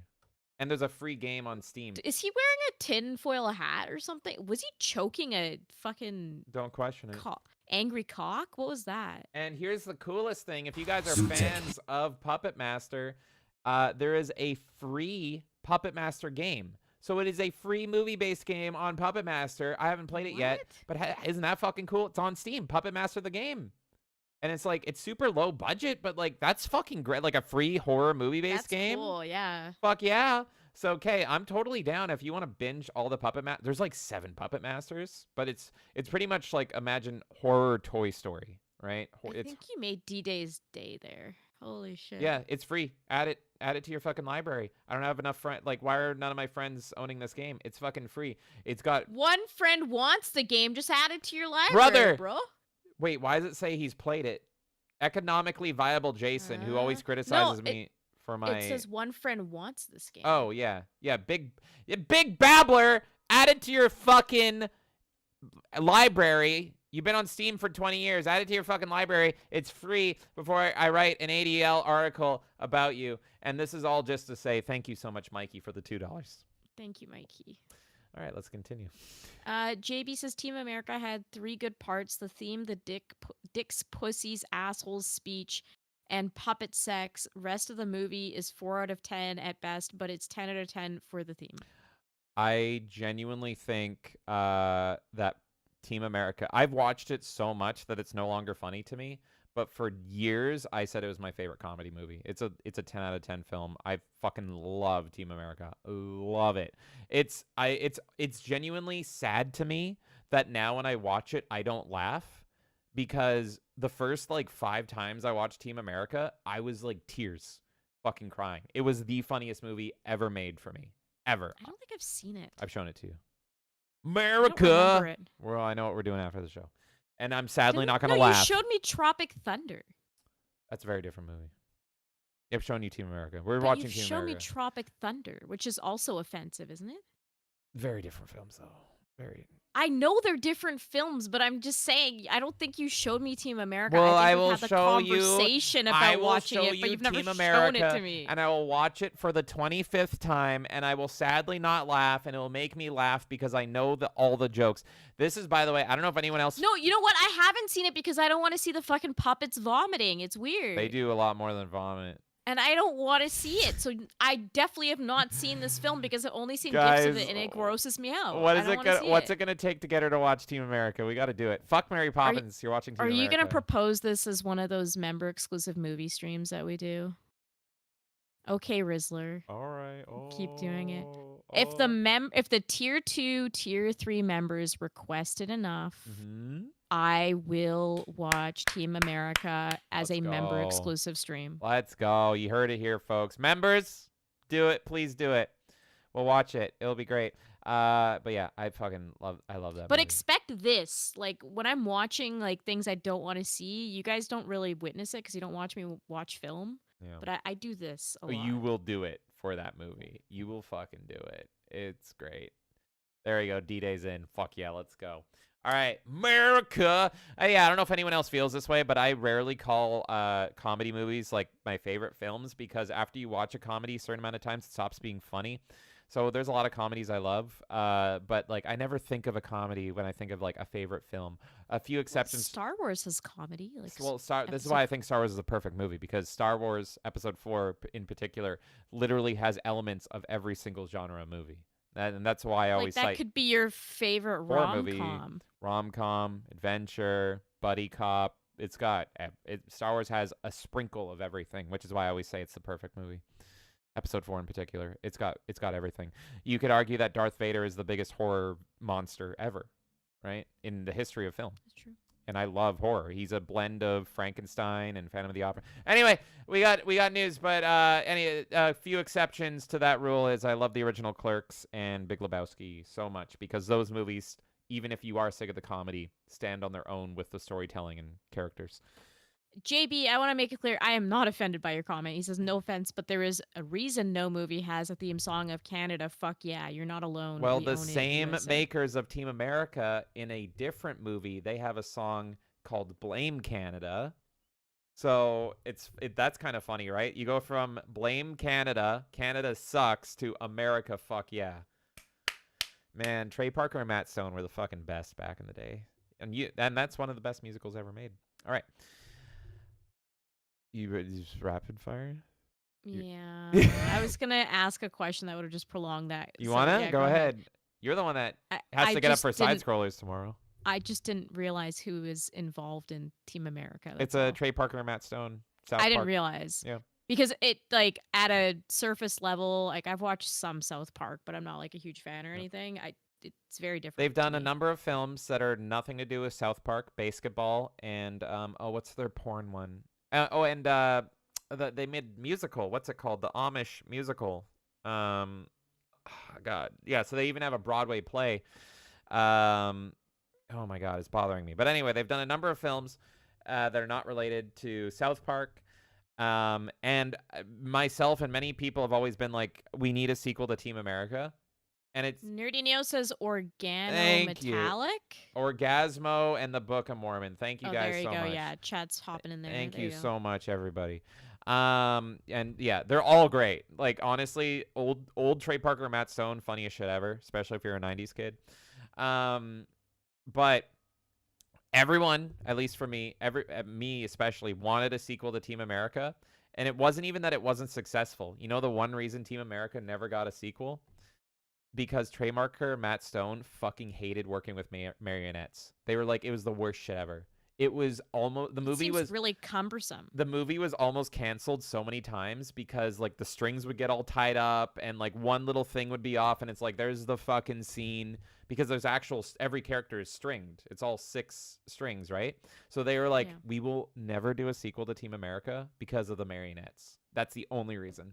They're such a bitch to work with. Couldn't they just film it a different way? I would be fine with, but so much of the comedy is in the marionettes, but I would be fine if they did a sequel that was not marionettes, but you will see when we do the stream. So bizarre to me as just someone who knows nothing about this movie. Like, I didn't think the comedy would be in the marionettes themselves. Oh God, guys, we got to show her. Oh God. Jono is saying basketball. I've heard that that's funny too. I haven't seen that yet. Trey Parker, Matt Mikey Stone? says, have you watched The Haunted World of El Super Beasto? Yes, because I'm a glutton for punishment and I have to watch everything Rob Zombie has ever made. Don't get me on a Rob Zombie film tangent. I was not a fan of Haunted World of El Super Beasto, but I am a fan of some of his other films that people hate. I love House of a Thousand Corpses. I think The Devil's Rejects is a masterpiece. And I think 31 is it's great at parts. 31 is great sometimes, terrible other times. And his Halloween movies are a guilty pleasure. They're bad, but there's things I like about them. But yes. And literally Lords of Salem or Town of Salem, whatever it's fucking called, legit might be the worst movie I've ever seen if I don't think about The Force Awakens. So Rob Zombie is fucking wild. So yeah, we could talk about Rob Zombie all day, baby. But okay, when you're ready, I'll bust open the news again. Please feel free. All right, we're back. Thank you so my God, Mikey coming in with the $2 derail. I love it. Thank you so much, Mikey. But we're going to go back into the news, and we're going to go in with rapid fire news. All right. CEO of GameStop, Ryan Cohen, tweeted that Trump has now won 3 elections in a row. But that second one, he decided to trade in for in-store credit and an Onyx membership. I forgot I wrote that one.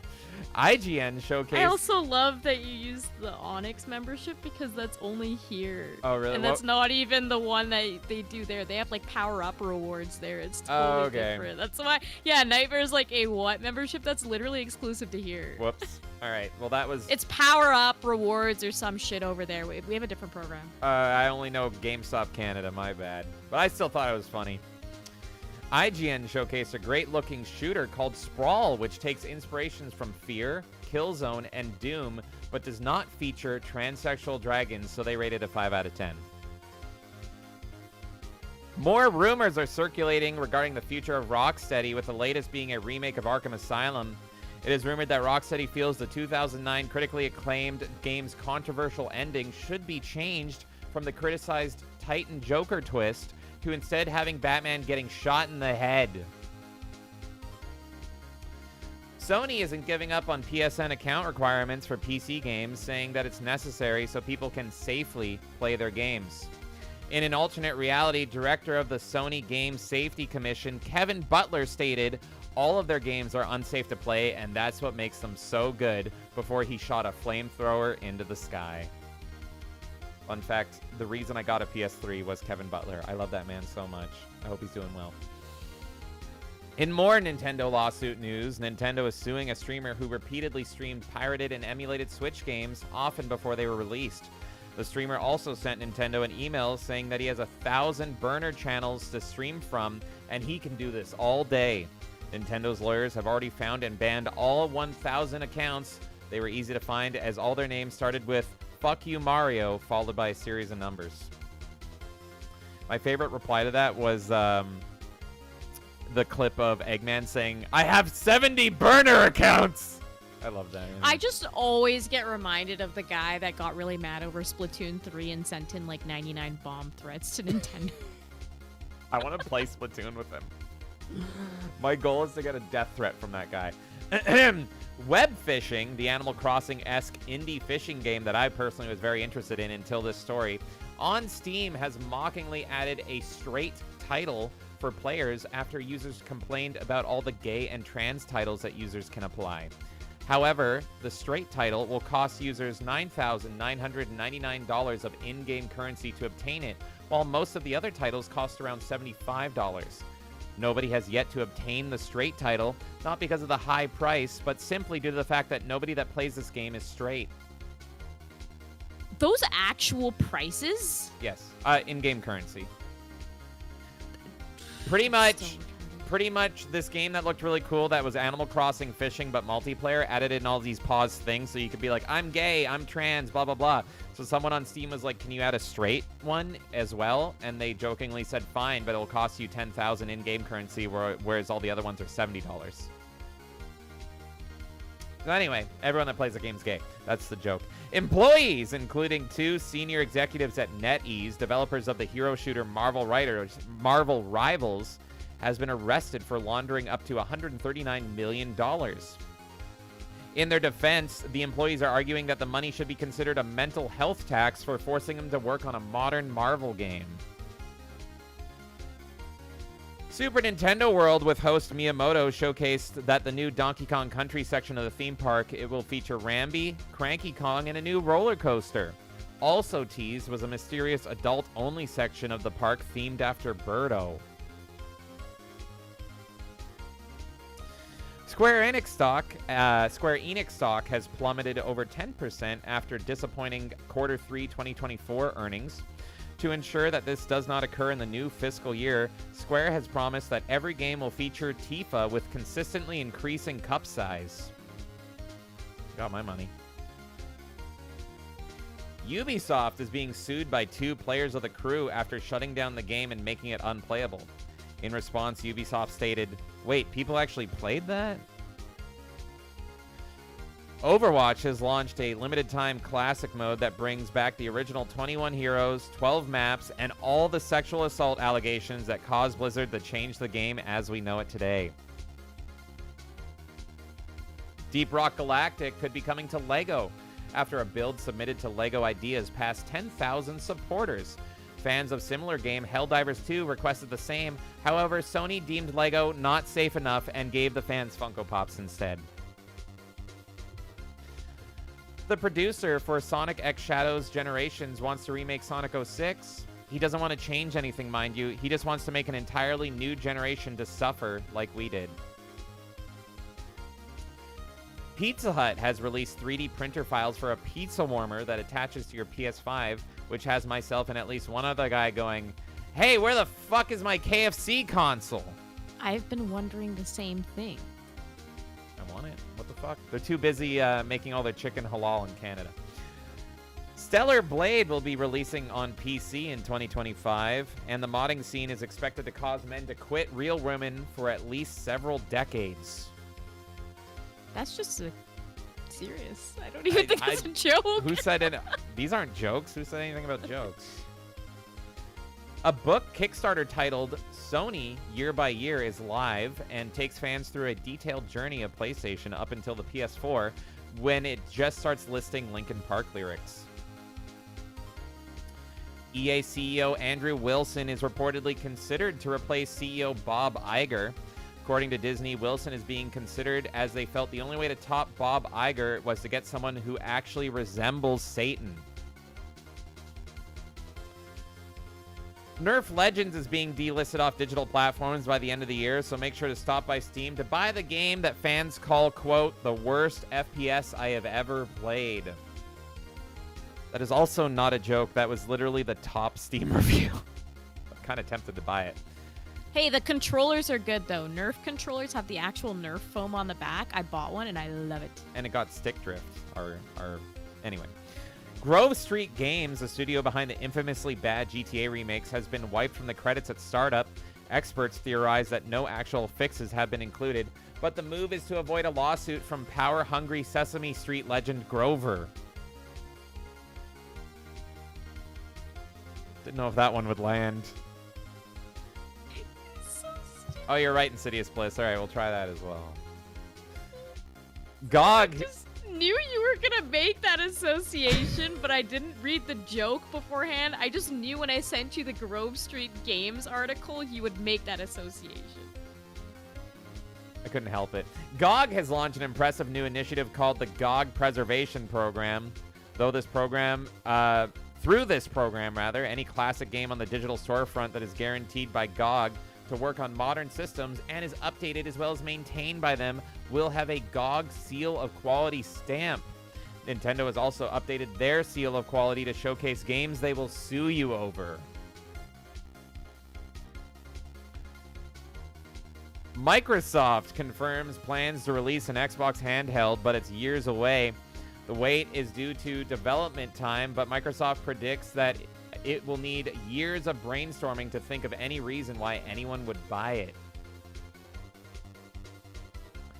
In other Xbox news, Phil Spencer stated that he won't rule out any Xbox exclusive making the jump to PlayStation, including Halo. According to Phil, this decision is based on a 10-step business plan that ends with seeing the last Xbox fan take their own life. I don't know how well that'll do for business, but... A rumor suggests that Sony will be eliminating their exclusives and continue to move their games over to Nintendo as well. This is all part of Miyamoto's plan to become the dragon from The Hobbit Smaug, but for gaming. Wonder if we could get him to team up with Grover. A remaster for Warcraft 1 and 2 was released, which has fans excitedly exclaim, "How did Blizzard ruin it this time?" Hundreds of Bethesda workers at America's largest video game union have gone on strike, protesting the company's recent outsourcing. Microsoft, who continues to replace workers with Indian outsourcing, responded by saying, "No, don't. Stop. Come back."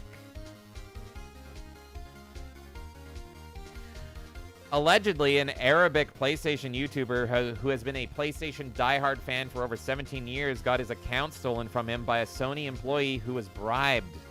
We reached out to Sony for comment, but they will not respond until I link my PSN account to PC for safety reasons.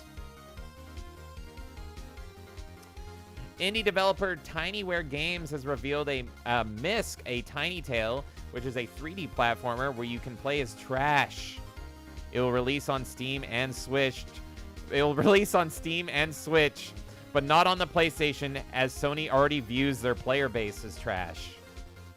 The game's actually about playing as trash? Yes. That's actually so looks good. Stupid. It looks Why good. would actually. you make a game where you play as trash?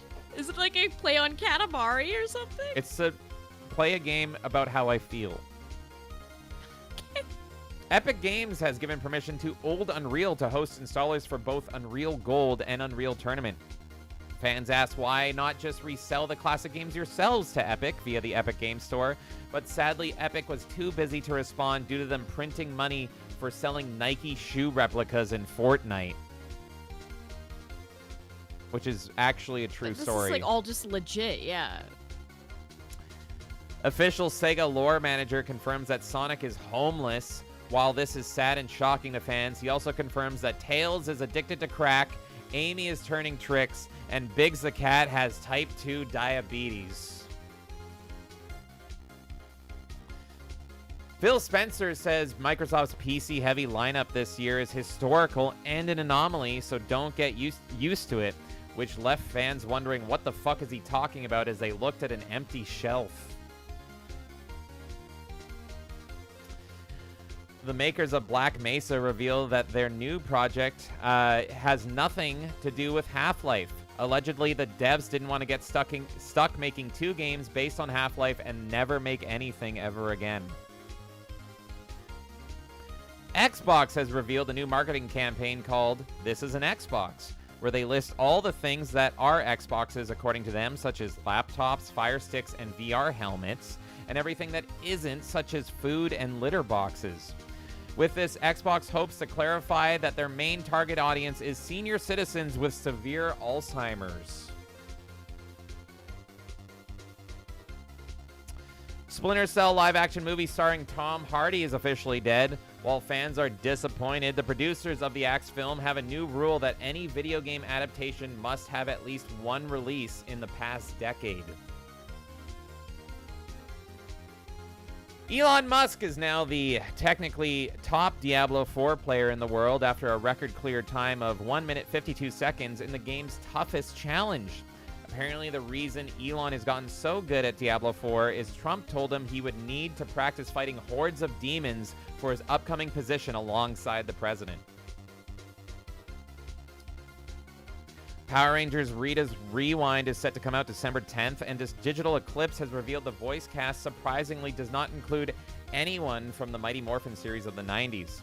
Rumor has it that the original cast did record dialogue for the game. However, it was locked away in a vault, and after 10,000 years, it will be freed.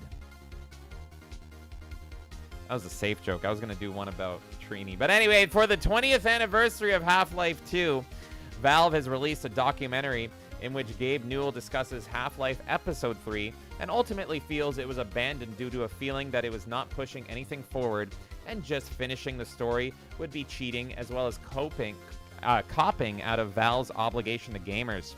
Gabe Newell, believing the mic was turned off, turned to the crew and said, "Hope they bought that and will stay off my ass for the next few years." Users who ordered the Metaphor Steelbook on PC are given a Steelbook which only includes a code, which is assumed. However, what's surprising is there is no spindle at all, so a disc cannot be even added if it was purchased separately. Additionally, if you try to put a Metaphor disc in the Steelbook anyway, a developer from Studio Zero personally comes to your door and beats the shit out of you. You have the tweet of the image, right? You want me I just to sent show it you real the quick? Steelbook of it's retarded. It's hilarious. It's really fucking funny. All I right. was like, this is the dumbest fucking thing ever. Look Why at do you that. think we buy Steelbooks? Look, it's a code and then nothing. There's nothing you can do with it. You can put a sleeve in it. That's it. There's no thingy. Why am I buying the Steelbook? I get that the code, it's a code, like it's a like you don't. Oh my god. They're retarded. Modders have turned Halo Reach into an impressive multiplayer exclusive sequel to Star Wars Battlefront. Yeah, you see that, EA? Even people with no money can do your jobs better than you. Some PS5 Pro purchasers are reporting issues related to the unique PSSR system, primarily around aliasing and shimmering for games that looked fine on the standard PS5. Sony customer support reached out to us to let their loyal customers know, quote, no refunds. You know what? Yeah. I know that I have to sleep early for side scrollers tomorrow, but it's worth staying up late to see this footage. Oh my It's worth me God. losing a bit of sleep for side scrollers Where to look at is this the footage. hold it? I'll do it quick for you, Kay. Hold it! Okay. I just can't believe it. I will just show the footage real quick. I will show it real fucking quick here. So yes, this is real funny. The short version is that people not only paid for a PS5 Pro and it was more expensive, obviously, but it runs games worse and they look worse. So very quickly here, PS5 Pro buyers are reporting aliasing shimmering issues on games that look fine on regular PS5.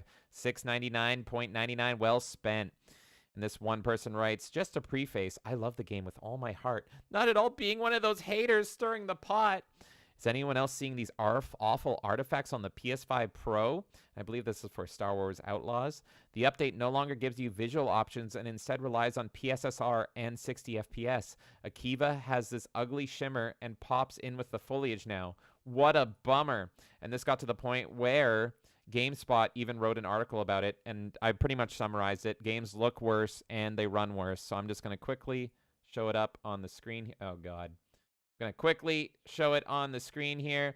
This, of course, is the Silent Hill remake, and no comparison here, but if anyone knows, you can fucking see right here.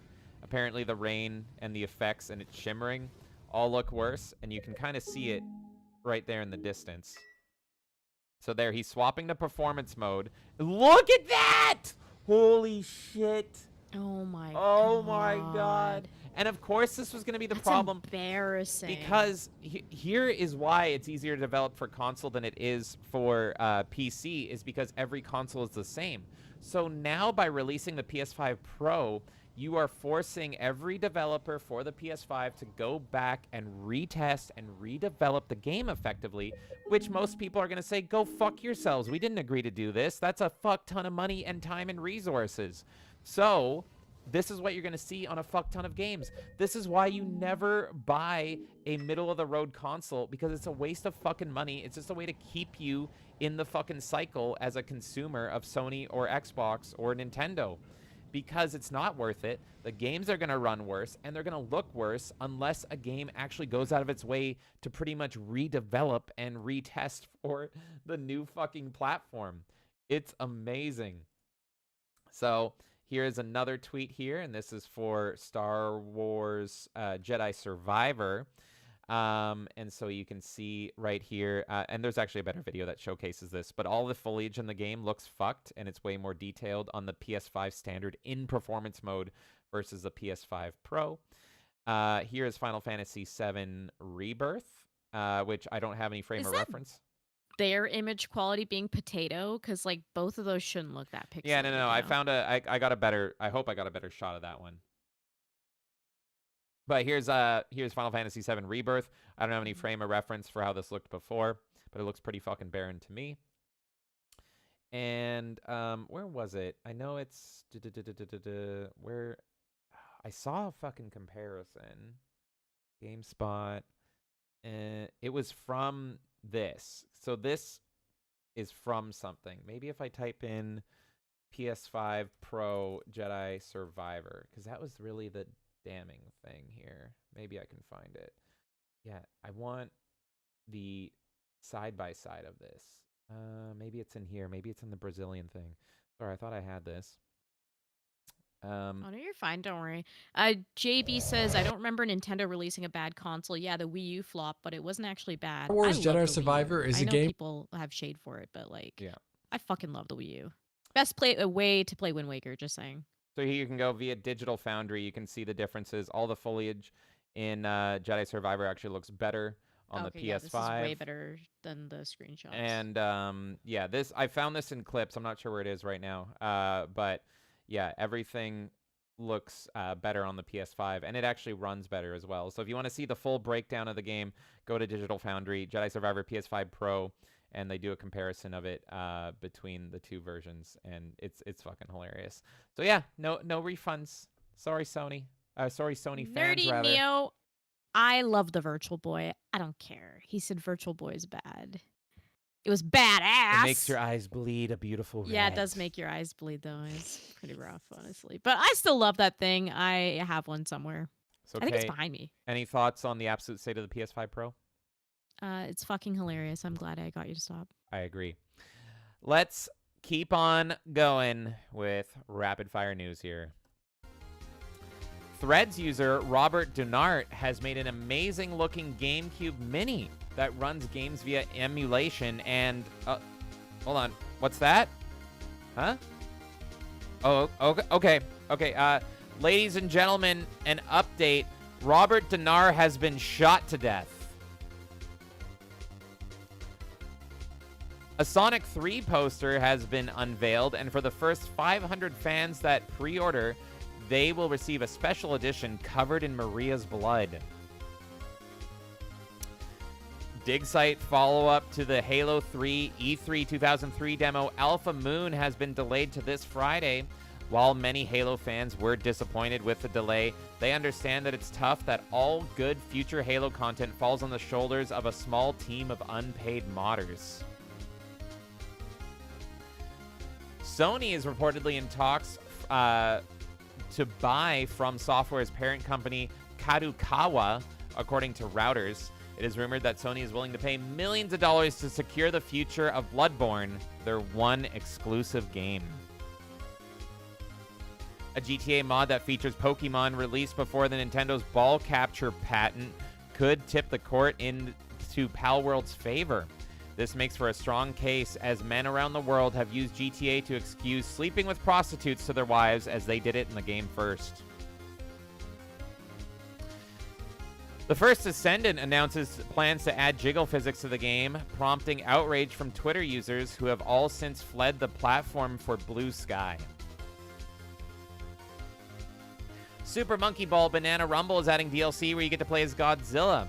While the monkey's goals remain to be the bananas, Godzilla's will instead to be the equally adorable desire to kill all life. Blizzard's new StarCraft game may have just been confirmed by mistake, but this has not upset Blizzard, who has stated, hey, as far as our mistakes go, this one's pretty good. A billionaire businessman showed up outside a supermarket to 1v1 a COD gamer that called out his internet for being slow. While this story started off amusing at first, passerbys were quickly shocked as the billionaire and 12-year-old proceeded to yell various slurs at each other and teabag. Activision has updated multiple delisted yet beloved games on Steam, including Deadpool, Marvel Ultimate Alliance, and Transformers Fall of Cybertron, by potentially adding new screenshots to their pages. Now, fans shouldn't get their hopes up, however, because there is a sign this is a sign that the games will return to Steam. It's not a sign. I'm having a stroke. But the reason is, Activision never does anything good. And I royally botched that joke. Stalker 2 is finally out, and apparently it's the most broken a game has been since Cyberpunk 2077. However, I want to remind people that this is a European released game, so Eurojank is always intentional and beautiful. Pokemon Go players have unwittingly trained an AI to navigate the world. Niantic says it's using data generated by Pokemon Go players to create a, quote, large geospatial model that can navigate the real world and power robots. While players mainly are shocked and betrayed, they are willing to put aside these feelings if, one, the large geospatial model looks like Gardevoir, and two, they can fuck it. Steam is cracking down on season passes by not only recommending that developers don't do them and how to have better practices, but also by holding their feet to the fire by requiring season passes to list exactly what will be included as well as their release dates. If the season pass content is not delivered as described and on time, Steam will issue players a partial refund. EA CEO Andrew Wilson criticized the changes by comparing them to garlic, holy water, and even crosses before hissing and flying away as a shape-shifting bat. And finally, bad news for Indiana Jones and the Great Circle, as pre-orders are reportedly 86% worse than they were for Dragon Age The Veilguard, with some customers expressing that they feel the excitement would improve if Indy just fought the bad guys instead for a change. And this has been Rapid Fire News. Yay. Good stuff. While you were talking, I randomly was just doing this with the virtual boy. I know, I saw. I fucking saw. Absolutely. My eyes aren't bleeding yet. Good job, James. Well, they could be. It would be pretty entertaining at least. It'd be more. That's true. It'd be more entertaining than my jokes, I think. No. That's not true. Don't say that. All right, All we're right, gonna I'm gonna speed run a little bit of chat, and then we'll get to our final segment here. Go for it, if it will let me. Go on. It's not letting me sign in, but yes, go on. Wait, really? Yeah. Okay. Well, whatever. You do your thing. I'll do my thing. Let's see here. Sergey says Math Damon. Damon. Jono says Marionette Kung Fu. D-Day says you'd appreciate the effort they went with the sets in Team America. It's a super impressive movie, and it's so fucking good. Mikey says we love Tifa's knockers. D-Day says if Square can stop being retarded and gay, they will do exactly that. Nightmare says real women already quit me anyway. And yes, Bliss was saying that you should just look directly into the camera like Norm used to. I love that man Nightmare so much. says, I know, I miss Norm every day.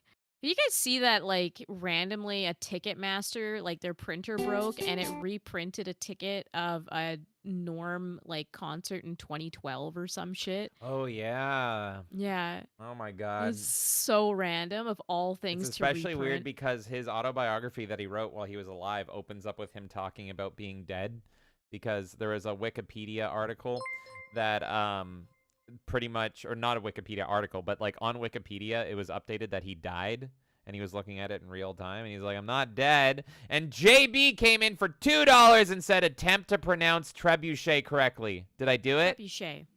Oh, I guess that was for K. My bad. K, pronounce it wrong. Why was it for me? I know you- how to say trebuchet. Do you? I don't know. I've never mispronounced trebuchet. Why do you think it's me specifically? What? What do you Is think? it because of niche earlier? Trebuchet? Maybe trebuchet? Niche. Dirty work, Nerdy Neo. But yes. Okay. Thank you so much, JB. And I love Thank my you, JB. trebuchet. I still can't. Podiatry or whatever the fuck. Wait, I can't get a say 9? this I didn't say it. What am I saying? Is it I just say because it's me? trebuchet. Yeah, I think I it's say just 'cause it's trebuchet. you. I say that as well. Neo says what movie Dirty work. as... Okay.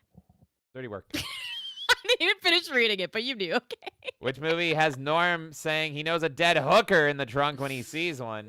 Dirty work.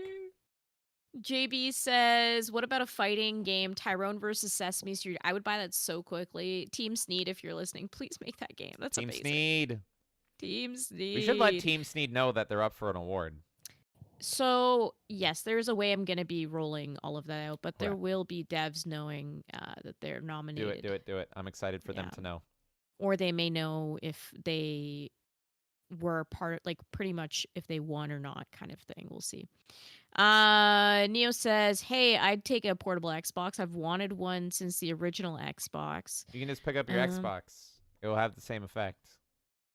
Well, I mean, like, I went on Instagram and it was telling me that I was on an Xbox at that moment. So I guess we all own portable Xboxes at this point, right? Or you could just get a Steam Deck and install Game Pass, and there you go. I'm pretty sure you can install. I'm pretty confident you can install Game Pass on it. JB says you start versus Bert then Ernie for obvious reasons before moving to harder Muppets. This is an amazing game. Someone needs to make this. Oh yeah.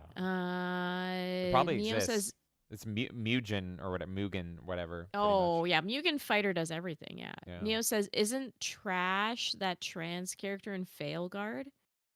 Yeah. Yeah. Oh, is that that main creepy what's her name? fucking predator character? Yeah, the big ugly dragon knot lady. Oh god. That I one. can't. I'm not looking forward to Saturday. Nope. Nightmare says Elon probably learned from Alex Jones the real Doom guy. Look, if anyone is Doom guy, it's definitely Alex Jones. It's true. Nightmare says Sony Ponies BTFO. Let's see. JB says I heard Elon got personal lessons from Doom guy, Master Chief, and Boomstick Ash. That'd make Very like true. the best human being ever. Let's see. Crazy T says, K, you must want your eyes to bleed. And Nightmare says, you have a Virtual Boy. That's a part of history. I do have a Virtual Boy. I don't know where the box is. It used to be in box, haven't seen but that I in have so long. everything else. I have everything except for I misplaced the power cable and the fucking box for it. But I have the stand, I have the controller, and as you see, I've got the headset as well. And Nightmare was asking if we had a blue sky because he said, I'm sure there's plenty of RoboQuest girls there. But James, we do actually have a blue sky, just so you know.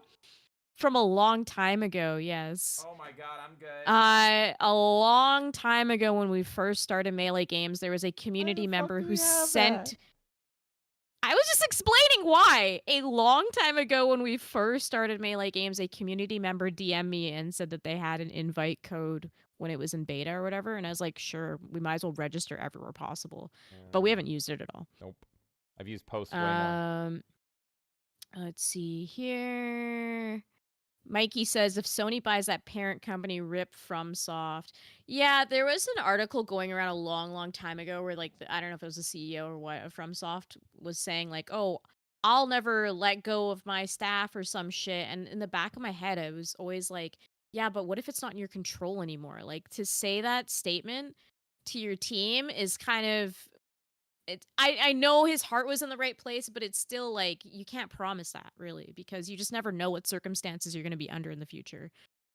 Let's see here, scrolling through here. Neo says, is dirty work good? Yes, it's great. I think Norm is at his best when he's doing stand-up, and that was his main passion, but dirty work is absolutely worth watching. Nightmare says the world could do with less Souls-likes. I miss hack and slash games, man. Neo says you can stream games, but pretty sure you can't play them natively on Steam Deck. Yeah, I looked it up, and apparently it's retarded because part of that fucking this is an Xbox thing is them supporting something that is not a Steam Deck. It's some fucking knockoff Steam Deck. But Xbox doesn't support natively installing Game Pass on Steam Deck. However, you still can. What you have to do is install... So fucking stupid, man. Yeah, you have to install Windows on your Steam Deck, and then you can install Game Pass. But so it's a little you can do it, but it's a little hacky. God, so fucking dumb. But I'm looking, and like people have done it. It's totally fucking Yeah, possible. I'm sure it's entirely possible. But Steam like, Deck if is you're like... gonna do this. If you're doing this fucking campaign, then make it simple, bro. Like, it's just Steam Deck is baffling. pretty much like a little PC, and the fact Yeah. that you can install Windows on it pretty much means you can do anything on it. Well, to me, the Steam Deck is the evolution of the original idea, which was Steam just wanted like Steam branded PCs at Yeah. different tiers, right? And then that idea just kind of got scrapped, and then Steam Deck came. So, Nerdy Neo says I'd rather get a ROG Ally since it already runs on Windows. I hear a lot of good things about that thing, but I haven't had any experience with it whatsoever. D-Day says Ninja Gaiden combat over Souls likes. Dude, I suck at Ninja Gaiden, man. I am trying, but I fucking suck. But it is fun. Nightmare says I haven't played Ninja Gaiden. Should try it. I want more Metal Gear Rising. D-Day says people will buy Souls likes to pass as actual gamers and not tourists. D-Day says, yes, MGR was great too. JB says, first model 360 kept cooking its CPU/GPU, if I recall correctly. And Neo says, do it, Nightmare. If you like Rising, you'll probably like Ninja Gaiden Black and NG2. All right, I think I gave you enough time to set up. And thank you, everyone, for being in chat. And I agree, Mikey, rip to anime and manga. PlayStation will have, I should say Sony, will have too much of a grip on everything in anime. Every anime waifu is about to look like Abby. Half of the fucking anime websites I used to go to when I was younger are wiped thanks to fucking Crunchyroll and all this shit. Fucking sucks, man. Anyways. All right, everybody. Oh my god. I like swallowed air wrong. What the fuck? Anyway, thank you all so much. We're going to get to our final segment here called Anything Goes. And anything goes, as the name implies, is anything. So here at Melee Games, our priority is, of course, our very own Melee Game Awards, but we have to report on the news of other Game Awards shows down the street hosted by the Dorito Pope himself, Geoff Keighley. So I thought, while we believe that our very own Melee Game Awards that will be live December 6th at 6 p.m. PST will be the best, it would be fun to look at the other Game Awards and vote in all their categories live with all of you. So with that, let's hit it, and let's go vote in the Game Awards. So here you go. Here's a little website. We got everything here set up. I have not voted yet. We're signed into the Melee Games account here. Let's go start voting. Well, Game of the Year. Wow, you fucking start off strong. We got 29 votes to cast. You guys feel free. Oh, we started with Game of the Year as well. Yeah. You guys feel free to shout out what I should vote for. And Kay, you can yell at me, but ultimately, I got the my cursor. personal vote is Astrobot. Let's see. Astrobot, Balatro, Black Myth, Elden, the fucking DLC, Final Fantasy, Rebirth, or Metaphor. And yes, I agree with you, Kay. And it's probably my Game of the Year, my personal Game of the Year. I'm voting Astrobot. Flame Mage agrees. Sergey says Black Myth. And Paul says Space Marines, which they didn't even bother nominating. Yeah. But it is nominated in ours. Yeah, if you voted on ours, you would have been able to vote for Space Marine. Best game direction, and this is something that I've always found funny at Geoff Keighley's Game Awards. It's really like you're voting between 5 games, and that's it. Like it's just 5 games, the same 5 games in every fucking category. So best game direction, Astrobot, Balatro, Black. It's the same. Wait, you changed categories? I didn't even realize. I'm not joking. This is the same. I'm not trolling right now. I'm not trying to be like, oh, haha. I literally didn't look at the title. I just looked at the selection. This is the new category. This is the new category. So best fucking game of the year. Astrobot. Astrobot. Again. Yeah. Now let's see. Let's keep voting. Is it gonna be again? Are they gonna do the same things? Let's find out. Wow, what great awards so far. Well, kinda. Some of them are a repeat. Metaphor and Final Fantasy. This is for best narrative for an outstanding storytelling and narrative development in a game. Let's see here. I'm tempted to go I don't really care. So for me personally, I'm between Like a Dragon, Infinite Wealth, and Silent Hill 2. Yeah. I know there's a lot of... I'm going, again, on my personal feelings, because I know there's going to be people that argue Metaphor and Hellblade. I'm just talking for myself. Yeah. Like a Dragon and Silent Hill 2. Fuck it, I don't really care. And Silent Hill 2 has hit detection. So let's vote Like a Dragon, not like our vote matters anyway. Even though I haven't played any of these. Oh, look at that. They're all back. We just threw in a weird gay fox. Best art direction. Okay. Fucking, it's so stupid. All right, keep voting. Best score in music. For the record, guys, any of you can also register for... This is the same fucking selection. Yeah.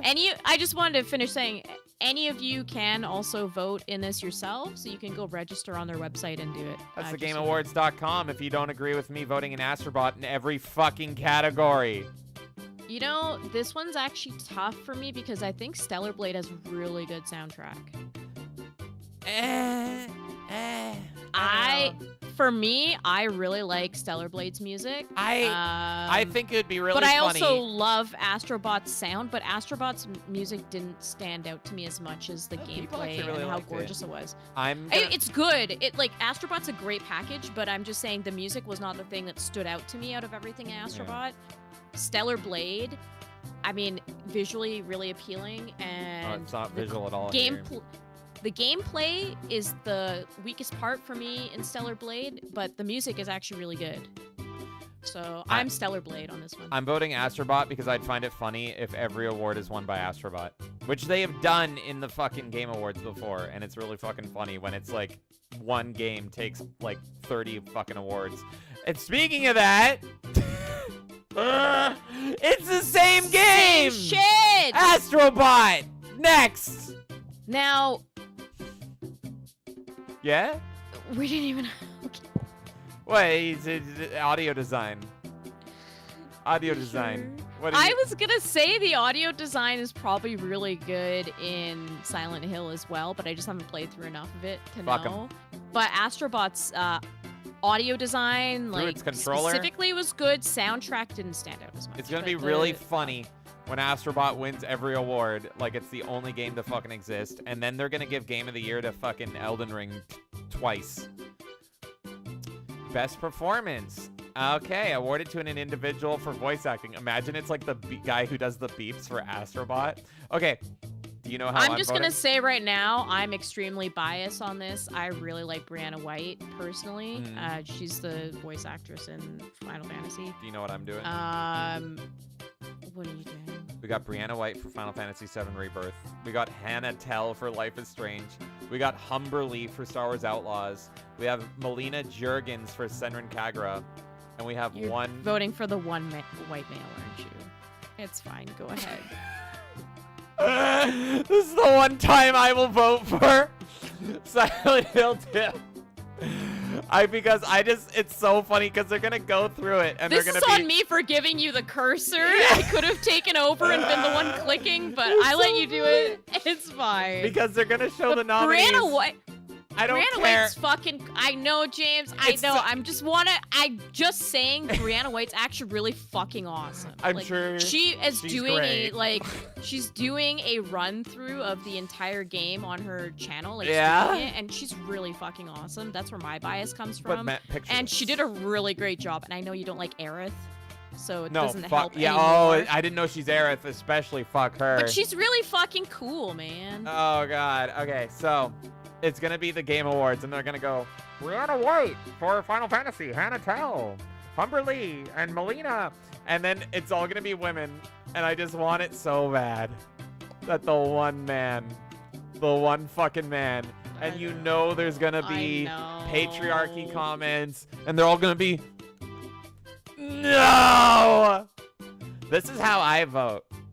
This is why we let you guys vote in the Melee Game Awards.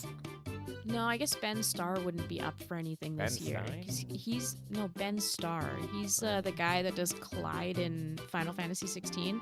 He's actually pretty good. I hate him as a person. He's really obnoxious, but like, he's a good voice actor. I'm surprised he wasn't up for anything. Okay, so here's an award I hate. Okay. Innovation and accessibility, recognizing software and/or fuck hardware yourself. that is pushing the medium forward by adding features, technology, and content to help games played and enjoyed by an even wider audience. Well, fuck Call of Duty because they, have ways to fucking... What was the thing? They now ban people. Like, I think they pretty much hardware ban them based on hate speech. Fuck Blizzard. Diablo 4 is ugly. There's no skip. There's no skip.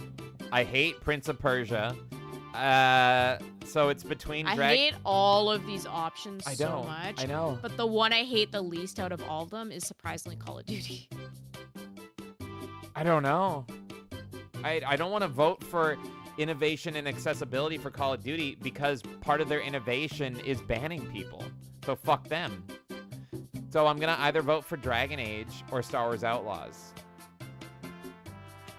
Pick your poison.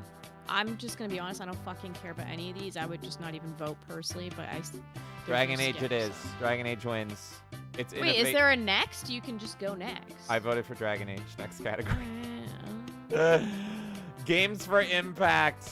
Oh, so this is what Dragon Age should have been fucking nominated for, and it wasn't. For a thought-provoking game with a pro-social meaning or message. We got Closer the Distance. We got AI Slop Indica. We got Neva, Gay Fox Game. Life is Strange, no words necessary. Senran Saga Hellblade 2, which is probably the best game on the list. Oh my god. I don't even care about any of this again. Or Tales of Kenzera Zhao. You know what I'm going to do?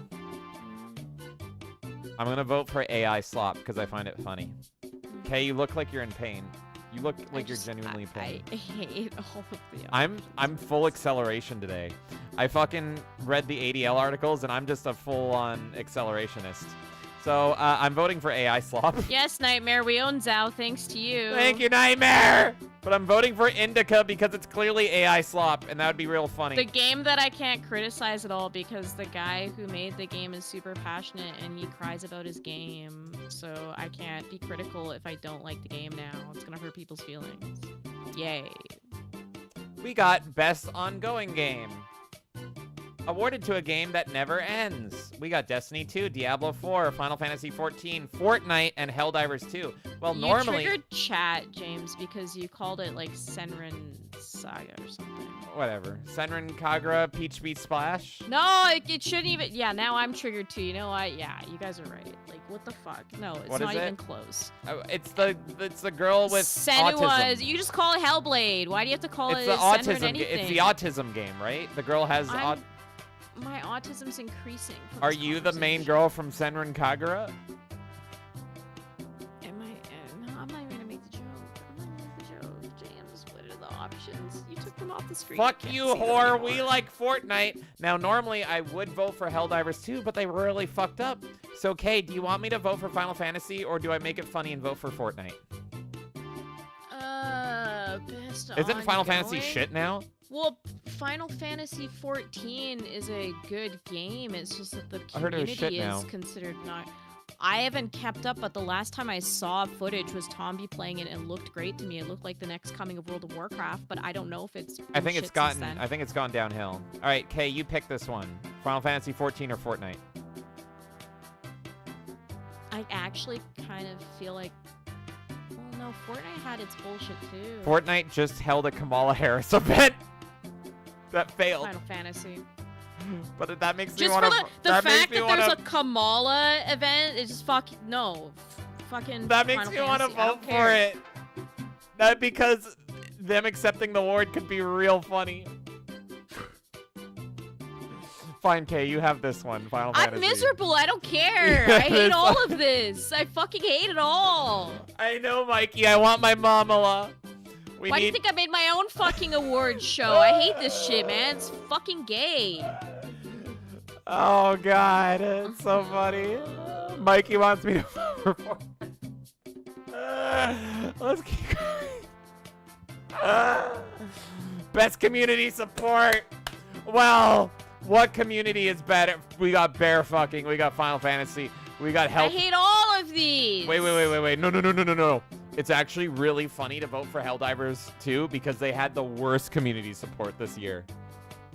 So Helldivers, because it was the worst. Because if this actually wins best community support when it was so popular and then it got infamously bad for how they treated their community, that would be so funny if it went. Kay, you're in such pain. I am living off this. This shit's so funny. Yeah, see, D-Day gets it. Helldivers, they took it in the ass the most. This is the funniest shit ever to me. We spent several days perfecting our awards, and I am here to burn down and accelerate their awards. By all Fuck means, it them. doesn't mean I'm not like fucking miserable dealing with the slop. I get it. It's fun. Best independent game. Oh, I'm actually gonna vote for this one. Easy, UFO 50. I'm at that one I actually care about because I know Belatro's gonna win. I know Belatro. Oh God, Mikey came in for the 2. Said Mamala. Mamala. You know what, Mikey? You're 100% right. Fortnite. Are you fucking serious right now? Fuck you, whore. We like Fortnite. We like Fortnite. Are you for fucking real?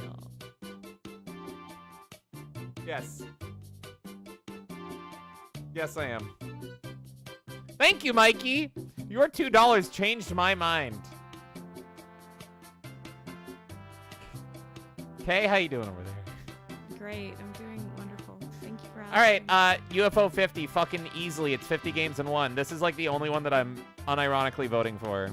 It's so easy. It's Animal Well was considered good. That's Donkey. Fuck Donkey. He shit on the Sopranos game. Okay, yeah, fuck Donkey for that, but like Animal Well's actually considered good, and And Belatro was really good. And he likes Last of Us. But I do think UFO 50 deserves it. I don't know. Yeah, easily. That one I'm actually pat, and I know Belatro's gonna take it. Best debut indie game. I'm fine. I'm like whatever. I don't care. Belatro, I guess. That's the one that's gonna yeah, win. Belatro or like Plucky Squire looked cool. Apparently it's Animal good. Well looked cool. I'll just vote for like everyone wants Belatro. I've played Belatro, so I can say yeah. It was I actually awesome. I'm the only person that doesn't like Belatro in the world because I don't care. Why? I don't know. I looked at it for 5 seconds and I'm like, cards. Let's keep going. Best mobile game. Well, people love the Pokemon trading card game. Where's the anime? Wait, where's the one? Zenless Zone Zero. That's Zenless titties. Zone Zero. Done. That's titties. You have to. That's Thank titties. you. Best VR, AR. I don't actually know or care, and I actually don't think Arkham Shadow looks Why good. don't you give it to Arkham? Yeah, I'm gonna give it to Arkham just Yeah. because apparently it's a good Arkham game. I need to play it though. That's what I want. I want a mod for Arkham that's no VR. I would play the shit out of that. I'd play that immediately. I'd play it if they give me a no VR mod. Actually, if anyone knows if that's a thing or in the works, let me know. I would Doesn't absolutely that fucking love to. Defeat the purpose of the game. Yeah, but I just want to play it because it's an Arkham game. Okay, I know I'm retarded. Yeah, I guess okay, so. I just No, want to play it. I'm just genuinely asking. Like the other Batman VR game, would you have played that non-VR? Wasn't Yes. the whole point? It was cool that you got to. It do was the an incredible stuff. VR experience, but if it came out as no VR, before we had a VR, I would have played it before VR. The like most praise you've ever given VR in your life is literally that Batman. 100%. Arkham VR is incredible. So I just can't imagine you patching that out and never experiencing that.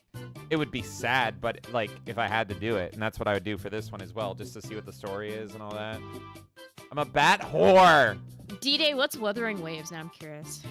And I know AZ Sunshine, I think. Best action game. I think. What's up, Cult Classic Rage? Boosh. Man, how's it going, Boosh? Cult Classic. Oh my God.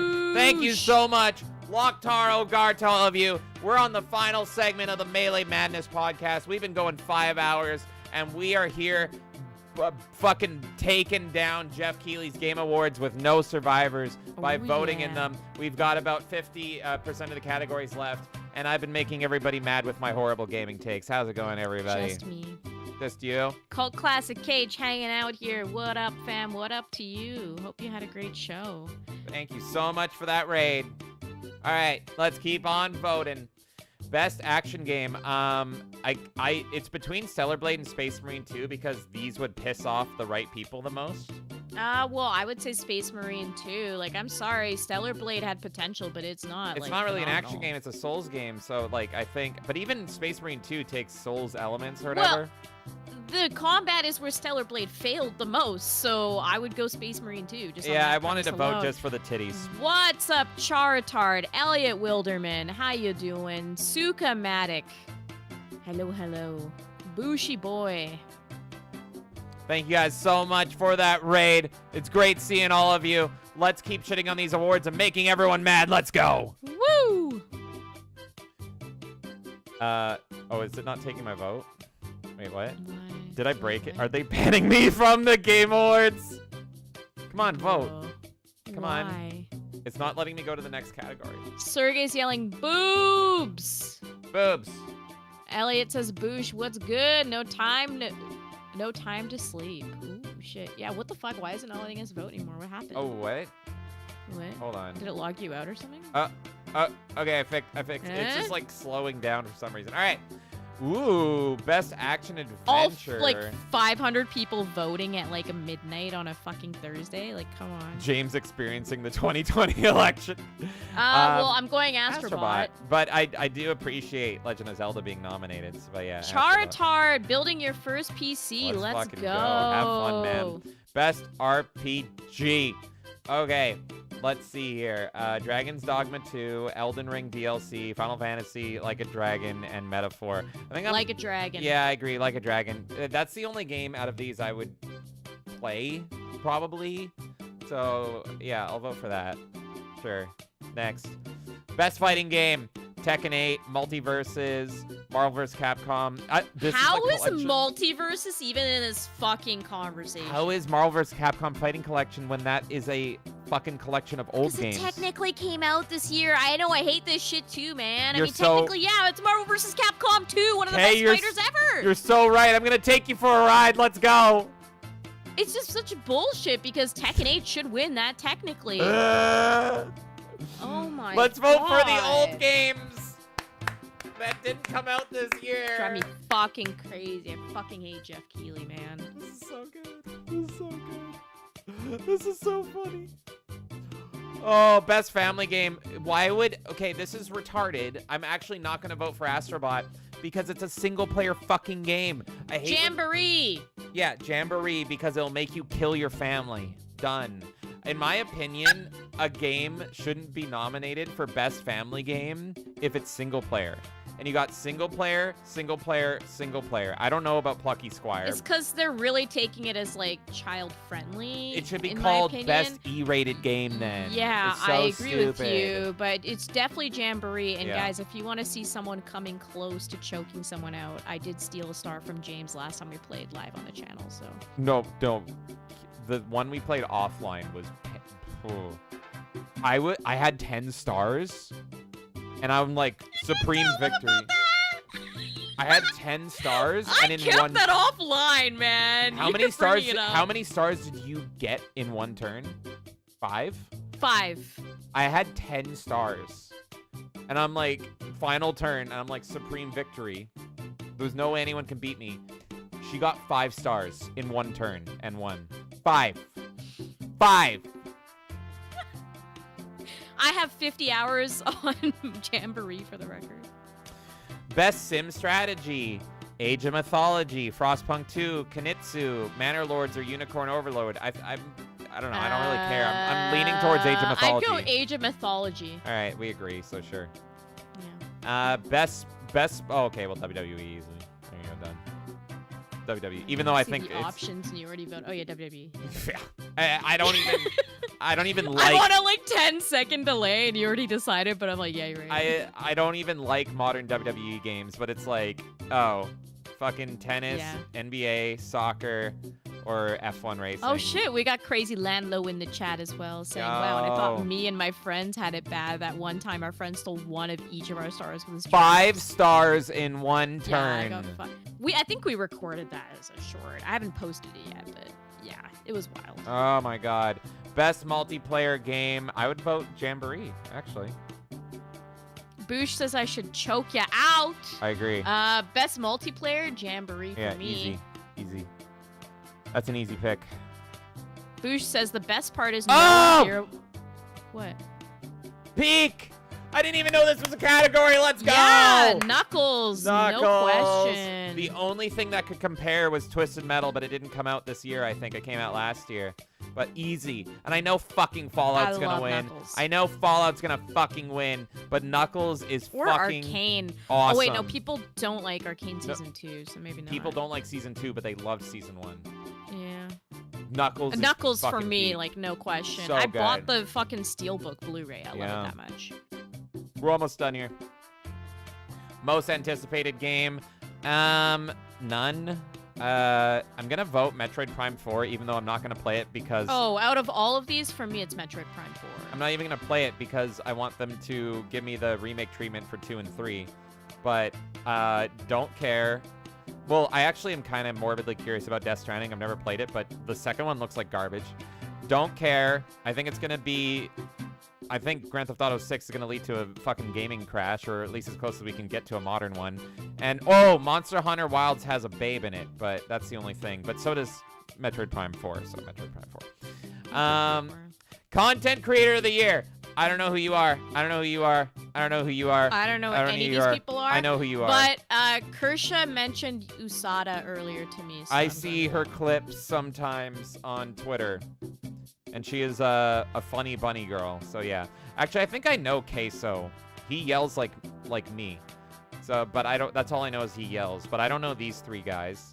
He looks like he would be fun in a Call of Duty lobby. Yeah. Especially like 10 years ago, it would have been fucking throwing slurs at each other. Yeah. So exactly. He looks like he'd be fun to party with. I've seen a few clips of him. I've seen a few clips of her, but I'll vote for the bunny girl, sure. And then, yeah, I don't even know who these fucking guys are. All right, let's keep going. Best esports game. Who fucking cares? Fuck Valorant. Fuck Mobile Legends. Fuck League of Legends. Fuck Dota 2. And fuck Counter-Strike. I'm going to vote Counter-Strike. Counter-Strike. Yeah. Best esports athlete. Who cares? We got Zimjik. We got Zwoo. We got Faker. We got Chovy. Who's most likely to commit a hate crime? I'm gonna vote for them. Obviously Alec. Yeah. Best esport team. Who cares? Alec's team. There you go. Done. Oh, that's it. We did it. We did it. Nice. Okay. So, how many dislikes have we gotten on this video? For that. I hope a lot. Okay. Well, everybody, that was the show. That was Anything Goes. You can hate me for my picks or saying the Senran Kagura girl has autism or whatever, but that's fine. That's funny. I've actually always wanted to play that game. It's not Senran Kagura. It's fucking Hellblade Senua. Whatever. How can I shit, get man. the Senran Don't you Kagura devs? blasphemy and Can the Senran Kagura team make me a game starring a girl with autism? They will do it. They're based. Game of the year. Sometimes. Game of the Sometimes year. they're based, and then sometimes they might be involved with Sweet Baby. Maybe. I don't know. Really? It's so fucking confusing. What the fuck? Marvelous is Marvelous. got ties to Sweet That's Baby apparently, but then I don't even know what because they have so much in their fucking repertoire, and it's like, how are you, Senran Kagura company? I think it's like Strange Bedfellows. Like I think they're probably Yeah. working on the games that are like opposite that because that makes no sense to me. Yeah, D-Day says she exists. Her name is Hibari. Okay, I'll hit her up after the stream. Oh, the OG creator is gone, says Mikey. Oh, shit. Well, I'll just say, guys, if you didn't like any of the options... What? William Fredrickson just subscribed to the channel, so I didn't make everybody mad. Thank you so much, William, and I hope you enjoy the party. And thank you for subbing right at the end there, sir. Oh, my God. I will say that if you, like me, were cringing at most of the options in that Game Awards, don't worry, because we're doing our own Game Awards here at Melee Games, and that is December 6th at 6 p.m. PST for the pre-show, 6:30 p.m. PST for the actual start of the award show, and many of our community members have already voted on the winners. So if you're like, fuck the Geoff Keighley Game Awards and you just want to come hang out, celebrate some good video games, and laugh at some bad ones, we are going to be having our Game Awards coming up very soon. That's Friday, December 6th. That's like, what, 2 weeks away? Wow. Pretty close. So, yeah, come hang out with us. We're just going to have fun and celebrate good gaming and remember some moments with the community. Now, for our Game Awards are a little bit different than the Geoff Keighley ones. Ours are more about what we played as a community throughout the years. So it's not limited to games that came out this year. It's games that we played this year. We do have categories that will include games that are only from this year. We essentially have 3 Game of the Year categories.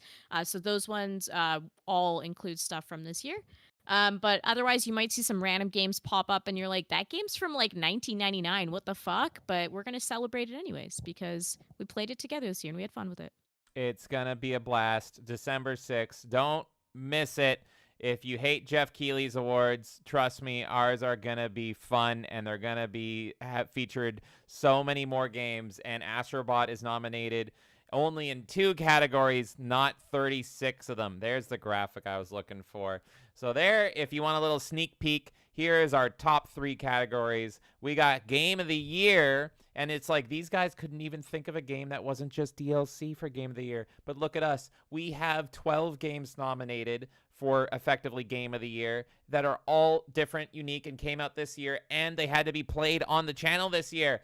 So for Game of the Year, we got Astrobot, we got The Legend of Zelda Echoes of Wisdom, we got Final Fantasy VII Rebirth, and we got Helldivers 2. For Best Indie Game, we got UFO 50, we got Witchfire, we got Buckshot Roulette, and we got 7 Days to Die, which exited early access this year, so that counts as a release. And for Best Game we didn't play on the channel, we got Black Myth Wukong, everyone's favorite monkey. We got Stellar Blade. We got Metaphor Refantasio. And we got Warhammer 40K Space Marine 2. Do not miss it. December 6th. The votes are in. They are being counted securely and safely. No pipes will be burst. It's going to be a blast. There you have it. Very good. Now, normally I go and catch up on chat, and usually we have like a question at the end, so we're just kind of hearing what your guys' answers are. But this was unique because we're voting in the Game Awards, so a lot of your spam is really just you guys answering what we should have voted for in that. So it's a bit hard for me to read through all of that, but I just want to say thank you everyone who came and joined us with the Cult Classic Cage raid. Thank you so much. Thank you to everyone who subscribed to us tonight. Thank you for everyone who put their input in chat. I did see you guys pop up, and we did read some of those along the way. Thank you to everybody that thought my choices were funny. I appreciated that. Some of you were angry, but to those that thought it was funny and understood that the point was funny, thank you. I thought it was funny too. Exactly. Thank you. I just want to say thank you to everyone who hung out with us tonight. Right now, we still have about 40 people watching us across platforms, which is insane. It's like 3 in the morning for some of you, and that's just crazy. It's midnight over here. So thank you so much for hanging out with us tonight. This was a blast. I did just say along the way, it's because I've been pretending to be Craig for a few days, and I will be for the next few days. Clearly, it's rubbing off on me. But yeah, just thank you all so much for hanging out with us. And we're gonna be on the internet all fucking weekend. It's crazy. Weekend. So I'll give you guys a quick rundown of that. Tomorrow morning I will be on Side Scrollers. And then tomorrow night, we're going to be doing Raw Off. So if you want to see me scream at the really shitty shovelware game that our community gets me to play every once in a while, that's what we'll be doing tomorrow night, and it's going to be a wild one. Saturday. What's the name, Kay? What's the name of Raw Off? You go say the name. It's the Raw Off Nut Off. There you go. Saturday, we're going to be doing Gifted Games Gallery. So that is a show that we do where people in our community are very kind and they gift us games. We never ask for it, but they do. And so we created a show out of it just to make sure we could actually get through some of those games in a timely manner. We'll be showcasing 5 games on Saturday, and one of those is Dragon Age Veilguard. So we're going to be suffering a little bit on Saturday. Sunday, we're going to be doing PS1 Roulette, and that one's going to be a fucking fun time. Over 500 games, right, James? We have on PS1? 500 games will be up for spins. Do not miss. Yes. Steam, PlayStation 1 Roulette. It's gonna be fucking madness, folks. Oh my God, we're gonna do it more than once. 500 possible games that we can roll on Sunday, and we've already got a few spins lined up, so definitely we're gonna see quite a few different games played. It's gonna be a really great time.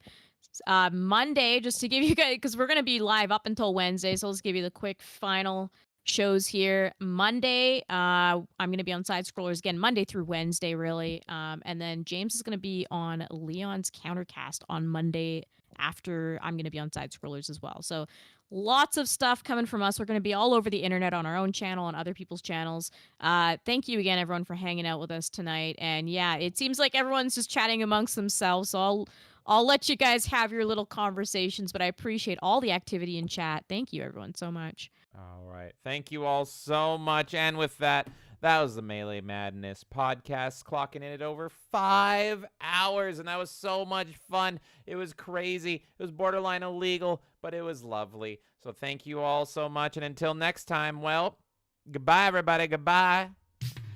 Oh, my God. Well, thank you all so much for hanging out with us during the Melee Madness podcast for over 5 hours. Thank you, thank you, thank you. And of course, I got to thank all of our lovely supporters this evening. Let's take a look over at Rumble, where Adam Misner came in with that raid. Thank you so much, Adam. I appreciate it there. Thank you to the YouTube raid as well. Thank you so much. And let's go over and thank all our lovely supporters today. We got so many new followers. Thank you all. Thunder Angel 27, Zug, Zwain, Natural One Nation, Bruce Belden, Pepperwolf, you Kissa Samau. Thank you all so much. And oh my God, the big one of the night, Big Kahuna, and the Cotton Force 1 was enabled thanks to Insidious Bliss. Thank you so much. And also, thank you so much, Nightmare, for gifting me the gift of Star Wars Outlaws. Good Lord. Nightmare says, remember the foot question tomorrow, okay? Don't forget it. Crazy Landlow says, just wanted to stop by and say hi. Have a good night, Crazy Landlow. I love you too, Boosh. Thank you. Have a good night, Flame Mage. Have a good night, Dax. Nightmare, Jerry, Fallen Angel, Flame Mage, Boosh, D-Day, Jerry. I assume that JB is still here. Who else is here? Nerdy Dio might be still here. There's so many of you. Mikey, are you still here? Oh my God, so many. Crazy T. Oh my God. Charizard. Thank you all so much. Let's keep reading all of your support here. JB coming in with a super chat. Thank you. Almond Raw, thank you. JD, thank you. Real K, thank you. The Real Melee K, thank you. Nightmare, thank you. JD, thank you. Mikey Doucette, not once, but twice. Thank you. Imp, thank you for being a brawler for 9 months. Thank you, Janice. Thank you, Nightmare. Thank you, Mikey, once again. Thank you, JB. Thank you, Mikey. Thank you, William Fredrickson, for the follow. Oh my God. Thank you all so much. Have a good night, Dax, Nerdy Neo, Insidious Bliss, Bush, Cult Classic Cage. Thank you so much. Have a good night. Bliss, Dax, everybody. Folks, this was the Melee Madness podcast. It was a freaking blast, and it was a fucking brutal one, and I loved it. I will see you all tomorrow night for the Raw Off, Nut Off. Do not miss it. and K on Side Scrollers in the morning. So until then, so long, goodbye, good night, farewell, and see ya.